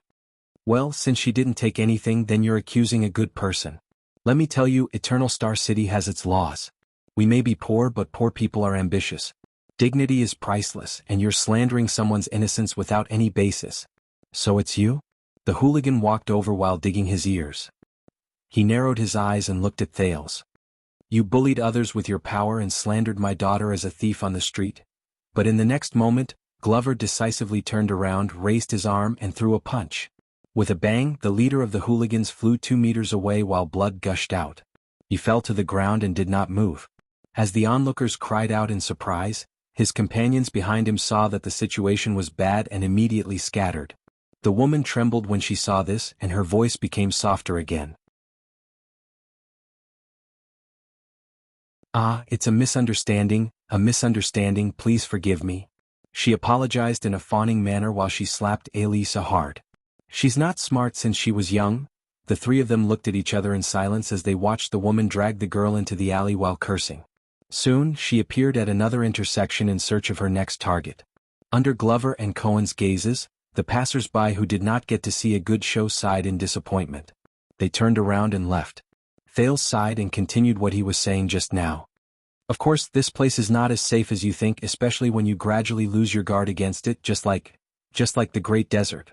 Unexpectedly, the person who answered was Cohen. Thales and Glover turned their heads at the same time. It's dangerous, but it's safe. The police officer stared at the prostitute who held her daughter's hand and stared at the passers-by on the street. He was lost in thought. Cohen sighed faintly. He was not as carefree as he usually was. It's not dangerous, but it's not safe either. You've been to the desert? The zombie asked slowly. Cohen shook his head and did not answer. It was obvious that he was not in the mood. Thales seemed to have thought of something as well. He nodded and said, just like how everyone in the world only hears of its name, but does not know the reality of the other shore and the distance. Even though we're only separated by a wall from that place, it's very close. But it's as far as the heavens and the earth. The difference between clouds and mud. Cohen came back to his senses gloomily. Speaking of which, where are we going? Thales observed the police officer's abnormal behavior and smiled faintly. A place with answers. Cohen and Glover frowned at the same time. They were puzzled. Confused, they could only blindly follow behind the prince and go deeper into this increasingly complicated and dangerous street. Glover grew up in Red Street Market in the Western District, but he knew little about the streets of Lower City District. Although Cohen worked at the police station, he did not seem to be familiar with the place either.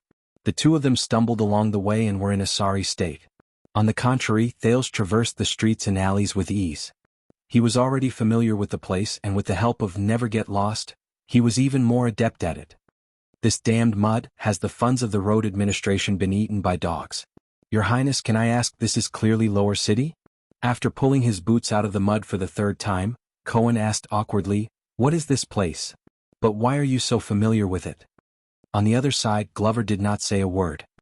He merely kicked away a stone that was blocking the way and followed the prince's footsteps. Didn't I tell you? Thales lied without batting an eyelid. The Jadestar royal family is blessed and protected by the gods. They will never get lost. Huh? Blessed? Protected? Never get lost? Cohen scratched his head. So, my old man is lying to me again? When I was young, he clearly told me that the Jadestar royal family is shouldering an eternal curse. So, follow me closely, don't get lost. Thales somehow remembered the journey in the black track. He flapped his cloak and strode forward. Some paths are like life. Once you fall behind, you can never go back. Glover seemed to have remembered something, but the taciturn him only pulled his cloak tighter. So, you said that we should come here to find answers? Lower City District. Cohen stared at his feet carefully, guarding against the road that was as bad as Blade Fang's camp. Thales nodded. To be honest, my day has been full of ups and downs. Hope and darkness alternated, success and setbacks went hand in hand, pleasant surprises mixed together, and sorrow and joy intertwined. Thales walked forward and passed through a few doorways in a familiar manner. He said faintly, just like the past few months, the past 6 years, my entire life. Glover and Cohen were stunned. Tell me, have you ever seen a despairing person whose hope is dashed and he has nowhere else to go? Have you ever seen a numb and despairing person who abandoned everything? The teenager walked forward and looked at the dirty and noisy streets. The corners of his lips curled up. Cohen's eyes darted around. I have seen quite a few, Glover frowned. There have been, both of their voices rose and fell at the same time. They could not help but stop talking and glance at each other. Thales urged absent-mindedly. In the Great Desert, Cohen continued. The Western Front, Glover said at the same time. Cohen and Glover looked at each other again. Both of them were filled with indignation as if they were saying, how dare you interrupt me? I was in the Purge campaign, during the Desert War. The two of them, who were already at odds with each other, stopped again and glared at each other fiercely. Hey, have you had enough? Don't interrupt me again, both of you. Thales finally could not take it any more. Do you need me to get a room so that both of you can continue to be lovey-dovey? The police and Vanguard finally stopped talking. They snorted coldly and turned away. Humph, as expected of Doyle's follower. This was Cohen, who felt good about himself. As expected of Doyle's relative. This was Glover, who was disdainful. In the Doyle mansion in Eastern City District, Doyle, who was lying on the bed eating fruits, flipping through pornographic albums and recuperating from his injuries, sneezed loudly. Baron Doyle and his wife, who were outside the door, were so shocked that they rushed into the room again. My poor son. Where was I? Thales exhaled and said unhappily. Despairing people, Glover and Cohen said at the same time again. The two of them frowned and looked at each other. Thales nodded and looked at the chaos on the street. He seemed to be deep in thought. Now, seeing these people in Lower City District makes me feel like I'm still living in a normal world and not in some other people's circle. Some other people, Cohen and Glover started thinking at the same time, but they had different answers. But Thales did not expect their answers. He just continued to wander in his own memory. Have you ever seen a person who treats rudeness and violence as a personality, and treats sarcasm as a witty remark? Cohen sighed. When I was young, Glover snorted coldly. In the family, both of them, who had spoken at the same time for the umpteenth time, stopped talking at the same time. Their expressions froze. Thales looked at them suspiciously. Are you sure you don't want to get a room? Cohen and Glover pursed their lips and decided not to speak even if they had to die. Thales sighed softly. I miss Waya and Ralph. The prince continued to sigh. There are also people who pretend to be profound and reserved and treat speculation, suspicion, and jealousy as daily social interaction. There are also people who treat tacit unspoken rules as a matter of course, and say one thing but mean another as a rule of conduct. People who treat hypocrisy and pretentiousness as proper etiquette and ambiguity as watertight. Unfortunately, I've met all of these people over the past few days. Thales let out a long sigh. Maybe we'll meet again in the future. And all of them have their eyes on me. Whether it's hope or coercion, scrutinizing or disdainful, they're hoping to find answers from me, to answer questions they can't answer. Thales' eyes dimmed. But they're wrong. The prince pushed aside a clothes-drying pole and walked down a flight of stairs. I have no answer. At least, I don't have the answer they want. I don't even have the answer I want. Thales stepped on the muddy road in his memory just like it was many years ago. Nothing seemed to have changed. The prince's emotions affected Glover and Cohen. Both of them were deep in thought and they were silent. And in their eyes I can't feel myself. I don't know what I'm doing, what I want to do, and what I can do. Thales brought them out of the alley and arrived at another street. This place was much more run down, but it was also much quieter. I don't even know who I am. Thales looked at the deserted and sparse street from afar and fell into silence. You're of noble blood and you're exceptionally intelligent, Glover said stiffly. Naturally, you have a heavy responsibility, and you're far more powerful than ordinary people. Cohen snapped out of his daze and became anxious when he heard that. I think so too. The zombie cast him a sidelong glance. Thales looked back at them and smiled. Yes, it's all right, fate will prepare everything for you. That's what my father once said. Thales stared at the uneven ground under his feet and walked forward again. In the past 6 years, this sentence has always been very useful, especially when I'm still in the north. At that time, I didn't have the chance to hesitate. Thales furrowed his eyebrows and thought of the Raven of Death laughing forlornly. I could no longer hesitate. But Thales suddenly raised his head. But the teenager avoided an alley where thieves gathered. What if fate is also lazy and lazy? Glover and Cohen both frowned. If even fate refuses to show me its true form and only presents me with an empty mirror, then I can only see my helpless face in it. Thales gritted his teeth. Then how can I see my own answer clearly? Glover pursed his lips and seemed to be deep in thought. Cohen widened his eyes and looked confused. Have you played chess before? The rise and fall of the empire? Thales stepped on the muddy, dirty, and obstructed street in Lower City District. He raised his head in confusion and looked at Eternal Star City's clear blue and untainted sky. Glover raised his head. Yes. Cohen scratched his head in embarrassment, and his voice became softer. I know the rules. I can't help it, the old man taught my cousin his chess skills. Thales smiled faintly. Since I returned to the kingdom, many people have wanted to play chess with me, and I have satisfied all of them. Thales continued to walk forward, and his gaze gradually became fierce. But one of them is the most special person. He did not use the way I am used to. They walked on an unfamiliar street. The houses and alleys here were stacked together, and they could still vaguely tell that the place was orderly when it was first planned.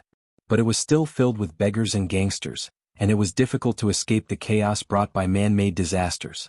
Most people play chess and what they see are chess pieces and chess games. Thales moved sideways to avoid a carriage that was splashing mud. But he is not. The prince's gaze became solemn. Whether it was 6 years ago or 6 years later, he is a maverick and different. Not only does he disdain to play chess, he never glances at the chessboard, and he doesn't even care about the situation of the game or the outcome of the game. Glover's frown deepened, and Cohen's gaze became more and more confused. But Thales' words carried an invisible force that made the two of them subconsciously tense up. Because in his eyes, there are only chess players, big or small, and there is no distinction between superiority and inferiority. They are all solitary, contemplative, and do whatever they want. Thales clenched his fists. He knows, or rather he is certain, the prince gritted his teeth. The one who makes choices on the chessboard is always the chess player. The legendary wing anchor Birol Zayn Covendier, and even the shadow on the throne in Renaissance Palace all flashed across Thales' mind at this moment. Every chess player who makes different choices and becomes who they are, is always traceable. Thales took a deep breath. And he grasped all of these. He only looks at the chess player and only treats the chess player as chess pieces. He probably believes that as long as he captures the chess player he can play any game he wants. Just like how a king is not respected by his bloodline, Thales gently pressed his hand on his chest. But the bloodline is honored by the king. Glover and Cohen were silent. One was solemn and the other was confused. Thales gradually sorted out his thoughts and his tone was fearful. He is an opponent I have never seen before. His playing style can't even be described and evaluated as brilliant or inferior. His chessboard is formed by connecting different chess players together. For this, he is willing to tie his hands and feet, and even commit suicide to give up his chess pieces, and even overturn the chessboard. Thales' gaze was unfocused, and his mind was elsewhere. Just like some players know how to operate, some play operations, some know techniques, and some look at the big picture. But Thales sighed. He is only single-mindedly staring at the mainframe's power supply. Cohen finally did not feel lonely anymore. He was satisfied to see that Glover also revealed a confused expression at that moment. You'll get used to it. The police officer patted Glover's shoulder in satisfaction, as if he had been through this before. The prince is always like this. He always talks nonsense. I've seen it before. I am his personal guard who accompanies him day and night. Zombie's expression turned cold, and he flung Cohen's hand away without giving him any face. I don't need you to remind me. But Thales did not care about these small details. He was fully immersed in his own thoughts. He chose, or rather he believed that he chose the king and the chess player, not his bloodline and the chessboard. The prince took a deep breath, but for a moment he felt a little dazed and hesitant. But how can he be so certain? Thales said slowly. If he is respected because of his bloodline, will he definitely be honored because of his bloodline? Will the chess pieces in the chessboard definitely become the chess player? Thales turned around. What do you think? Glover and Cohen, who were competing with each other with their gazes, were shocked. Both of them snapped out of their daze. I can't give you an answer, Glover said cautiously. I still don't understand. Cohen worked hard for a long time, but he still felt dejected and discouraged. His Highness is playing a game, Glover coldly reminded this companion of his who had an ambiguous relationship with his sister. With an opponent that we cannot see in the distance, an important person who is difficult to deal with. Glover's gaze became fierce. Or, there is more than one. Thales nodded in approval. The police officer blinked and shook his head. No, you guys are involved in politics. Why do you have to beat around the bush? But without waiting for Cohen to answer, Thales moved forward again, leaving Cohen, who was trying hard to express his opinion, behind, feeling wronged. So, he is forcing me into the game. Thales remembered the past, and his expression was as cold as ice. Or he knows that a chess player like me, once I enter the game, I will become the chess player he wants me to be. Thales subconsciously tightened his muscles. Because of this he gave me a sword. The prince's gaze went straight ahead, piercing through the streets as if he saw something. Because he knows or he believes no matter where the blade is pointed, no matter what I draw the sword for, block or attack, slash or stab, once I pick up the sword, Thales said faintly, I will never be able to put it down again. Glover felt the Duke of Star Lake struggle and hesitation, but he did not speak. But Cohen tried hard to blink. Where are you going? What are you doing? Sword, air. Cohen's gaze was profound at first, then lost. I'm sorry, I still don't quite understand. It's okay, Cohen. Thales snapped out of his daze and exhaled. It's a good thing that you don't understand. The prince looked at him with a complicated expression. It means that you are very happy. Don't worry. But unexpectedly, the police officer shook his head decisively. No, no, no, Your Highness. Although I know you are secretly scolding me, Master Zadie told me that when you do not know whether to raise your sword, Cohen hesitated for a moment, but still said firmly, it is time to ask your heart of the sword. Thales was stunned. What? The heart of the sword, Cohen said solemnly and seriously. In the Tower of Eradication, without this thing you cannot graduate. Humph. Glover crossed his arms and sneered. It's that stupid Tower's theory again. Cohen glared at Glover in dissatisfaction, but in the end he did not clash with Glover. Instead he turned around and asked Thales, this is the Tower of Eradication's general view on the power of eradication. The power of eradication is not a tool but a self. Its training is not the practice of skills, nor is it the repetitive repetition but the training of the heart. It is the questioning of one's self, strength and body, appearance and spirit, skills and personality, actions and beliefs. The sword is external, the heart is internal, the moves and skills are external, and the power of eradication is internal. Only when the internal and external elements complement each other can one reach the pinnacle of the power of eradication. Thales was deep in thought. Cohen showed a nostalgic look. For this reason, as a training method, every swordsman and every fighter in the Tower of Eradication has to embark on a journey to find their own unique heart of the sword. There is no strong or weak, only whether it is suitable or not. The heart of the sword is connected internally and externally so that one can achieve greatness. Your sword must be parallel to your heart, and their ideals are interlinked. Otherwise, at some point, your heart will always be disconnected from your sword. Your martial arts skills will only yield half the results with twice the effort, and your power of eradication will be sluggish and difficult to execute. Just like how you cannot force a meticulous and thoughtful swordsman to wield his sword freely, you cannot force a straightforward and rough fighter to be meticulous. Parallel, and their ideals are interlinked. Thales was slightly lost in thought. He remembered Ricky's explanation of the power of eradication in the Prison of Bones. Glover snorted in disdain. It sounds extravagant, but when it comes to fighting, Cohen ignored Glover but looked at Thales instead. What about you? Where is your heart of the sword, Your Highness? Thales was silent. At that moment he suddenly remembered Fakenhaz's words. Hold on to your sword. Don't lose it.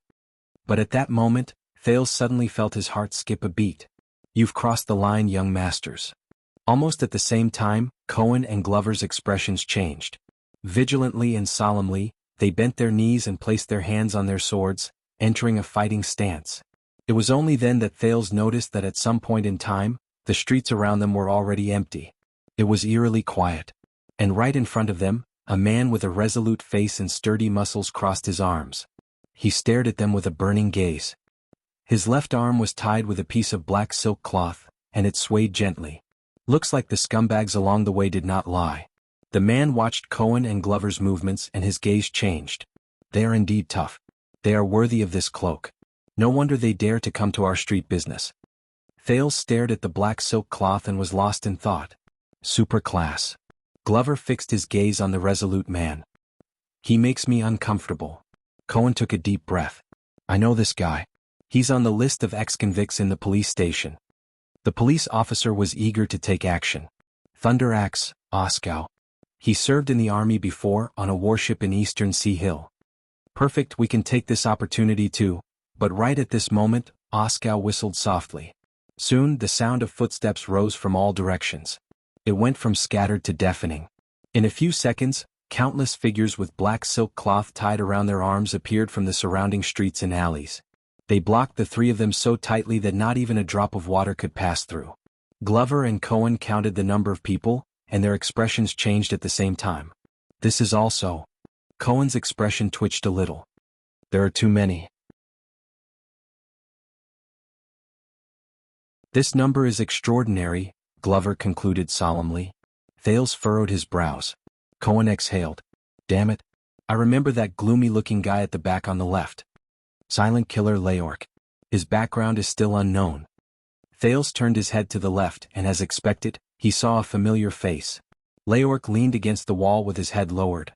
None of the dozen thugs around him dared to approach him. And on the right, that's Steal All Adrianza. He's definitely one of the Northlanders who bullies the market and collects debts. He's a reckless Northlander. That's strange. These desperado subordinates are different. They usually don't gather together, Cohen pondered. Glover did not speak. He just moved his arm to confirm the extent of the whip injury affecting his movements. Welcome to the underground street. I wonder where you came from, young masters. Oskow took the axe handed to him by his subordinate. He took a step forward and flashed the blade with a smile. Black Street Brotherhood greets you. Underground Street. Thales sniffed instinctively. As expected, he smelled the faintly discernible moldy smell from his memory. It was a place he was familiar with. Thales was confused. There's only one. Come to this place to play? Thunder Axe clicked his tongue and shook his head. There's an entrance fee. Oskow waved his hand gently. The thugs around him with ill intentions slowly approached the three of them.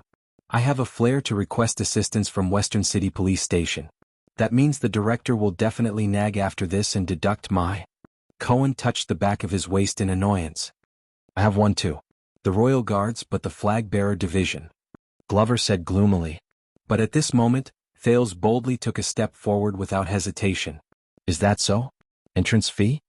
The teenager under the cloak ignored the dense crowd of people from the Brotherhood and looked straight at Oskow. You have to know, I quite like this place.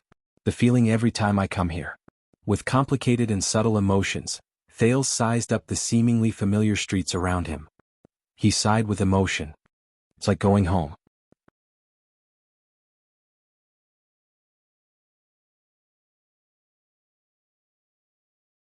Chapter 601.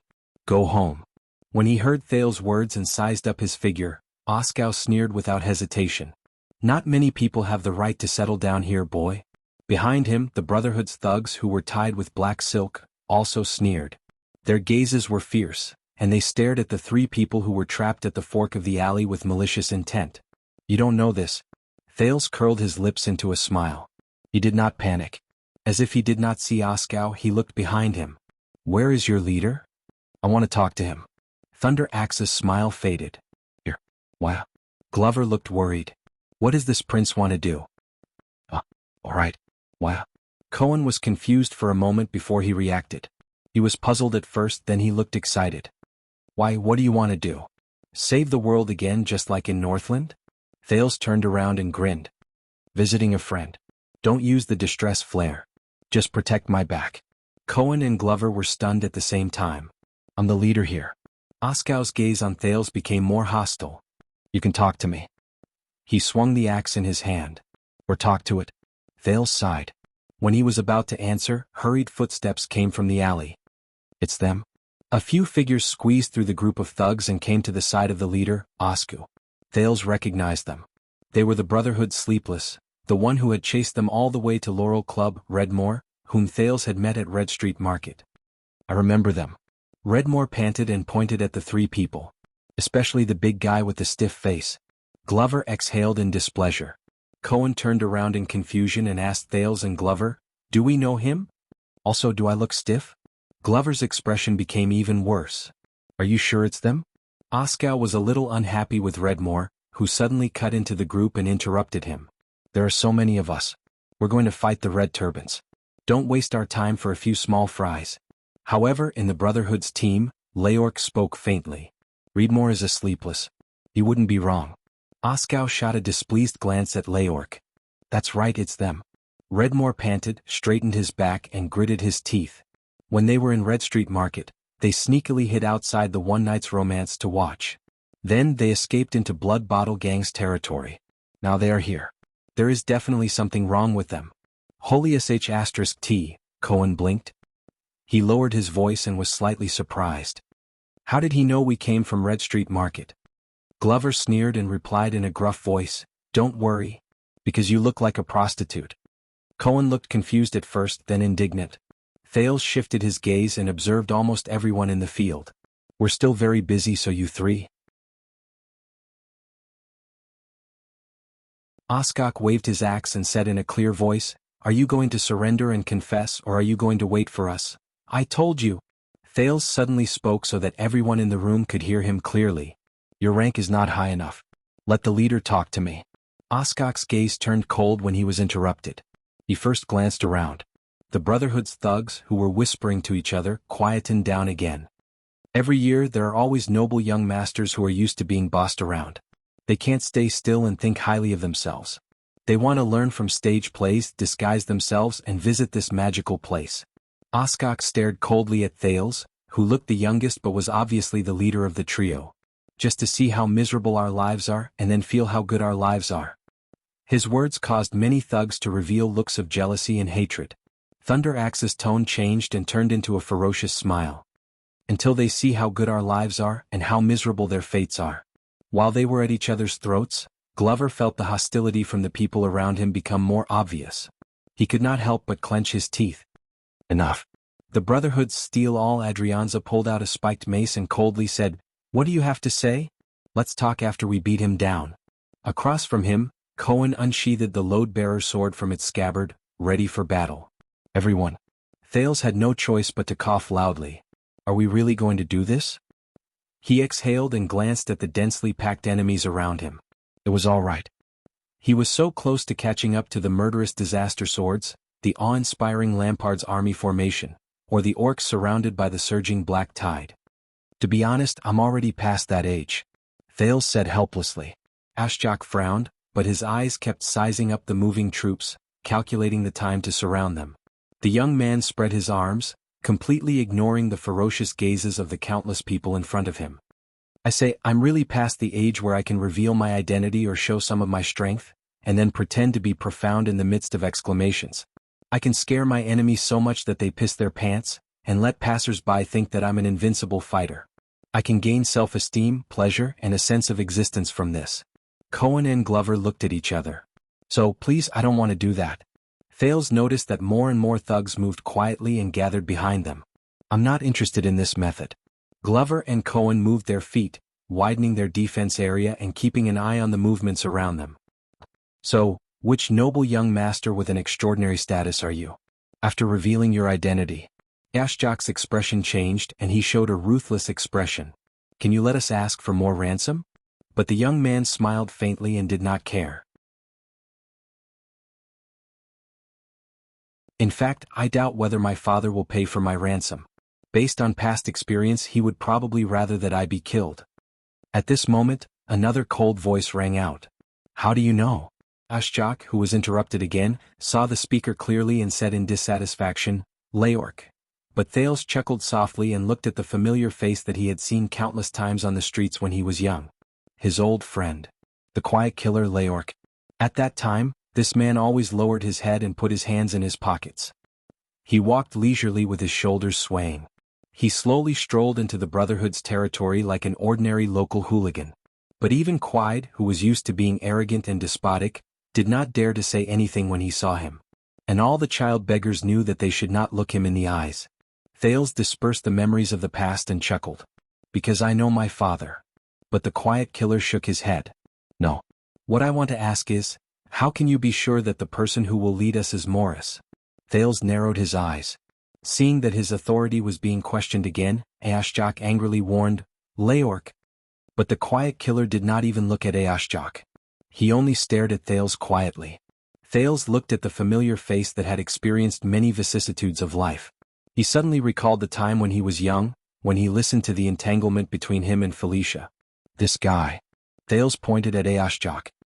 He rose to prominence during the era of the 13 generals. He has been Rhoda's blade. Ashjok's expression changed. Steel Cone is Senza's fighter. Leorc, your business is mediated by Morris. Thales nodded one by one as if he was familiar with them. He even seemed a little lazy. As for the sleepless over there, he is Lance's man. Leorc, Adrianza, and Reedmore frowned at the same time. Glover was puzzled. Even though he was a child beggar from the Blood Bottle gang, he did not know much about the Brotherhood's internal information. How did the prince? Cohen looked calm. After all, the Jade Stars knew everything. The Brotherhood has such a big operation and lineup, but all of you do not belong to each other. You are divided among the 4 leaders. This means that the leader is someone else. As for the one closest to this place, I can only think of Fatty Morris. Thales looked around and said loudly, why is he not out yet? But no one answered Thales's voice in the alley. It could only arouse the doubts of the Brotherhood members. Thales frowned and could not help but start to mutter. Did I guess wrong? Adrianza, who was in the crowd, snorted coldly. This kid has a sharp tongue, but I don't know. Before he finished speaking, his figure suddenly moved. He launched a surprise attack. He went straight for Thales. Something unexpected happened. Osku and Thales' expressions changed slightly. But a figure also flashed behind the teenager and faced Adrianza head-on. In a flash the air surged. Clang, clang, ching. The alley was narrow. The sound of weapons clashing was ear-piercing. Those who heard it all frowned. After the 3 rounds, Adrianza gritted his teeth and retreated. He looked at the wound on his right arm. He was shocked and angry at the same time. In front of him, Glover, who was blocking Thales, sheathed his sword coldly and shook off the blood on the blade. There was a small commotion in the Brotherhood's team. Ashjak's expression also changed. That steel cone, Senza's subordinate, who is famous for his fighting ability. Today's idea is indeed a little tough. F***C. Cohen's eyes were filled with surprise. He could not help but look at Glover in a different light. Although this guy can't beat me, he's still pretty cool with a sword. Glover exhaled through his nose as a disdainful response. I've seen this sword technique and footwork before. Adrianza tore the black silk cloth off his arm and bound the wound tightly. He stared at Glover and his expression was full of wariness. You served in the regular army before? Very close. Glover snorted coldly. He swung his sword again and stopped the other 2 thugs from the Brotherhood. Guess again? Adrianza frowned. Ashjak could not take it anymore. He shouted angrily, Mother***curs. Let's go together and take them down. As soon as he finished speaking, the 2 thugs closest to them roared and rushed forward on the other side. The figures on the periphery surged. They were obviously eager to fight as well. Thales sighed. In the end, we still have to do this? Sure enough, he did not need to speak. Another strong figure passed the teenager and went forward. Ching. Swoosh. With 2 terrifying muffled sounds, the 2 thugs at the front fell to the ground at the same time. Blood flowed out and they cried out in pain. Drag them back to disinfect and bandage them. They might still be saved. Cohen swung his sword with his flashy load-bearer. He looked at the enemies in front of him and snorted disdainfully. Who else? The thugs in his direction froze. They stared at Cohen's blade, which was still dripping with blood. No one rushed forward again. On the other side, Glover also drew his sword without batting an eyelid. After he knocked down a person, he pushed him back into the enemy's group, causing chaos among the enemies. Their swift movements and powerful attacks were extraordinary. The thugs from the Brotherhood looked at each other and did not move forward for a while. Cohen breathed a sigh of relief. Fortunately, fighting on the streets is different from a battlefield where orders are strictly obeyed. As long as I knock down the one who seems to be the most ruthless and fearless, it will serve as a deterrent. Thales was the only one who rubbed his face with a headache. Damn it.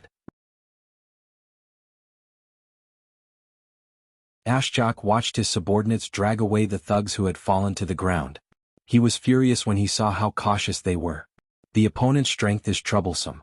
Let's not talk about it for now, but have the thugs from the Brotherhood in the capital not fought a tough battle for a long time? As long as there's someone who is ruthless and fearless, they will delay their attack. Damn it. When did Blood Bottle Gang get these 2 tough foes? Then, Ashjak looked at Cohen and Glover. He signaled to the others and gestured at Thales with his chin. The Brotherhood's formation immediately began to move. Cohen had been on duty on the streets of the capital for many years. He was sensitive to their plans. He extended his arms and protected Thales behind him. Don't even think about it. Glover took a step back in tacit understanding. The 2 of them protected Thales. But Thales sighed helplessly. All right, I'm serious. Thales ignored the expressions of the 2 people beside him. He pushed their arms away and pointed at Ashjak and Leork with a sullen expression. You guys go and tell Morris that I can help him with the problem he encountered. I said I'm the leader here. Ashjak extended his finger. He was extremely dissatisfied. And I'm not. Forget it. Thales could not be bothered to listen to his harsh words, which were meant to distract them and take the opportunity to launch a sneak attack. From the looks of it, even if I say I'm a prince, they will not stop and sit down to talk. I have to bring out the real deal. Ashjak, Thunder Axe, right? Thales raised his voice. Since you work for Rhoda, I think you must know the blacksmiths on South Street. For example, Karachi? Ashjak's arm froze in the air. You must have felt terrible too. After his shop and the other shops that had dealings with you were raided for no good reason, your underground arms business, especially the processes such as the tempering of old goods, became full of obstacles all of a sudden, wasn't it? Thales sneered. And I'm afraid this is not the only thing that makes you feel terrible. Thales was satisfied to see that not only Aashjok, but many of the thugs from the Brotherhood, including Adrianza, Leorc and Redmore, changed their expressions. Glover was puzzled again. You even know this? He does know something. It seems like it's not small fish, Adrianza, another Northlander, said coldly. Take him down regardless of casualties. The people behind him immediately stepped forward, but Thales turned his head at the right time. Adrianza, the teenager said loudly. You are Senza's #1 right-hand man. You have been running business with him in the Northern Territory and the Land of Cliffs. To be precise, you are fighting for territory with Blood Bottle Gang. Adrianza snorted coldly. Over the past few years, especially after the alarm at Broken Dragon Fortress was lifted and peace returned to the Northern Territory's borders, you have been smooth sailing and forced Blood Bottle Gang to retreat. But you were sent back by Senza. Thales shook his head. Because he knows the reason for your victories over the past few years. He knows where the key to Blackstreet Brotherhood's development lies. Especially these days when your development is blocked. The moment he finished speaking, a figure swayed in front of him. Asterisk clang. Asterisk Adrianza's spiked mace and Glover's sword were entangled. They could not advance or retreat. CK, the Northlander nicknamed Steel, all gritted his teeth. His expression was ferocious. King hate nobles. What a coincidence. Glover did not forget to reply in a muffled voice while he wrestled with the other party. Me too. But on the other side, Cohen suddenly trembled. He subconsciously turned around and raised his sword to block a blade that appeared out of nowhere. Asterisk clang. Asterisk Leorc's figure moved swiftly. He retreated the moment he came into contact with the blade, like a ghost under the sun. In an instant the situation changed. Battle cries rose. The Brotherhood's hatchet men surrounded and attacked. Glover and Cohen shouted angrily. The two of them stood in front of Thales and protected him in the middle. They exerted all their strength to block the attacks from the swords and sabers. Thales knew that the situation was not good, but he had faced such situations countless times. He believed in Glover and Cohen's abilities. So, he forgot about the fear in his heart and calmly said, Leorc, are you not worried that you will be entangled with us here? Leorc's gaze flickered in the crowd. Felicia has just escaped from danger. Aren't you going to take a look? Leorc's expression changed. He put down the blade that he held tightly and blocked the hatchet men behind him. Thales smiled faintly. Or could it be that the news she brought back made your leader extremely nervous? Leorc's expression changed again. But this time he showed a ruthless expression and ordered his subordinates, Go. Leave him with his tongue. As long as he can speak it will be fine. Thales' smile froze. CK. On the other side, Glover and Adrianza separated again. He swung his long sword and drew 2 streams of blood at the same time. He took down 2 hatchet men who wanted to take advantage of the situation and blocked the other enemies who wanted to swarm him from the back. Cohen roared and swung his sword. He used his strength to control the width of his sword. Time and time again the enemies who could not stop him fell back into the group. Are you still not coming out, Morris? Amid the battle cries, Thales summoned the Sin of Hell's River and let his voice penetrate the crowd. But the situation did not change. Take care of yourself. Oskow sneered in front of him, chatty young master. Thales felt a chill in his heart. I want to say that why? Cohen panted. Are we really not going to ask for reinforcements from Flames? Although Cohen and Glover appeared to be at ease, Thales could not help but feel anxious when he saw the enemy swarming in front and behind him. What about Lance? The sleepless eye of the Brotherhood?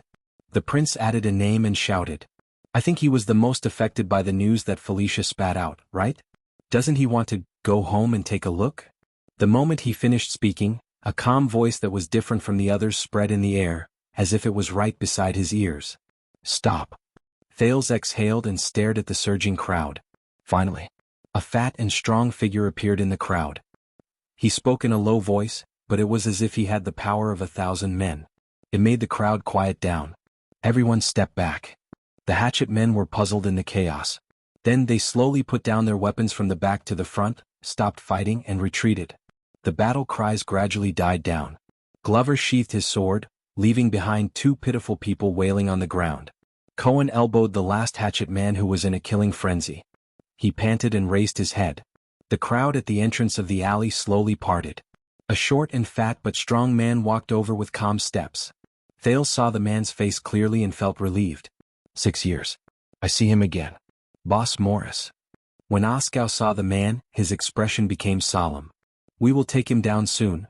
But Morris only curled his lips and revealed a ferocious smile. Can't you see Axe? One of the 6 powerhouses of the Brotherhood, Morris, who occupied lower city of the capital, patted Oskow's shoulder. He turned his head coldly and looked straight at Thales. He is not one of those cowards you kidnapped.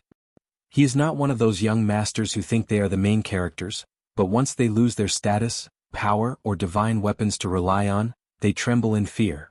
Thales also looked back at Morris with a cold look in his eyes. When he was a child beggar, it was this kind-looking fat man who managed the gang business in Blackstreet, the birthplace of Blackstreet Brotherhood and even the entire lower city. Every time he appeared, Leork, Felicia, Rick, Locke, Quide, Beth, and most of the Brotherhood members Thales had met had to obey his orders. And he would occasionally appear in Sunset Pub. Every time he appeared, Jayla would be cautious and the boss would not look good. Oh right, Morris also raised a ferocious angry wolfhound which almost killed Thales. But this could not be compared to Morris' other crime. He once suffocated an escaped child beggar to death in front of everyone. Since then the Brotherhood's own people and their opponents were all in awe of Morris. No matter who it was, when they looked into the eyes of this smiling fat man who could even lay his hands on children, without the slightest bit of pity, they would feel a chill down their spine. The child beggars even hid and cowered under Quide's warning, afraid that they would be unlucky.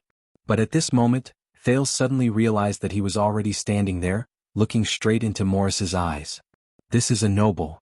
Morris continued to move forward, passing through the crowd. The thugs of the Brotherhood all lowered their heads and retreated. The real kind. Not the useless foppish young masters that the Red Turban likes to cling to. Morris finally arrived in front of Thales. Cohen and Glover dutifully stood in front of Thales and warned the seemingly ordinary fat man. Morris looked at the 2 bodyguards in front of him and revealed a shrewd smile unique to businessmen. At that moment, Thales suddenly felt a chill down his spine. Enough. The teenager suddenly spoke and he seemed to have lost his composure. It's close enough. Thales reminded his 2 subordinates, be careful this guy's psionic ability, but before Thales could finish, Morris raised his eyebrows and smiled with his eyes squinted. Yes, it's close enough. In the next second, Cohen and Glover's expressions changed drastically, and they swayed at the same time. 2 dull sounds were heard, and both of their weapons were pressed against the ground at the same time. Thales was shocked. Glover was seen trembling as he pulled his collar open and panted in pain. Breathe. Morris just looked at him with a smile as if he was watching a child next door playing a game. Damn it. Thales was shocked and angry at the same time. Morris's psionic ability is too far away. On the other side, Cohen's face was also red, and he desperately supported himself against the ground. I remember now, the Brotherhood, the fat boss, psionic ability, air. Damn it, if only I had a chance, not too much, just 1 second to draw my sword, I wouldn't have to be so embarrassed in front of the prince. But you don't have that 1 second. In the Tower of Eradication, Master Zadie's words rang in his ears. If you don't snatch it, you don't have it. If you don't snatch it, you don't have it. Cohen angrily and painfully punched the ground, but it only made it harder for him to breathe. I recognize you. You're the infamous stupid police officer, from the gang in Western City. Morris scrutinized Cohen, who had his hood down, and clicked his tongue. It must have been hard on your father for you to survive until now. Cohen trembled. F***ck. Glover's expression was ferocious, and he stared at his own hand with difficulty. Damn it, if it wasn't for the whip I could. Morris straightened his back. This time he looked at Thales. His smile did not diminish, but his gaze turned cold. Say it, kid. The fat man clicked his tongue. Who are you? Or more directly, who is your boss or your father? Thales took a deep breath and realized that he was not among the targets of Morris's psionic ability. But, he raised his head and looked at the smiling Morris. Behind him, there was Oskow, who had a ferocious grin on his face, Adrianza, who was unhappy, and Leork, who had a cold expression. He had underestimated Morris. He was not the butler of the Brotherhood who rarely fought. On the contrary, as long as he used it properly, his psionic ability could even defeat 2 superclass elites. But Thales closed his eyes and took a deep breath. 6 years ago he did not even have the chance to face him, did he? At that time one of his dogs could bite him to death. But now, Thales opened his eyes. His gaze was calm and clear. This is an interesting show. Morris hummed in agreement and looked at the teenager with great interest. You're quite brave. But Thales' next words made Morris' smile disappear. So, this is how Blacksword was trained. Thales curled his lips. Because of your air psionic ability, he simulated similar situations countless times. His resistance training was constantly improved, and he was able to calmly escape every time he faced Asda? Blacksword. Asda. Morris frowned. But a few seconds later he laughed out loud. Over the years, more than one person has used Blacksword in front of me. With 2 clangs, Glover and Cohen could no longer hold onto the hilt of their swords. They supported themselves with their arms. The air was thin and their symptoms of hypoxia became more obvious. Thales was anxious, but he forced himself to calm down and stared straight at Morris. But Morris scratched his chin, his face full of nostalgia. They always talk like they're old foxes, pretending to be close to people to intimidate them. It's as if they're of high status and have big businesses. It's as interesting as saying, "Do you know the kingdom's wrath?" I used to joke around with him. The kingdom's wrath. Thales thought about the man who carried him and charged into the enemy's formation with an aura as violent as a volcano. He frowned. In this world there's probably no one who can joke around with that guy. As he thought about this, he suddenly laughed out loud in the midst of the crowd. I know. Thales also revealed a nostalgic expression. You don't fall for it. You've known Blacksword for a long time. You're very familiar with him. Perhaps 20 years ago when you were still mercenaries in the Great Desert? Morris' gaze froze. Thales chuckled. Right, the 9 powerhouses? At that moment, the members of the Brotherhood looked at each other in confusion. Morris did not speak. He only pursed his lips and stared at Thales with a silent expression. The teenager also stared back at him quietly. But the next moment Morris burst into laughter. Pretending to be profound and revealing some superficial secrets to make people think that you're well-informed and that you're at an unfathomable level. I've seen this pretentious act before. Thales' expression did not change. He looked at Morris and shook his head. Very childish. Morris swung his arm, unconcerned. Tie him up and bring him back. But at that moment, there was another commotion in the Brotherhood. This commotion did not originate from the rear. Thales lowered his head. He was also slightly surprised. At some point in time, Cohen raised his head and stared at Morris. The glory of the stars surged madly, gushing out of his heart without any regard for the cost. It shone brightly on his skin. They provided him with an endless supply of extra energy, supporting the police officer to forcefully inhale much more oxygen than usual. It made him tremble, but he could not stop it. He stood up.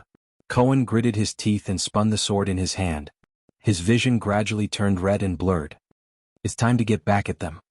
On the other side, Glover also stood up slowly. His power of eradication spread throughout his body, melting the stored substances and energy, reducing the discomfort in his body, numbing his pain and soreness and making his expression cold. The zombie's eyes froze and focused on Morris. As usual, his pain disappeared without a trace. His emotions gradually became numb. His body became a cold, cruel and fearless weapon again. It's time to kill. Oskow and Leork looked at the 2 people in front of them in shock. They knew what kind of burden and damage Morris' psionic ability would cause to a fragile human body. This is impossible? Morris was equally surprised when he saw the 2 people break free from the restraint of the psionic ability. I underestimated you, Morris murmured. This is an ability and quality that can only be trained in bloody battles. You're all seedlings of supreme class. Blacksword was right. Psionic abilities could catch people off guard. But they could not change the outcome. Morris touched his forehead helplessly as he looked at the 2 tough men who stood up again. He smiled bitterly and helplessly. You're right. TSK. Why are the elites always on the enemy's side? Thales nodded. He felt the same way. But this time he smiled happily. Can we talk now? Morris' smile froze for a few seconds. Behind him, Oskow and Leork gripped their weapons.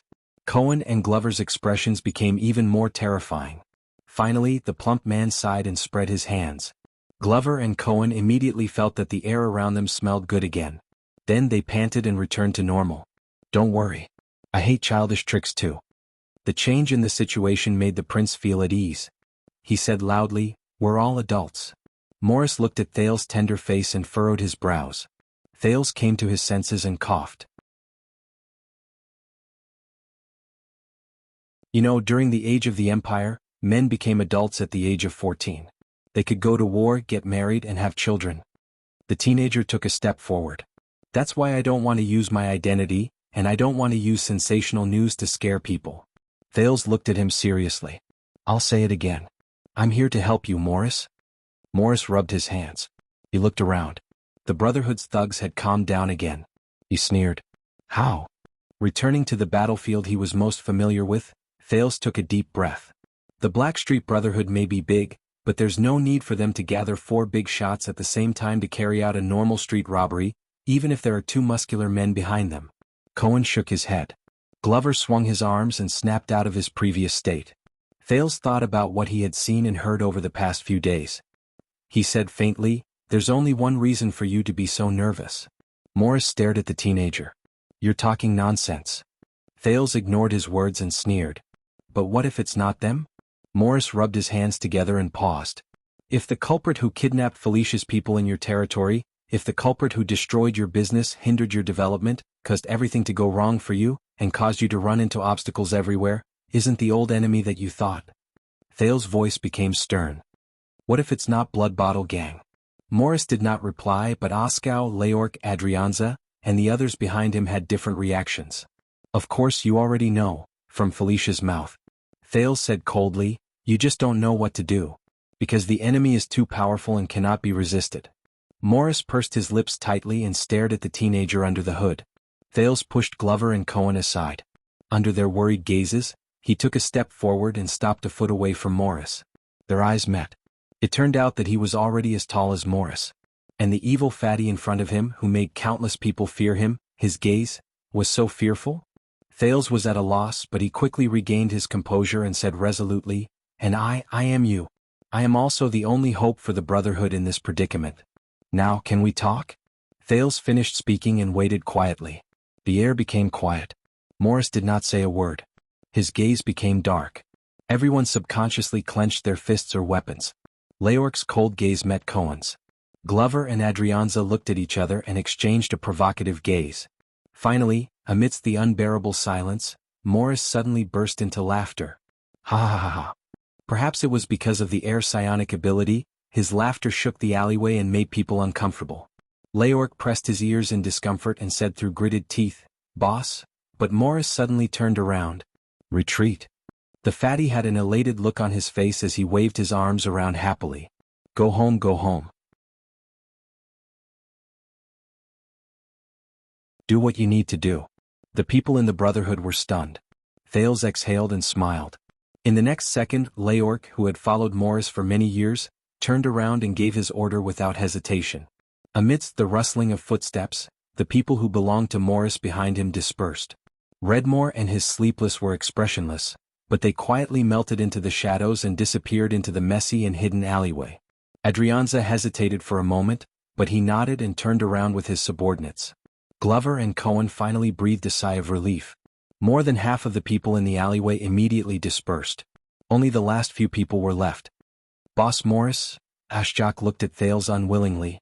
"Are we still going to Red Street Market today?" Morris did not even look at him. He only looked at the prince with interest and repeated, "Retreat."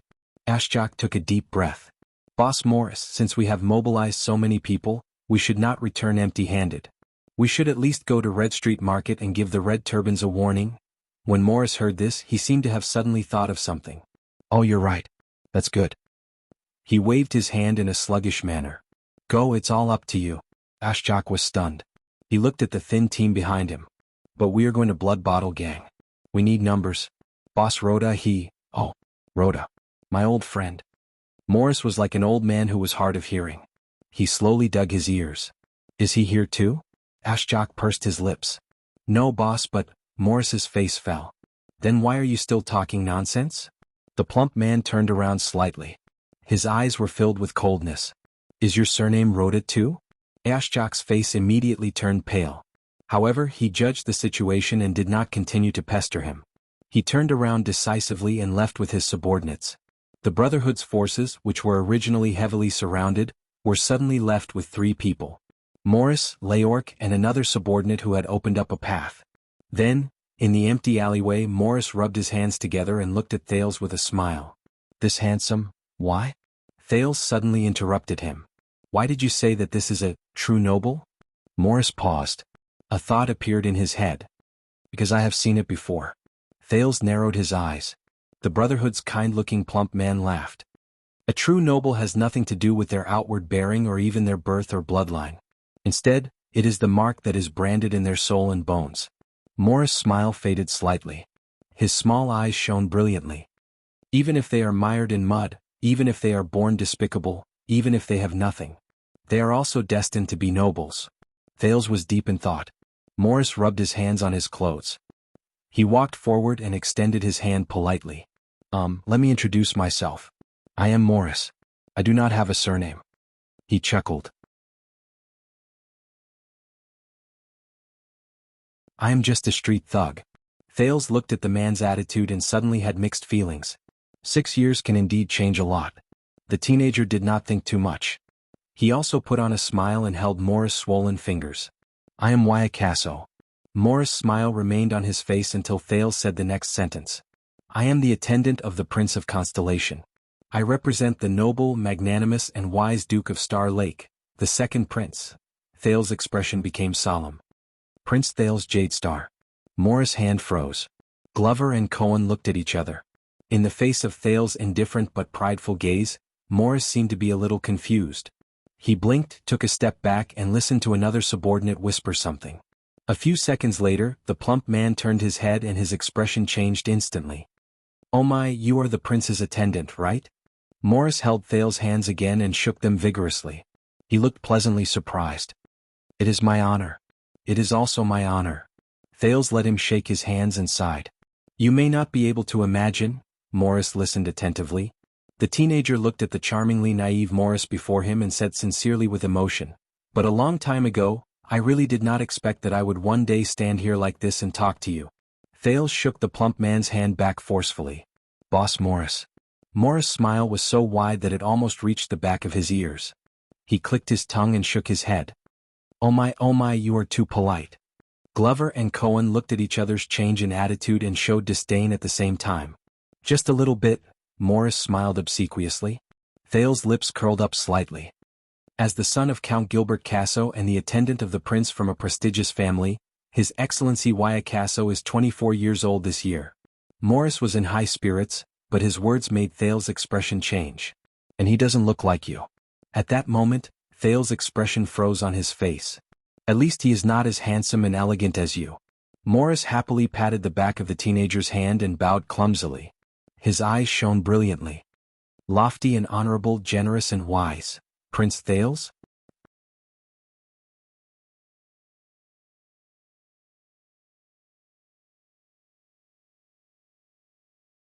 Chapter 602.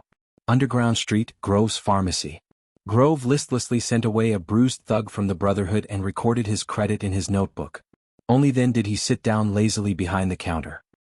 He warmed himself with a bottle of wine as he watched his wife take care of the shelves. Not to mention the occasional street robberies and petty thefts. Even if everything went smoothly, there was basically no profit to be made from opening a pharmacy in Lower City District. But he, the slick Grove, still managed to take root in this notoriously chaotic place. He had been doing business peacefully for more than a decade. This was not something an ordinary person could do. Aside from the good connections his father had made while he was still alive, his good working relationship with the Blackstreet Brotherhood was also one of the reasons. Now, in the underground street he was considered a big shot. Who would be stupid enough to give him a hard time? Every time he thought of this, Grove felt a little proud, which made him look around his shop even more contentedly. Occasionally he would take a sip of the warm wine.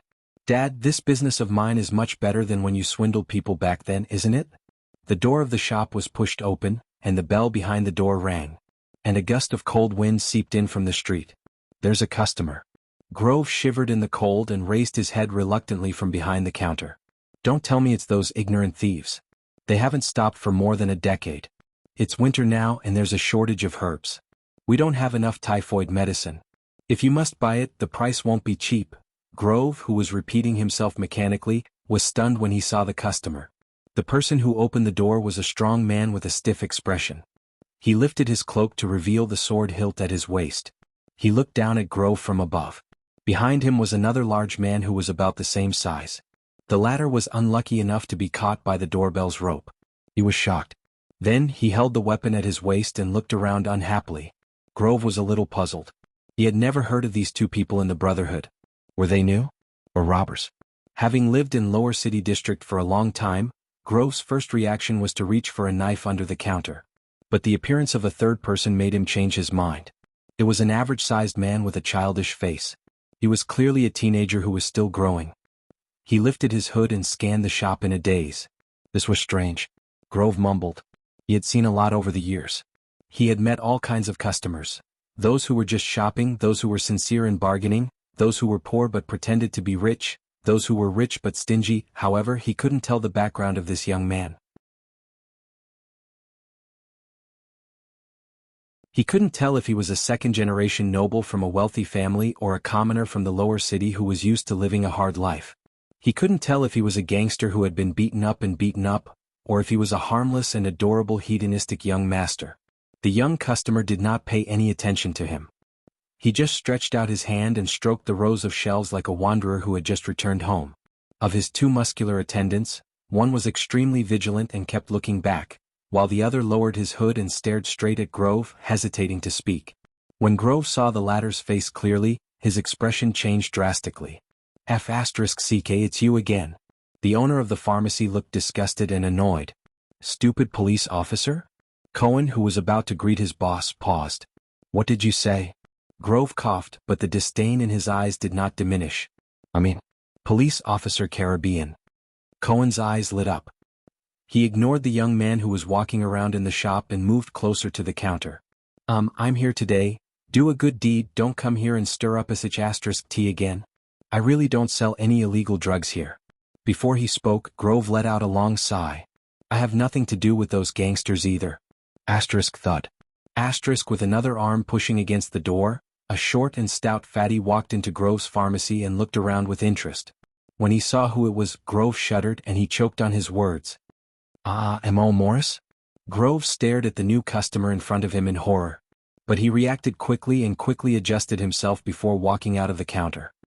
He forced a smile and spread his arms as if he wanted to hug him. Morris. Welcome, my good friend. But Morris extended his hand mercilessly and pressed down on Grove's chest, preventing him from hugging him. Grove.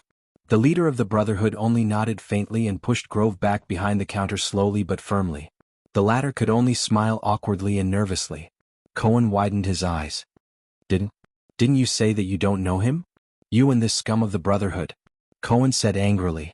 But the two of them, who were just exchanging pleasantries, ignored him. It's welcome, Morris. Is there anything special? Grove looked nervously at the calm-looking fatty.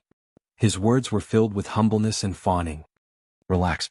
Morris narrowed his eyes and patted the shoulder of the owner of the pharmacy. Old friend. I'm here for a walk. Grove was shocked when he was patted. Then he reacted and squeezed out a smile. Of course. Come take a walk. My dear, clean up the floor. Then bring out your gang. Grove's wife nervously grabbed the broom beside the shelf. But Morris grabbed the owner's shoulder. Don't worry about it. Just accompany your friend and leave in a while, Morris said calmly. But the more indifferent the leader of the Brotherhood was, the more terrified Grove was. Okay. Grove waved his hand to get his wife to go back. He carefully approached Morris, looked at the angry Cohen, then pointed at the dazed teenager by the shelf. What's going on? Why is there a police officer? And who's that? Morris raised his eyebrows and turned around. Glover stood at the door and stared at him. His right hand was on his weapon, and the warning look in his eyes never diminished. Bodyguard. The dignified fatty snorted softly. My friend's bodyguard. Grove was stunned. Friend? A little friend. Morris turned to look at the teenager between the shelves. His words were meaningful. And a big friend. Grove blinked, and the way he looked at the teenager changed. He quickly shouted, have a good time shopping, customer. With that, Grove rolled his eyes, rubbed his palms and giggled. Morris, since you're here, I'd like to hand in my money for next month in advance. Yanni, bring me the money bag. Morris furrowed his brows. Money? Cohen's reaction was even faster. He immediately said angrily, Hey! How dare you ask for protection money in front of me? Grove turned to the police officer and said sternly, What? What protection fee? Don't spout nonsense. This is money I owe my friend. I'm just returning the money. Do you understand? Returning money? Is there a money for returning money? Cohen jumped up and said earnestly, I'm telling you, don't be afraid. I'm telling you, don't be afraid. The police officer is here to uphold justice for you. On the other shelf, the shopkeeper's young wife walked over shakily. But, dear, didn't you just hand in the money last month? Grove seemed to have found a breakthrough. He turned around and said fiercely, Why are you spouting so much nonsense, B*****? His wife cowered a little from his roar. Morris is our good friend. Why would you be so calculative? Grove waved his hand with a look of extravagance. Just hand it over. He then turned to look at Morris, who had a complicated expression on his face. He became friendly and ingratiating again. Do you think I don't exist? This was the indignant Cohen. But our income this month. This was the pitiful Yanni. Bang. Morris slams his hand on the counter. He suppressed all the voices. As I said. Morris looked around. This big shot of the Brotherhood's gaze seemed to have power, forcing everyone to shut their mouths. Grove, I'm only here for a stroll. Morris smiled and placed his palm on Grove's shoulder. Relax. The boss of the pharmacy subconsciously nodded, but he clearly couldn't relax. Instead, he fidgeted uneasily under Morris's palm as he broke out in a cold sweat. Morris curled his lips and chuckled. We have a rule. Since it's next month's money, you'll have to pay it next month. Grove exhaled a breath of air. Morris glanced at Cohen from the corner of his eye. Or not pay. The moment he said that, Grove broke out in a cold sweat again. That's not what I meant. However, Morris chuckled and released him. He turned around and walked between the shelves. He followed the youth's footsteps. Rules? Cohen came to the front of the counter and gritted his teeth in disbelief. Grove, you don't have to pay and you don't have to be afraid of him. I guarantee that as long as you are willing to testify against Morris and his gang for their crimes of bullying and extortion, I'll definitely send him to prison. Grove, who was at a loss for words, looked at him in a daze. At that moment, another figure floated past the counter, but it brought with it a hint of coldness. Grove shuddered. Hi, Leork. Grove looked nervously at the back of the person who passed by and forced himself to squeeze out a smile. The medicine I sent the other time is still useful. However, Silent Killer didn't even look at him. He only walked past the counter and followed his boss. Grove's greeting hand hung awkwardly in midair. Cohen looked at Leork's back and then at the petrified Grove. He felt that his previous words had been for nothing. He chased after Silent Killer angrily. No, you did it on purpose, right? Let me tell you, Leork, you still have 3 unsolved murder cases. Wait until my colleagues gather all the evidence. However, Leork didn't even look at him. He was expressionless. Excuse me, I want to eat pie in the kitchen. Cohen was stunned. Eat pie? You're really here to seize people's wealth? However, before he could do anything, Glover, who was beside him, covered Cohen's mouth. No, I want, ugh. The zombie's expression didn't change as he pushed and shoved the police officer into a dark corner. The shop finally quietened down. At this moment, the young man who was quietly looking around the Grove pharmacy on the other side of the shelf suddenly turned around and called out to the owner's wife. You're Yanni, right? The boss wife, who was tidying up the shelves with her head lowered after being wronged, was shocked and raised her head. Yes. This, customer, how can I help you? The youth who was leisurely touring. Thales saw the other party's appearance clearly. It was a young woman with gentle eyes and gentle brows. You're a helper here? The young boss wife obviously knew that the person in the shop was someone from the Brotherhood. She had yet to recover from the atmosphere just now. She spoke carefully. Yes, I've always been a helper here. Separated by a shelf, Thales looked at the familiar yet unfamiliar young woman in front of him. There was a moment of confusion in his eyes. But the boss called you darling, and B*****. Thales felt that Morris was walking towards them through the shelves. The other people in the shop also shifted their attention to their strange conversation. However, Thales didn't care. Yanni glanced back at her husband, who was on the counter.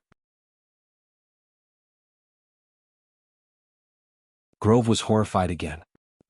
I'm his wife. I married him a few years ago. Is that so? Thales looked at Yanni in front of him gently but dejectedly. She was the helper in the pharmacy who often helped child beggars when she was young. She distributed food, medicine, and even warm clothes. She was found out and scolded by the boss more than once. And that stingy, vicious, ugly, and smelly pharmacy shop owner. Thales lowered his head. A gloomy feeling rose in his heart. I'm his wife. I married him a few years ago. Things remained the same but people changed. But not all of them had happy endings. The prince then looked up. Do you know, Yanni, you're very beautiful and very young? Yanni was taken aback and startled. But Thales remembered the past. His gaze when he looked at her was extremely warm. Gentle, kind, hardworking, and capable. Yanni blushed at first. Then she glanced nervously at the people around her and shook her head in panic. No, but Thales didn't wait for her to speak. He continued, and your husband, he's old and ugly. He has a mouth full of yellow teeth. He's weird and has a bad temper. When she came here to do business when she was young, she was often beaten and scolded by him. Grove, who was on the counter, heard this and froze on the spot. Yanni seemed to be frightened as well. But Thales said to her seriously, enunciating each word clearly, listen, he's not good enough for you. Yanni's face turned even redder. She lowered her head in panic. At that moment, hey! A wide and plump figure inserted himself between the shelves and interrupted the strange conversation. Why don't you clean up the shelves over there, Yanni? It's a little dusty. Morris said with a smile. As if she had been pardoned, Yanni hurriedly avoided Thales' burning gaze and hid to the other side. The plump man from the Brotherhood watched the lithe lady boss leave and snorted softly.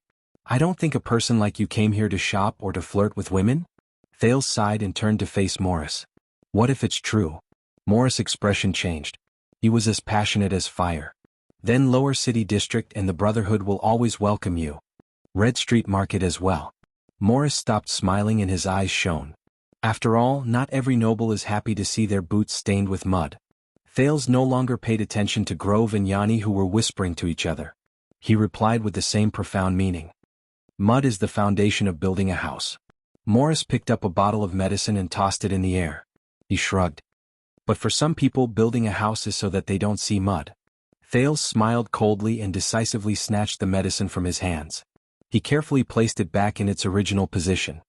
Then their house will collapse sooner or later. Morris was a little surprised by the teenager's actions. Please forgive me. The plump man clicked his tongue apologetically.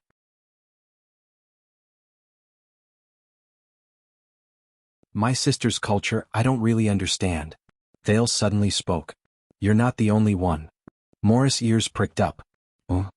Thales raised his head and stared at the once familiar, but now unfamiliar, dazzling eyes. It was not just you. During this period of time, the Blood Bottle Gang was also tampered with. Many of their businesses were cut off from inside and outside. For example, they relied on illegal alcohol trafficking, smuggling, the food market, and iron smelting. They had a deep relationship with the great nobles and officials. They also had close ties with the open market, so they were affected even more. Morris' expression became solemn. He turned around and looked at Grove and Yanni who were watching them from the counter. They shrank back in fear and did not dare to listen anymore. The plump man then looked at Thales and whispered, I don't understand. Of course you do. Thales interrupted him and walked to another row of shelves. What did Felicia tell you? Who kidnapped her? Morris' gaze froze slightly. He was extremely vigilant. So, you're here on behalf of the Kingdom's Secret Intelligence Department? Or rather, this was your idea, and the Kingdom's Secret Intelligence Department is just following orders? Thales smiled. So you understand. But Morris' expression changed. He stared at Thales coldly and clicked his tongue as he shook his head. I'm flattered to receive such favor from you. The plump man thought silently, how did I or the Brotherhood offend this young prince? Or did Black Sword offend him in Dragon Cloud City 6 years ago? Is it worth him mobilizing the Kingdom's Secret Intelligence Department to seek revenge? What kind of enmity did they have? Thales shook his head in a relaxed manner when he saw that the effect had been achieved. On the contrary. The prince stopped in front of another row of shelves selling typhoid medicine and said seriously, I'm not related to the Kingdom's Secret Intelligence Department. I have nothing to do with the Secret Intelligence Department. They don't know that I came behind their backs. Morris' gaze shifted. Are you sure? The plump man looked doubtful. The kingdom's secret intelligence department is all-pervasive, I'm sure. Thales turned around decisively and interrupted him. When I say that they don't know, the prince's expression became stern and brooked no rebuttal. They don't dare to know. Morris was silent for a while. You're very confident. He stared intently at Thales' face. Just like the countless opponents who fell at the Black Prophet's feet. Thales was also silent for a moment. The opponents who fell at the Black Prophet's feet. For some reason he suddenly thought of many people. The late King Adi, Crown Prince Midir, King Nuvan. I don't know about the kingdom's secret intelligence department.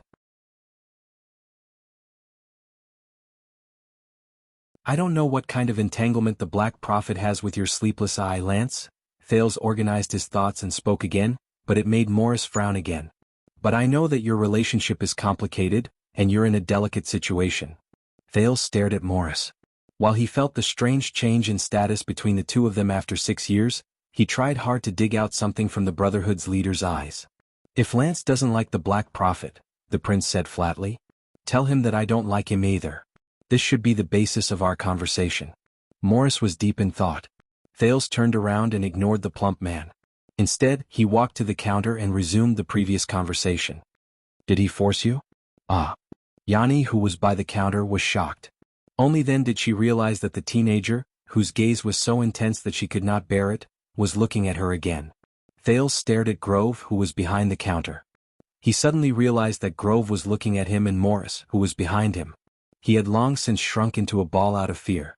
He no longer had the image of a vicious, ruthless, and petty boss. You used to be a helper here and he was the boss. Does that mean he forced you to marry him? Yanni was stunned. Thales' gaze became stern. For example, if you don't marry him, you won't have a job? Grove, who was behind the counter, trembled. No. Seeing her husband's fear, Yanni also snapped out of her daze. She said in a trembling voice, Of course I didn't. I volunteered. Volunteered? Thales raised his voice and stared at Grove, but it gave him the illusion that he was looking down on him. You could have made a better choice. It didn't have to be him. Cohen, who reappeared from a hidden corner, happened to see this scene. He was stunned for a second. Grove was about to speak, but when he saw Cohen and Glover's size, he was instantly terrified and could not even speak. Yanni bit her lower lip and grabbed her husband's hand. Thales turned around. His gaze on Yanni returned to being gentle. It just so happens that I need a maid. You can have a better job, a better life, a more respectable environment, and even a better home. Yanni was stunned. Grove's face immediately turned pale. Thales smiled. What do you say? Cohen realized what was happening. Hey Tai, Waya? The police officer said in a righteous manner with a look of disbelief. I'm going to have to talk about it. What you're doing is considered kidnapping. But he could not finish his sentence. With a glance from Thales, Cohen's mouth was once again covered by Glover, who had the advantage of capturing him. He was dragged into a corner and became silent again. At that moment, the voice of another troublemaker came from behind. Cough, cough, cough. King.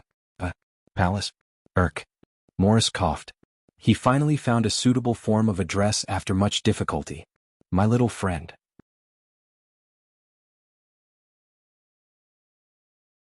He walked forward with a face full of smiles. You know, the customs here are different from those in Northland. We don't do this. But Thales ignored him. He only stared at the stunned young woman. What do you say? The prince said softly. Yanni? Yanni was stunned. Fear, surprise, and countless other emotions flooded her at the same time. She could not seem to react. Morris frowned. On the other side, Grove was about to cry. Don't rush. Take your time to think. I'll shop for a while more. Thales smiled and turned to walk back to the shelves. Morris frowned and looked at Yanni and Grove, then at Thales. Why? The fat man followed Thales. His tone was displeased, revealing the displeasure of a boss whose authority was being interfered with. Thales, who was between the shelves, did not turn his head. He chuckled and said, I like it. Morris took a few deep breaths and his expression returned to normal. No, I'm asking. The fat man narrowed his eyes, revealing the shrewdness of a businessman. Why did the Black Prophet do this? What does the kingdom's secret intelligence department want? The dignified kingdom's intelligence department did not investigate Extet's military movements or understand the political trends of the Fog Three Kingdoms. Instead, they mobilized manpower and resources to deal with the gang business of a few street thugs? Thales turned around and was somewhat impressed by the gang leader's ability to control his emotions. His quality was comparable to that of a high-ranking person. The prince stared at him. You really don't know? Morris shook his head. Just like how I don't understand why a dignified prince of a country would condescend to a muddy place like ours to talk with us bumpkins? His tone revealed his suspicion. Thales met his gaze quietly and recalled the moment when the man had exposed his identity. Even if he was born in a humble family and mingled in the streets, there were still people he could not underestimate.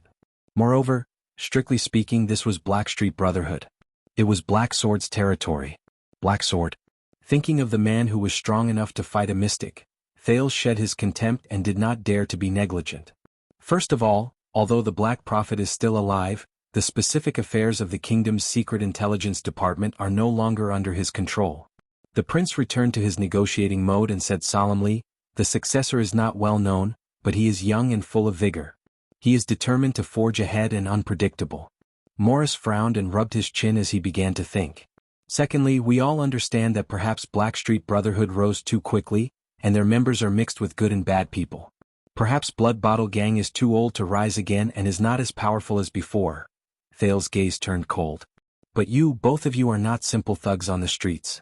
Be it Black Sword or the people behind Blood Bottle Gang.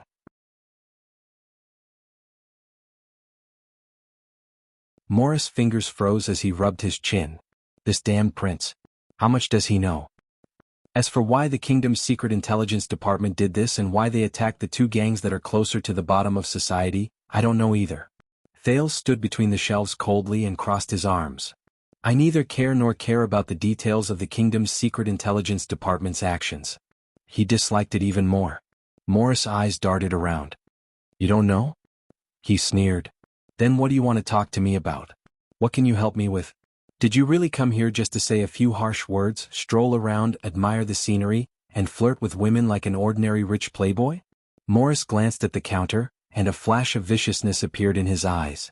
A day trip to Lower City District? But Thales just smiled. I'm here to look for medicine. Morris was stunned. What? You know, winter is coming again. Thales sighed.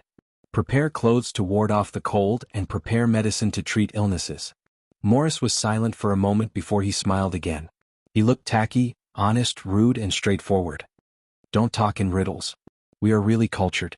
At this moment, Thales suddenly raised his head and spoke loudly to Yanni, who was whispering to Grove. Are all the typhoid medicine here?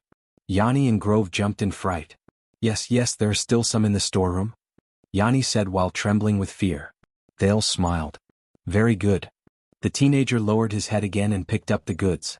Morris raised his head and furrowed his brows. You don't look like you have typhoid.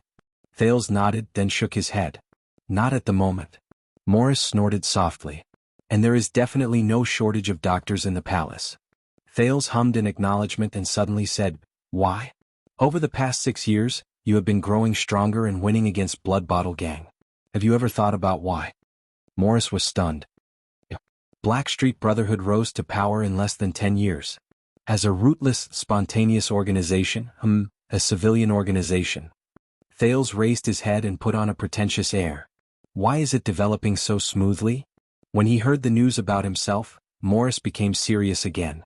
He thought for a moment and sneered. We are young, better organized, less burdened, stronger willpower, and at the same time, we have a greater strategic vision. He took a step forward. Also, 6 years ago we fought a great battle in Red Street Market and defeated Blood Bottle Gang. But Thales shook his head firmly and interrupted him. No. Morris was stunned. The prince also took a step forward and met Morris's gaze. His tone was resolute and decisive. Because the kingdom needs you. Thales said slowly. The situation needs you. The era needs you. Morris was stunned. What? The kingdom needs you? But Thales did not give him a chance to ask. He turned around and continued, as an underground force in the kingdom and a black glove that is not afraid of getting dirty, Blood Bottle Gang has an unclear relationship with many local tyrants over the past decades.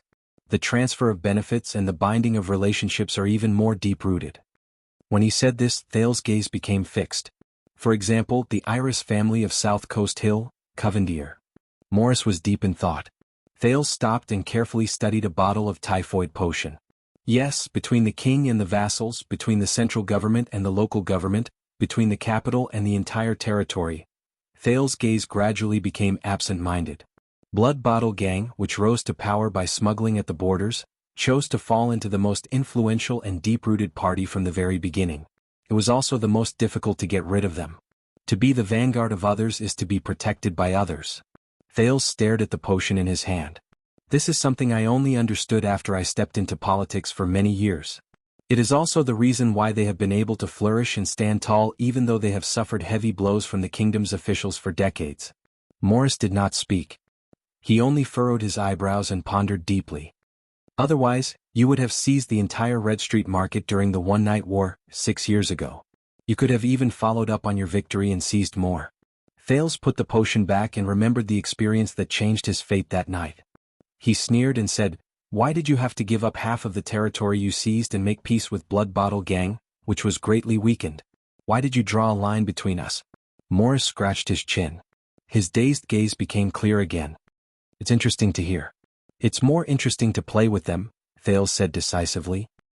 He turned around abruptly and looked straight at Morris. "Although we are both gangsters who live on the streets and fight for our lives, Blood Bottle Gang has a large business and a deep foundation, while the Brotherhood started from the grassroots." Thales' eyes were bright and piercing as if they were burning the air. "Logically speaking, you are not their match. When the referee and the banker are on the same side, how can you still play?" Morris pursed his lips and looked serious. "But we are winning," he retorted with a hiss. "Yes," Thales nodded and admitted. "You are winning." But his gaze immediately became brighter. His voice was like a blade and each word was like a knife. "Not for anything else. It's precisely because of a series of events that happened in recent years." The Duke of Star Lake's voice seemed to have magic. "Because there is already a successor to the throne, because the royal family's rule is gradually stabilizing, because the kingdom's political situation is gradually becoming clearer, because Constellation's national strength is recovering, because Extet's inevitable decline, because the borders are no longer in turmoil, Constellation will be free from the heavy pressure, you will be victorious," Thales said resolutely. 6 years or even 18 years after the Bloody Year, the entire chess game in Constellation will change drastically, and the offensive and defensive positions will change. Central, South Coast, Northern Territory, Eastern Sea, Western Desert, and Blade Edge. When the traditional tyrants in these places will either lower their heads and admit defeat, restrain themselves, or fall from exhaustion. Morris was a little absent-minded at first, but as Thales went deeper, he gradually became serious. When agriculture, sea trade, iron smelting, wine production, salt production, tobacco production, and other huge chains of interest that were once scattered all over the kingdom because the royal family was weak and the kingdom was in chaos, they were reorganized and redistributed. When places like Blade Fang's camp, when the local suzerains, nobles, and officials' power were shuffled again and again with the royal family's regular army and the king's officials stationed there. Morris' eyebrows moved back and forth and he could not stop. When Blood Bottle Gang, who had been drawing gray nutrients from these empty spaces, when they lost their local connections and protection, when they lost their source of flesh, blood, and food, when they lost their backing and confidence. When the letters they wrote to the Covendier family for help never came back after the iris flowers submitted to the 9-pointed star. Thales' voice became calmer and more solemn. "How can Blood Bottle Gang, the gang nobles who have been at the top for 100 years, not become weak, not rot, and not fall?" He stared at Morris' eyes, which had clearly wavered. "How can you, the new challengers, not win and become stronger?" Morris gulped. His eyebrows were solemn. Thales turned his gaze away and exhaled. He stared at the exquisite decorations in the small pharmacy, which he knew was made by the mistress at first glance. "After the kingdom's war chariot ran over you, Blackstreet Brotherhood, as the representative of the desire and struggle of the bottom of the kingdom, as a new underground force without roots or foundation, as an external force outside of the official departments that have long been corrupted by the local nobles, as the most unruly force." Thales raised his hand and slowly clenched it in the air. It was as if he was crushing something. "With the tacit consent of the royal power, it was only natural and unimpeded for you to nibble away at Blood Bottle Gang's body after it fell. When the conditions were right, success would come naturally, and you would be able to destroy it easily." Morris stared at Thales' hand in a daze. This is the truth behind how Blackstreet Brotherhood was able to completely shake their underground hegemony in the past 10 years and usher in a golden age.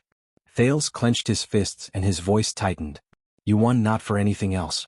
The prince's gaze was as sharp as a sword. It is precisely because the kingdom needs you.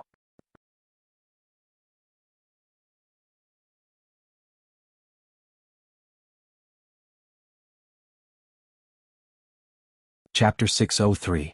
After a moment of silence, Morris scratched his chin and looked at Thales with a strange gaze. So, you came all the way here to give me a political lesson? Thales put down his fist and answered him confidently, You want an answer and I am giving it to you. Morris sized up the furnishings around him. After thinking for a moment he raised his head again. If that is the case then the answer is too far away from us. It is unrealistic. Thales smiled. On the other side of the medicine shop, Yanni and Grove whispered to each other while trembling. Glover tried his best to calm Cohen, who wanted to rush forward and take down Leork. But it was as if there was an invisible wall in the middle. Everyone abided by it and did not dare to cross it to interrupt the conversation between the Prince of Constellation and the Brotherhood's powerhouse. Yes, politics is too far away from me, politics is too unrealistic for me, these are the most common misconceptions in our lives. Thales' gaze changed. Whether it is the misophobic gentlemen who think that politics is too far away so they are dismissive, self-righteous and avoid public politics like a deadly plague, or the pedants who think that politics is too far away so they are cynical, apathetic and believe that there is everything in knowledge, or the cynics who think that politics is too far away so they are apathetic and think that they have to return to their lives, or the keyboard warriors who think that politics is too far away so they are fearless, boastful and point out the general trend of the world with their words. You're still the same rascal who looks like he's just fooling around, living a befuddled life and living one day at a time. Maurice curled up one side of his lip, showing his teeth. But Thales ignored him. Intentionally or unintentionally, consciously or unconsciously, they are all expressing the attitude that politics is too far away.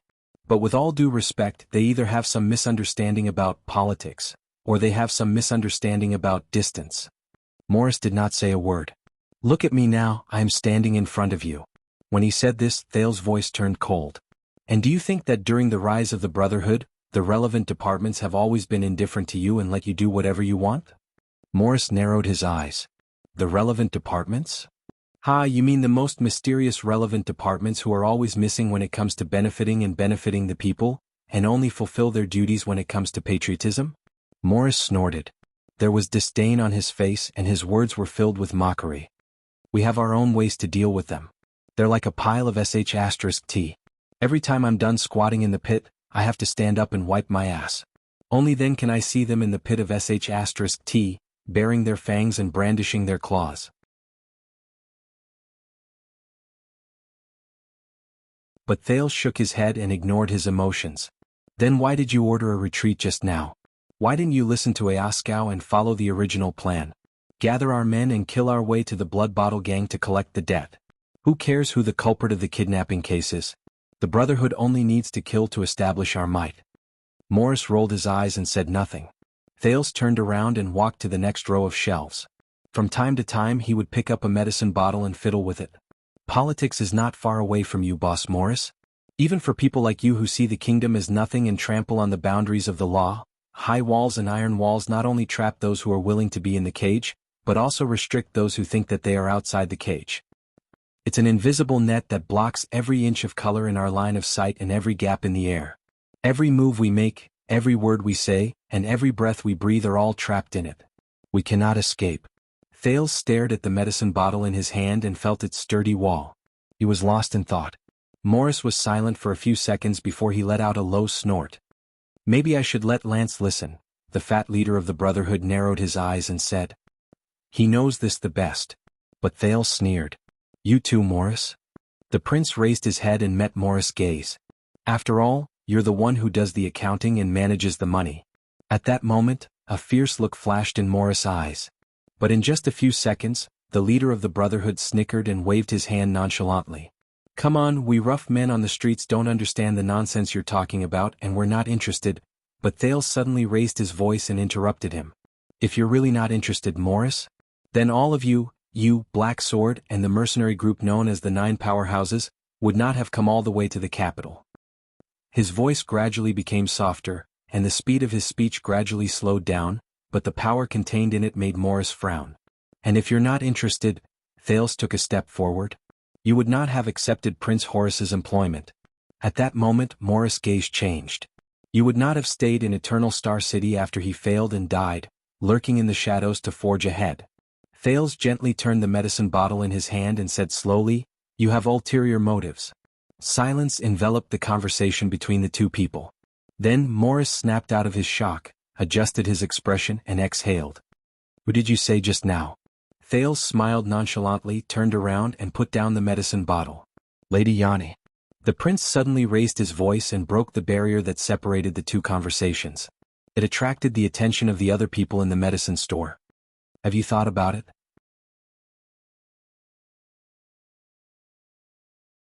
Yanni shuddered violently when her name was called.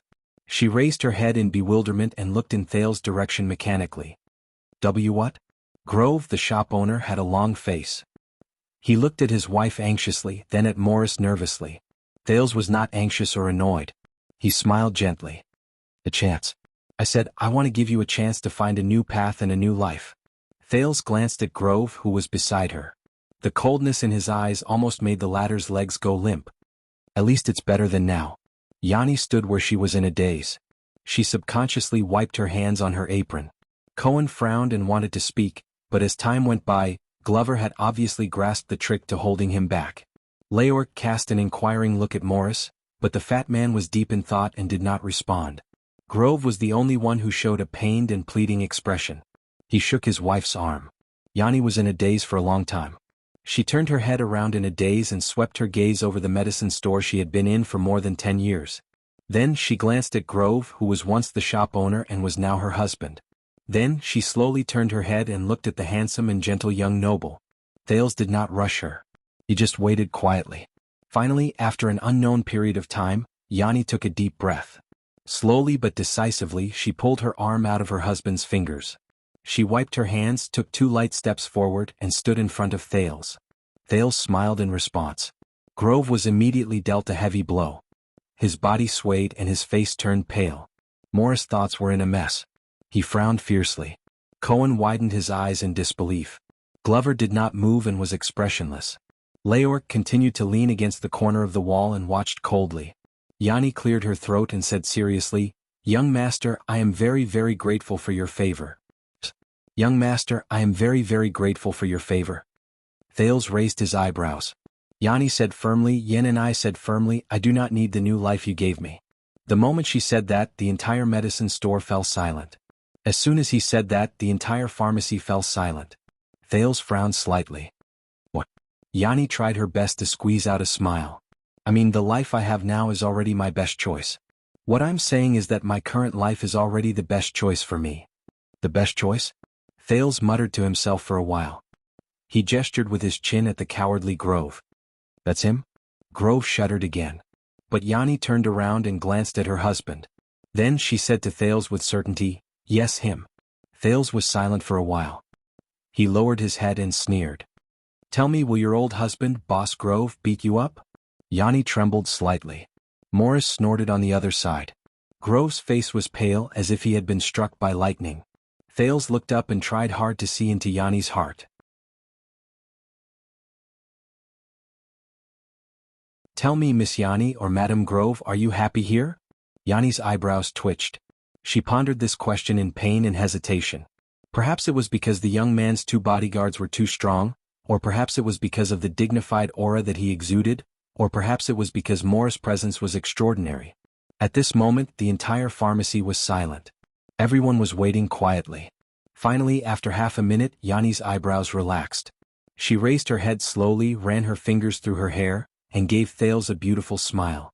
There were traces of weariness that should not be present at her age. "I am truly grateful to you, young master. But you may not be aware." Yanni looked at Thales seriously. There was a rare sense of relief and fatigue in her words. "I come from Ricenan town in the western desert. More than 10 years ago the war took my father and brothers away. My mother and I had no choice but to leave our hometown and seek our own survival." Thales' gaze dimmed. "And although Eternal Star City is rumored to be the wealthiest and most prosperous capital, This big city is actually not that welcoming to foreigners. Yanni took a deep breath and glanced at the shop that she had stayed in for almost half of her life. This street looks chaotic, barbaric, and unsafe. This shop looks shabby, old-fashioned, and dilapidated, but this is already the place that feels most like home to me in the capital. The place that feels most like home. Thales clenched his fists.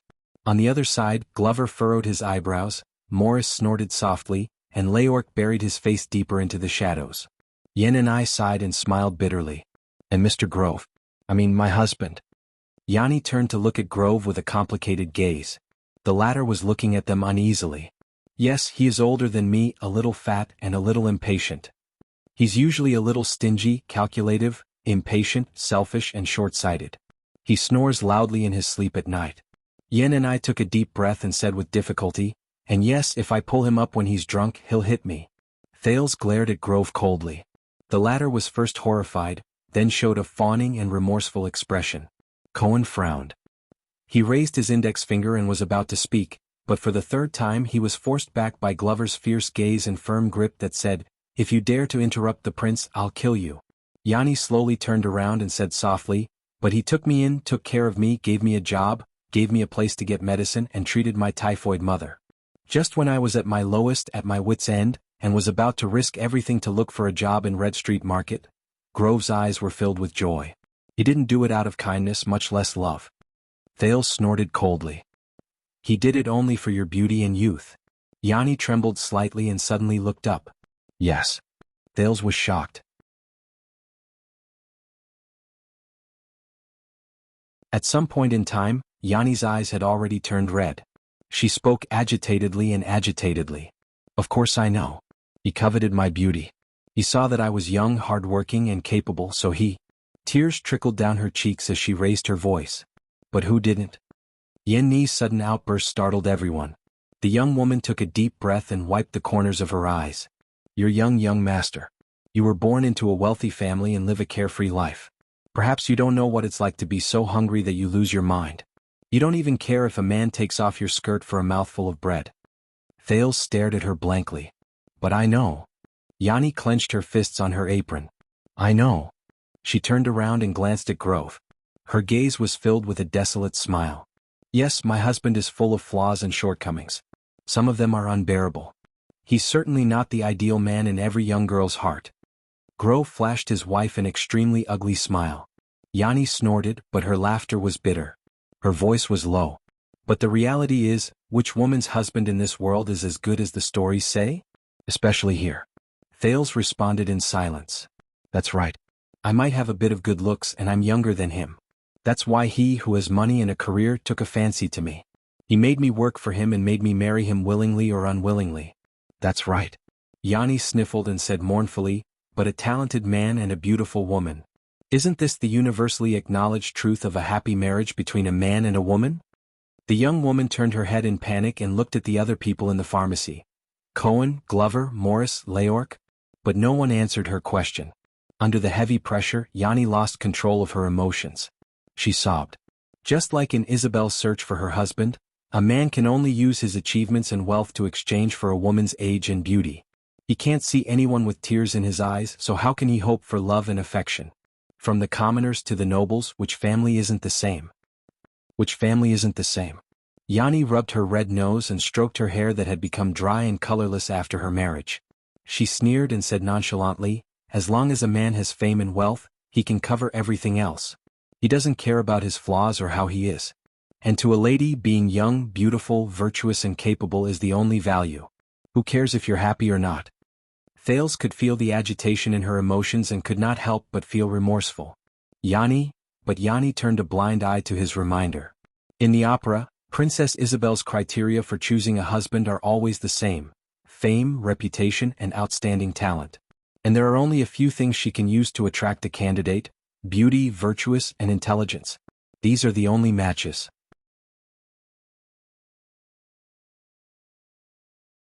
Yanni said absent-mindedly, as for the specific husband she chose, is it the handsome knight of Light Needham, the agile and elegant elf Cahill, the unparalleled General Roar, the powerful Prime Minister Mariah, the infatuated Duke Mater, the noble Imperial Prince Jules, the sinister and vicious Scholar Vita, Or the evil and extreme Black Knight Uther?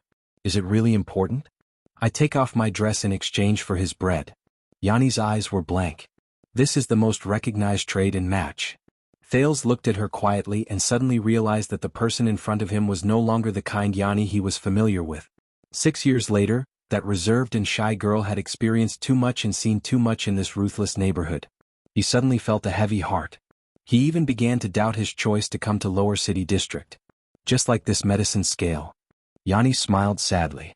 She reached out to take down a medicine scale and fiddled with its weights. Everyone only recognizes the left item and the right weight. One side is medicine and the other is the weight. The left and the right cannot be mixed and the content cannot be changed. Yanni stared blankly at Grove, who was equally stunned. As for me and my husband, we are only following the rules of the medicine scale. On the other side, Morris was caught off guard by this scene. He had other important matters on his mind and did not listen carefully. He just waved his hand impatiently. Grove, your family matters? But Thales suddenly raised his hand and gestured for him to keep quiet. Morris immediately choked. Thales sighed and tried his best to speak to Yanni in the most gentle tone. But Yanni, I just want... Yanni snapped out of her daze and sneered. She had completely forgotten about the status and power this mysterious young man in front of her, who called Morris a brother, might have. And what's the difference between you and me? Whether it's coercion or seduction, you'll use the status, power, wealth, and achievements of a certain noble family and place them on the medicine scale that everyone agrees on in exchange for my body, looks, obedience, and service. Perhaps I'll even inherit the glory of your descendants. Then everyone will see it as a good deal, as if this is the most normal thing, as if this is the only fair deal in the world. Thales' breathing suddenly became erratic. Yes, you might be better than my husband, more handsome, richer, younger, and even kinder, young master. But even if you're the king, to me it's just taking off a dress and exchanging it for a piece of bread. Yanni shook her head indifferently. Her tears had already dried up, revealing the wrinkles at the corners of her eyes caused by years of hard work. The dress is still made of cloth, the bread is still made of flour. When I weigh it, it's still the same medicine scale. Nothing has changed. Thales felt his heart stop beating. Nothing had changed.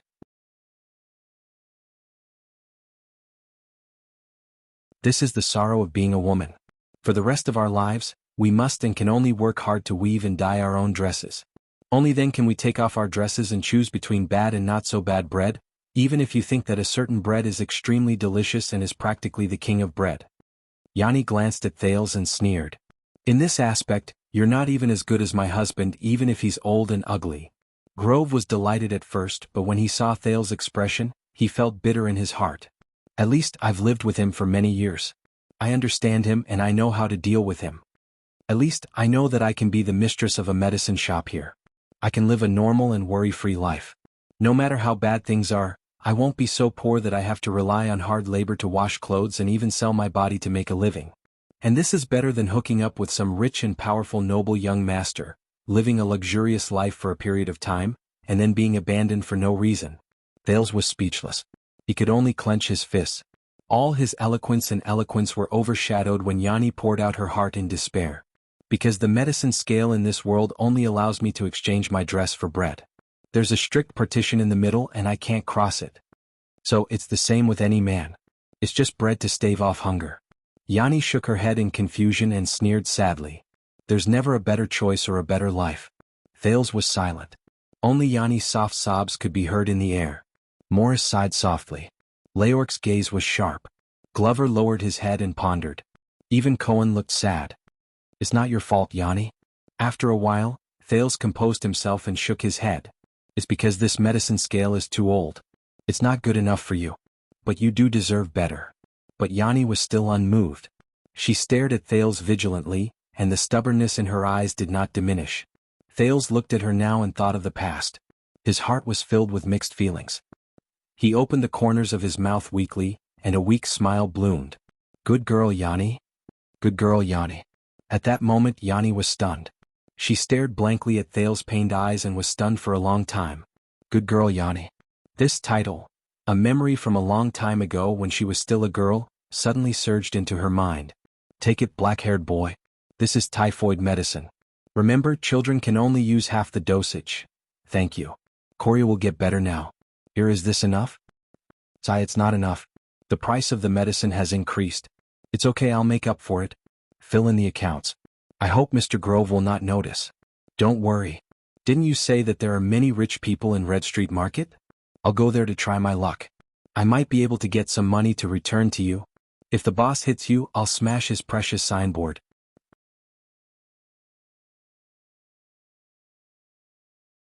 But that's Blood Bottle Gang's territory. Alright, you should go now or else he will really find out. Hey wait, these are the remaining clothes. Take them, it's very cold this winter. Thank you. Cinti and the others will be very happy. Then I'll go. Hey good girl Yanni. I said don't call me that. What else do you want?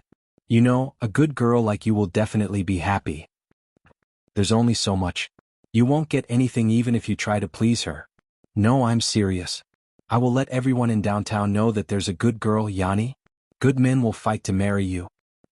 Alright, hurry up and get lost, glib-tongued boy. Believe me, a girl like you. Thales turned his head and said with a sigh, good men will fight to marry you. Yanni stared at the teenager in front of her in a daze. Thales took a deep breath. His voice trembled slightly. But, I'm sorry, maybe they're just exchanging bread for a skirt. Yanni and the teenager stood in the pharmacy facing each other in silence. Finally, after an unknown amount of time, Yanni's gaze became gentle. Perhaps. Yanni smiled brightly. But I've understood it a long time ago. That's good enough. She said softly, glib-tongued boy. Glib-tongued boy. Thales took a deep breath and lowered his head to press on the bridge of his nose. Is that so? Thales rubbed the bridge of his nose. He turned his head around unnaturally and walked between the shelves. Then forget about my suggestion. Good girl? Yanni stared at Thales back in a daze. Behind her, Grove heaved a sigh of relief. Then he was shocked by Leork, the assassin, who was staring at him coldly. After the farce, Cohen lowered his head and pondered. Glover, on the other hand, looked around vigilantly. He was afraid that the Brotherhood would suddenly turn against them, and he was also afraid that the police officer's sense of justice would act up again and cause trouble. Only Morris frowned and followed the prince into the shelves. What exactly do you want? Hearing the voice behind him, Thales raised his head. What do I want? Thales turned around. When he met Morris' gaze again, he had already returned to normal. He had become the natural and indifferent prince again. As you can see, I'm flirting with women. The teenager chuckled. But his heart was not as calm. He could only feel an unjust aura rumbling in his chest. No, I don't care if you've taken a fancy to a good wife or want to flirt with her or even force yourself on her. What I want to ask is, Morris snorted angrily. He approached Thales and gritted his teeth. What exactly do you want from us? What do you want? You're the heir of a country. Are you going to use Red Street Market and flirting with women as a pretense to persuade us to pay attention to the kingdom's politics just because you met Black Sword in Ekstedt? Thales' gaze was dark. What do I want? As I said, it's winter and it's going to snow again.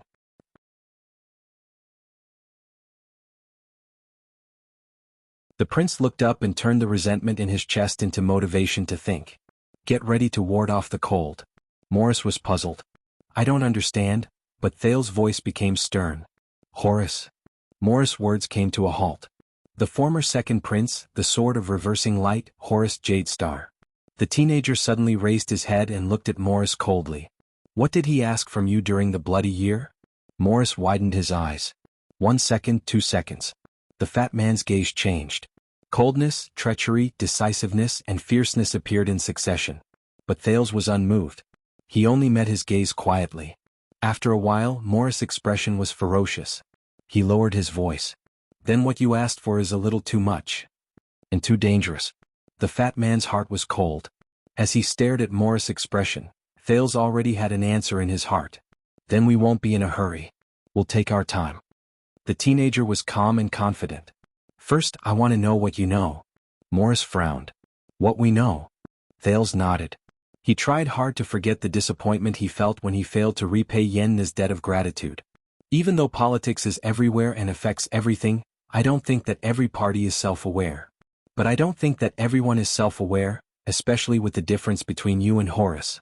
I don't think that he will tell you the entire plan. Especially during the bloody year. When he said this, Thales' gaze focused. So, I just want to know how you know Horace. I want to know what is the relationship between him and Black Sword. With every sentence the prince said, Morris' eyelids twitched. Then, Thales' voice turned completely cold. And all of you, aside from sneaking into Renaissance Palace, carrying out a coup and killing the crown prince, what else did you do for him? At that moment, Morris almost turned into a statue. He stood rooted to the ground like a 1,000-year-old tree. He stared at Thales. His expression kept changing. The shelves became quiet again. Only Yenna's cleaning outside and Cohen's angry rebuke of Leorc could be heard. After a while, the fat man from the Brotherhood lowered his head and sized Thales up with a cold expression. I understand. Another Jade Star with desires. Through the Secret Intelligence Department's operation, he found out about our background and strength. Thales frowned slightly. Morris smiled slyly. Then what can you give us, Your Highness? When he heard this, Thales sneered. Survival. While Morris was stunned, Thales suddenly turned around. Yanni? The prince raised his voice and attracted everyone's attention again. Grove was so frightened that he collapsed on the counter again. I need some typhoid medicine. Yanni turned around. Although her eyes were still red, she was no longer afraid or in pain. The young woman smiled faintly. Her tone was gentle. All right, young master, I will pack it for you.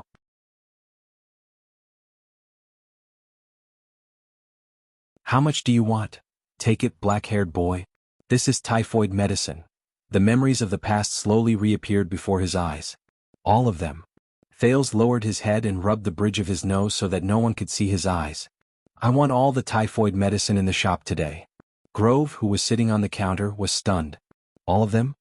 He was shocked at first, then overjoyed. He quickly flipped open the account book and started to calculate the numbers. Cohen and Glover were also stunned. Thales turned around and returned to his conversation with Morris. After your successive victories over the past decade, the situation has changed once again. The difficulties you encountered with Blood Bottle Gang is just the tip of the iceberg of the Secret Intelligence Department's next plan. Morris, like a fierce and sensitive hound, asked hurriedly, What change? What plan? Thales curled his lips slightly. Me. I'm back, he said softly. Morris was slightly puzzled, but after a few seconds his eyes became clear again. Because, you returned to the capital from the north? Thales' eyes brightened. He nodded. Everyone said that under the Black Sword, Senza is the best fighter in the Brotherhood, Fisher is the most difficult to deal with, Lance is the most mysterious, Rhoda is the most domineering, and Anton is the most vicious. But they missed it, the prince sighed sincerely. The person in charge of the accounts is Morris. Morris flashed a malicious smile. That's right. Thales did not keep him in suspense anymore. Just like 6 years ago, I descended from the sky and changed the political situation of Constellation. Now I'm back. The situation of the entire kingdom will change once again. Morris was puzzled. What do you mean? How so? Thales smiled faintly. At that moment, Fakenhaz, Prime Minister Cullen, the young Duke of Iris Flowers, One-Eyed Dragon Koester, and the weathered and thin Duke of the Northern Territory, Val Arund, the scene in front of him finally stopped at the conference hall, at the other end of the deep corridor at the Supreme Throne. Thales' smile immediately disappeared. You don't need to know the details. The prince put away his emotions and looked straight at Morris. You only need to know. The kingdom's Secret Intelligence Department reports directly to the Supreme Throne. They have always been far-sighted and ambitious. They never do useless things. Thales recalled what he had seen and heard in the Secret Intelligence Department and could not help but frown. Morris also had a solemn expression. All of their actions are based on what they think, say, do, report, and hide. They might even lock another set of items in the safe. But they definitely didn't do it to intimidate someone or some gang. That's why they threatened, kidnapped, arrested, and reorganized the gang. They did so many things that seemed to have nothing to do with the two gangs that influenced the bottom class of the kingdom.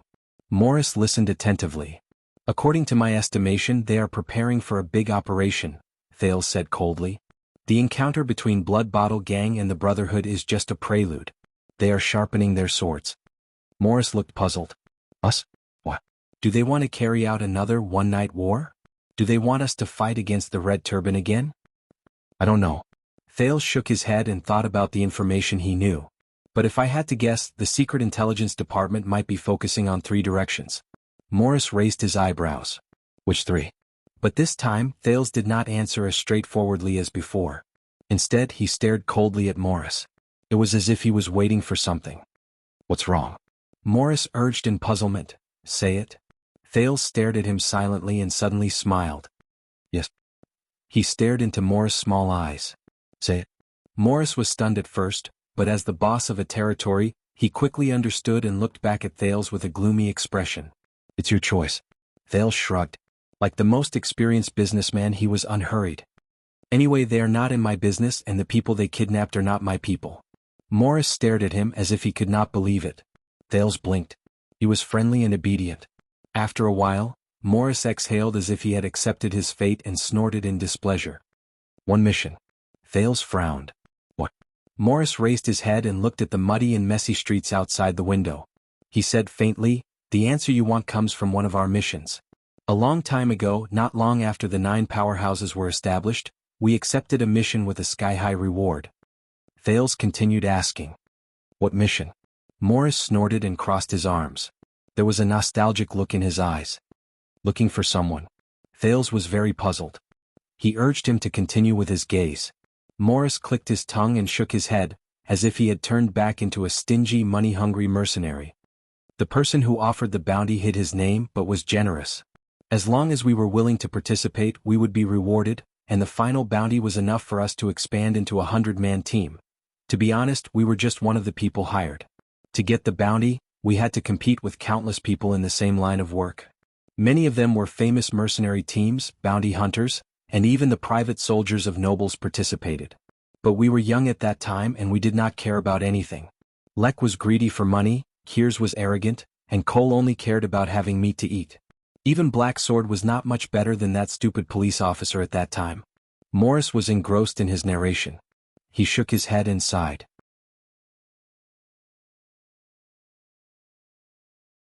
Of course, the biggest trouble was not the others. He first clicked his tongue in disdain, then broke into a smile as if he was turning the page of the most interesting story. In short, from the Central Territory to the Western Desert, from the Great Desert to Dragon-Kissed Land, from the 3 Kingdoms of the Mist to South Coast Hill, we almost ran through a small part of the Western Peninsula. We chased after them, fled, fought, killed, and were killed. In short, we were in a state of chaos and were badly battered. If we wrote our encounters into bardic poems, we could sing them in my tavern for 20 years without feeling bored. As Thales listened to his spirited narration, his thoughts drifted back to the former Blade Fang's camp. He remembered the golden age of mercenaries that his boss Tampa described, and he could not help but gradually become lost in thought. And when the mission was finally completed and we went back to report to our superiors to receive the reward, we realized that it was not an ordinary mission. Thales' eyes sparkled. You mean? Morris sighed. In line with its sky-high bounty, we were asked to report to the military camp at Broken Dragon Fortress. Because the person who placed the bounty on this mission had an extremely high status. Thales' eyes sparkled. Military camp, extremely high status. Morris looked at the street outside the window. His words were mixed with wariness, disdain, regret, and other strange emotions. That's right. That was the first time we met Prince Horace. Morris said disdainfully and resentfully. Just when that bastard raised his wine glass and generously handed over the boxes of bounty to us? And when he casually ordered us to kill all of us? Thales was shocked. Horace? He suddenly remembered the nickname given to him by the Northlanders. The Butcher of Constellation. Kill all of us? Thales frowned and said, Then how did you? Black Sword, Morris sighed and said. He and Horace were old acquaintances, especially when he placed the tip of his sword against the prince's neck. Their relationship became even better. Thales quietly ruminated on this dusty old matter. So, this was the encounter between the 9 powerhouses and Horace. The ups and downs were thrilling. Thales suddenly remembered something. Then the mission. What was the mission you accepted from Horace? Morris' eyes trembled slightly. At that moment, he broke away from the solemnity and wariness, and a smile appeared on his face again. That journey was also the first time we got to know her. Thales thought of something. Morris nodded. A noble lady was kidnapped, and it involved her reputation. We had to rescue her in a low-key and secretive manner, and bring her back in one piece. Morris patted his arm and grinned. But we only found out later. *CK there was no kidnapping. He snorted helplessly.